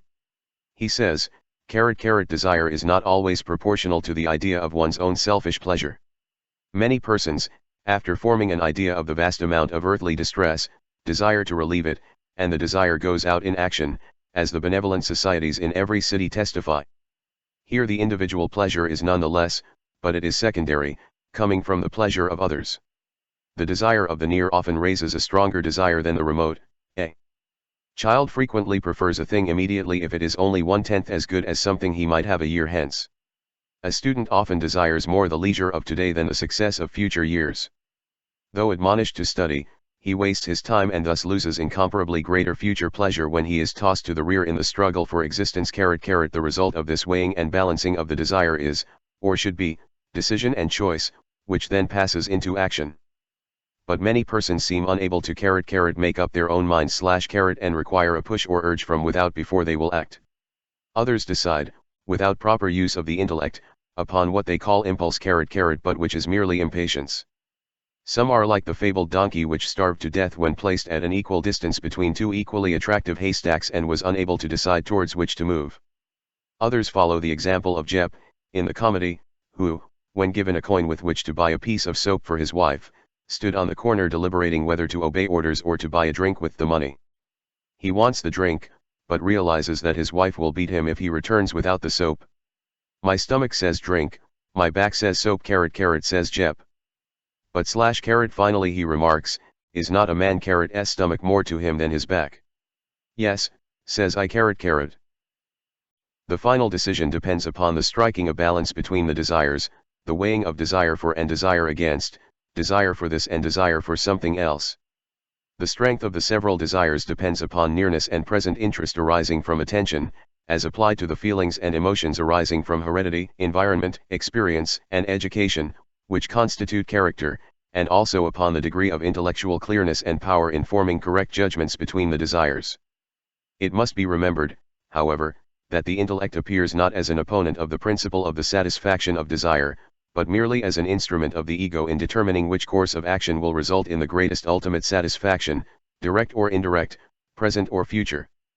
For, at the last, every individual acts so as to bring himself the greatest satisfaction, immediate or future, direct or indirect, either personal or through the welfare of others, as this may appear to him at the particular moment of deliberation. We always act in the direction of that which will greater content our spirit / this will be found to be the spirit of all decisions, although the motive is often hidden and difficult to find even by the individual himself, many of the strongest motives having their origin in the subconscious planes of mentality. 3. Action. The third and final phase of will is that known as action, the act of volition by which the desire idea is expressed in physical or mental activity. The old conception of the will held that the decisive phase of the will was its characteristic and final phase, ignoring the fact that the very essence or spirit of will is bound up with action. Even those familiar with the newer conception frequently assume that the act of decision is the final phase of will, ignoring the fact that we frequently decide to do a thing and yet may never carry out the intention and decision. The act of willing is not complete unless action is expressed. There must be the manifestation of the motor element or phase of will, else the will process is incomplete. A weakness of this last phase of will affects the entire will and renders its processes ineffective. The world is filled with persons who are able to decide what is best to do, and what should be done, but who never actually act upon the decision. The few persons who promptly follow up the decision with vigorous action are those who accomplish the world's work. Without the full manifestation of this third phase of will, the other two phases are useless. Types of will. So far we have considered merely the highest type of will, that which is accompanied by conscious deliberation, in which the intellect takes an active part. In this process, not only do the conflicting feelings push themselves forward with opposing claims for recognition, but the intellect is active in examining the case and offering valuable testimony as to the comparative merits of the various claimants and the effect of certain courses of action upon the individual. There are, however, several lower forms of will manifestation which we should briefly consider in passing. Reflex action. The will is moved to action by the reflex activities of the nervous system which have been mentioned in the earlier chapters of this book. In this general type we find unconscious reflex action, such as that manifested when a sleeper is touched and moves away, or when the frog's leg twitches when the nerve end is excited.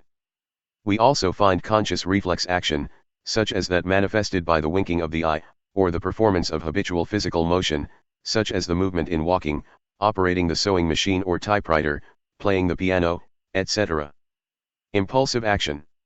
The will is often moved to action by a dim idea or faint perception of purpose or impulse. The action is almost instinctive, although there is a vague perception of purpose.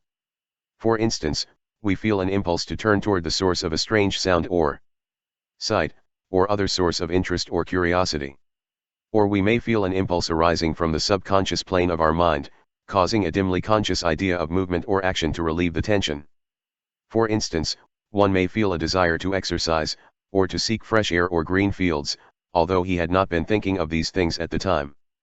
These impulses arise from a subconscious feeling of fatigue or desire for change, which, added to a fleeting idea, produces the impulse. Unless an impulse is inhibited by the will activities inspired by other desires, habits, ideas, or ideals, we act upon it in precisely the same way that a young child or animal does. Hofding says of this type of action, the psychological condition of the impulse is, that with the momentary feeling and sensation should be combined a more or less clear idea of something which may augment the pleasure or diminish the pain of the moment. Instinctive action, the will is frequently moved to action by an instinctive stimulus. This form of will activity closely resembles the last mentioned form, and often it is impossible to distinguish between the two. The activities of the bee in building its comb and storing its honey, the work of the silkworm and caterpillar in building their resting places, are examples of this form of action. Indeed, even the building of the nest of the bird may be so classed. In these cases there is an intelligent action toward a definite end, but the animal is unconscious of that end. The experiences of the remote ancestors of these creatures recorded their impressions upon the subconscious mind of the species, and they are transmitted in some way to all of that species. The nervous system of every living thing is a record cylinder of the experiences of its early ancestors, and these cylinders tend to reproduce these impressions upon appropriate occasions. In preceding chapters we have shown that even man is under the influence of instinct to a greater extent than he imagines himself to be. Will training. It is of the utmost importance that the individual develop, cultivate, and train his will so as to bring it under the influence of the higher part of his mental and moral being. While the will is used most effectively in developing and training the intellect and building character, it itself must be trained by itself to habitually come under the guidance of the intellect and under the influence of that which we call character. The influence of the trained will upon the several mental faculties is most marked. There are no faculties which may not be cultivated by the will. The first and great task of the will in this direction is the control and direction of the attention. The will determines the kind of interest that shall prevail at the moment, and the kind of interest largely determines the character of the man, his tastes, his feelings, his thoughts, his acts. Gordy says, cooperating with a pre-existing influence, the will can make a weaker one prevail over a stronger. It determines which of pre-existing influences shall have control over the mind. Moreover, concentrated and continued attention depends entirely upon the exercise of the will. As Gorky says, if the will relaxes its hold upon the activities of the mind, the attention is liable to be carried away by any one of the thousands of ideas that the laws of association are constantly bringing into our minds. Even in the matter of mental images the will asserts its sway, and the imagination may be trained to be the obedient servant of the developed will. Regarding the influence of the will upon character, Davidson says, "It is not enough for a man to understand correctly and love duly the conditions of moral life in his own time, he must, still further, be willing and able to fulfill these conditions. And he certainly cannot do this unless his will is trained to perfect freedom, so that it responds, with the utmost readiness, to the suggestions of his discriminating intelligence and the movements of his chastened affections." Halleck says, "We gradually make our characters by separate acts of will, just as a blacksmith by repeated blows beats out a horseshoe or an anchor from a shapeless mass of iron. A finished anchor or horseshoe was never the product of a single blow." Training the will. Perhaps the best way to train the will is to use it intelligently, and with a purpose. The training of any faculty of the mind is at the same time a training of the will. The attention being so closely allied to the will, it follows that a careful training of attention will result in a strengthening of the will. The training of the emotional side of one's nature also brings results in the strengthening of the will. Halleck gives his students excellent advice regarding the training of the will. It would be hard to find anything better along these lines than the following from his pen: "Nothing schools the will, and renders it ready for effort in this complex world, better than accustoming it to face disagreeable things." Professor James advises all to do something occasionally for no other reason than that they would rather not do it, if it is nothing more than giving up a seat in a streetcar. He likens such effort to the insurance that a man pays on his house. He has something that he can fall back on in time of trouble. A will schooled in this way is always ready to respond, no matter how great the emergency. While another would be crying over spilled milk, the possessor of such a will has already found another cow. The only way to secure such a will is to practice disagreeable things. There are daily opportunities. A man who had declared his aversion to what he deemed the dry facts of political economy was one day found knitting his brow over a chapter of John Stuart Mill. When a friend expressed surprise, the man replied, "I am playing the schoolmaster with myself. I am reading this because I dislike it." Such a man has the elements of success in him. On the other hand, the one who habitually avoids disagreeable action is training his will to be of no use to him at a time when supreme effort is demanded. Such a will can never elbow its way to the front in life. Habits. Habits are the beaten track over which the will travels. The beaten path of habit is the line of least resistance to the will. One who would train his will must needs pay attention to providing it with the proper mental paths over which to travel. The rule for the creation of habits is simply this: travel over the mental path as often as possible. The rule for breaking undesirable habits is this: cultivate the opposite habit. In these two rules is expressed the gist of what has been written on the subject. Professor V.F. William James has left to the world some invaluable advice regarding the cultivation of right habits. He bases his rules upon those of Professor Bain, elaborates these, and adds some equally good ones. We herewith quote freely from both James and Bain. On this subject, it is the best ever written regarding habit building. In the acquisition of a new habit, or the leaving off of an old one, launch yourself with as strong and decided an initiative as possible. This will give your new beginning such a momentum that the temptation to break down will not occur as soon as it otherwise might, and every day during which a breakdown is postponed adds to the chances of it not occurring at all. James 2. Never suffer an exception to occur till the new habit is securely rooted in your life. Every lapse is like the letting fall of a ball of string which one is carefully winding up. A single slip undoes more than a great many turns will wind again. James. It is necessary, above all things, in such a situation, never to lose a battle. Every gain on the wrong side undoes the effect of many conquests on the right.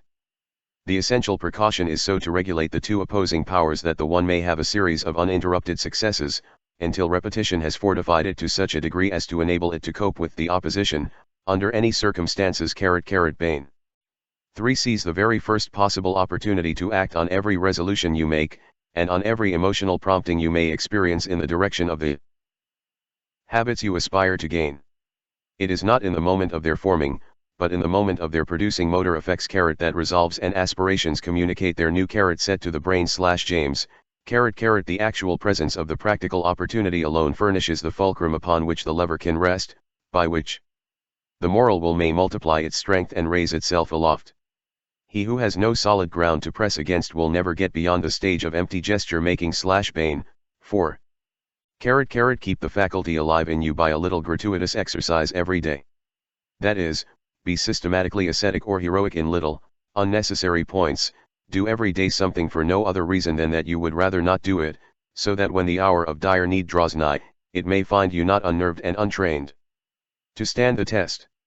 ******* The man who has daily inured himself to habits of concentrated attention, energetic volition, and self-denial in unnecessary things of ill stand like a tower when everything rocks around him, and when his softer fellow mortals are winnowed like chaff in the blast / James. Wiltonice. In addition to the general rules for developing and training the will given in the preceding chapter, we ask you to tone up and strengthen the will by the inspiration to be derived from the words of some of the world's great thinkers and doers. In these words there is such a vital statement of the recognition, realization, and manifestation of that something within, which we call will, that it is a dull soul, indeed, which is not inspired by the contagion of the idea. These expressions are the milestones on the path of attainment, placed by those who have preceded us on the journey. We submit these quotations without comment, they speak for themselves.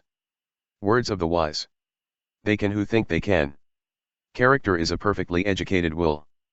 Nothing can resist the will of a man who knows what is true and wills what is good. In all difficulties advance and will, for within you is a power, a living force, which the more you trust and learn to use will annihilate the opposition of matter / The star of the unconquered will, it rises in my breast, serene and resolute and still, and calm and self-possessed.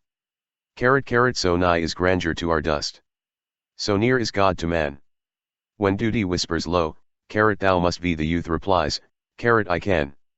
The longer I live, the more certain I am that the great difference between men, between the feeble and the powerful, the great and the insignificant, is invincible determination, a purpose once fixed, and then death or victory. That quality will do anything that can be done in this world, and no talents, no circumstances, no opportunities will make a two-legged creature a man without it.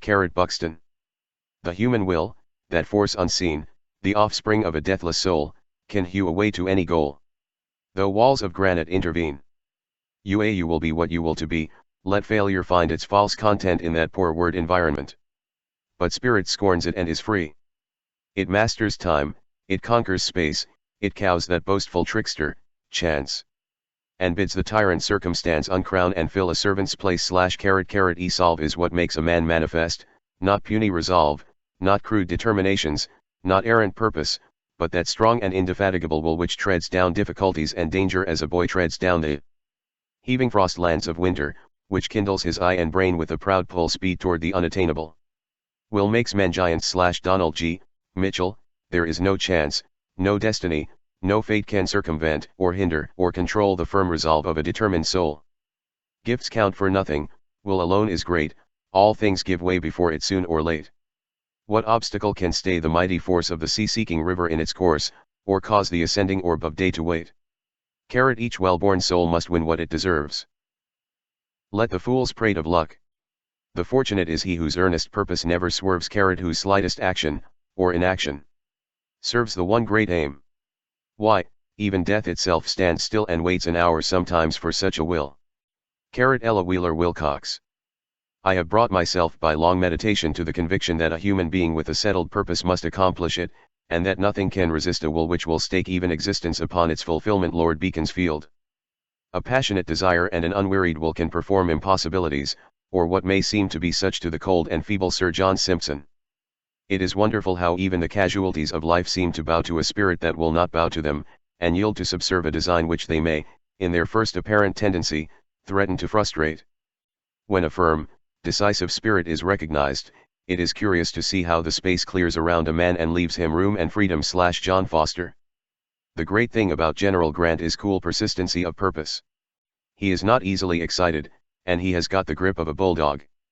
When he once gets his teeth in, nothing can shake him off. Abraham Lincoln.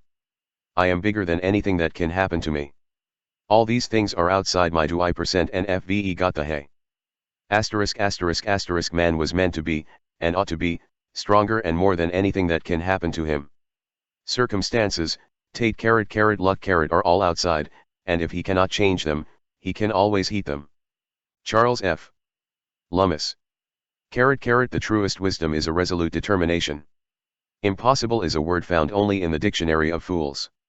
Circumstances. Imahe circumstances. Napoleon. He who fails only half wills.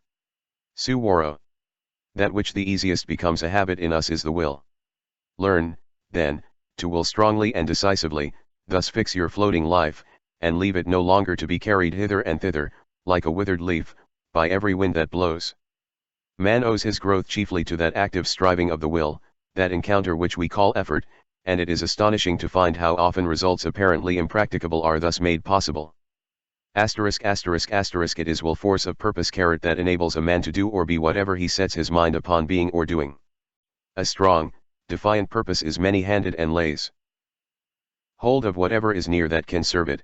It has a magnetic purpose that draws to itself whatever is kindred. Let it be your first study to teach the world that you are not wood and straw, that there is some iron in you /monger. If s dogged as does it /Yorkshire proverb. One talent with a will behind it will accomplish more than 10 without it carrot as a thimbleful of powder in a rifle carrot the bore of whose barrel will give it direction, will do greater execution than a carload burned in the open air /0. S.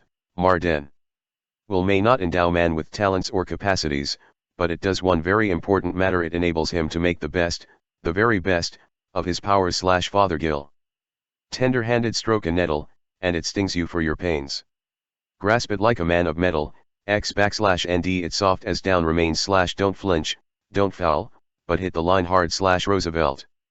The more difficulties one has to encounter, within and without, the more significant and the higher in inspiration his life will be /.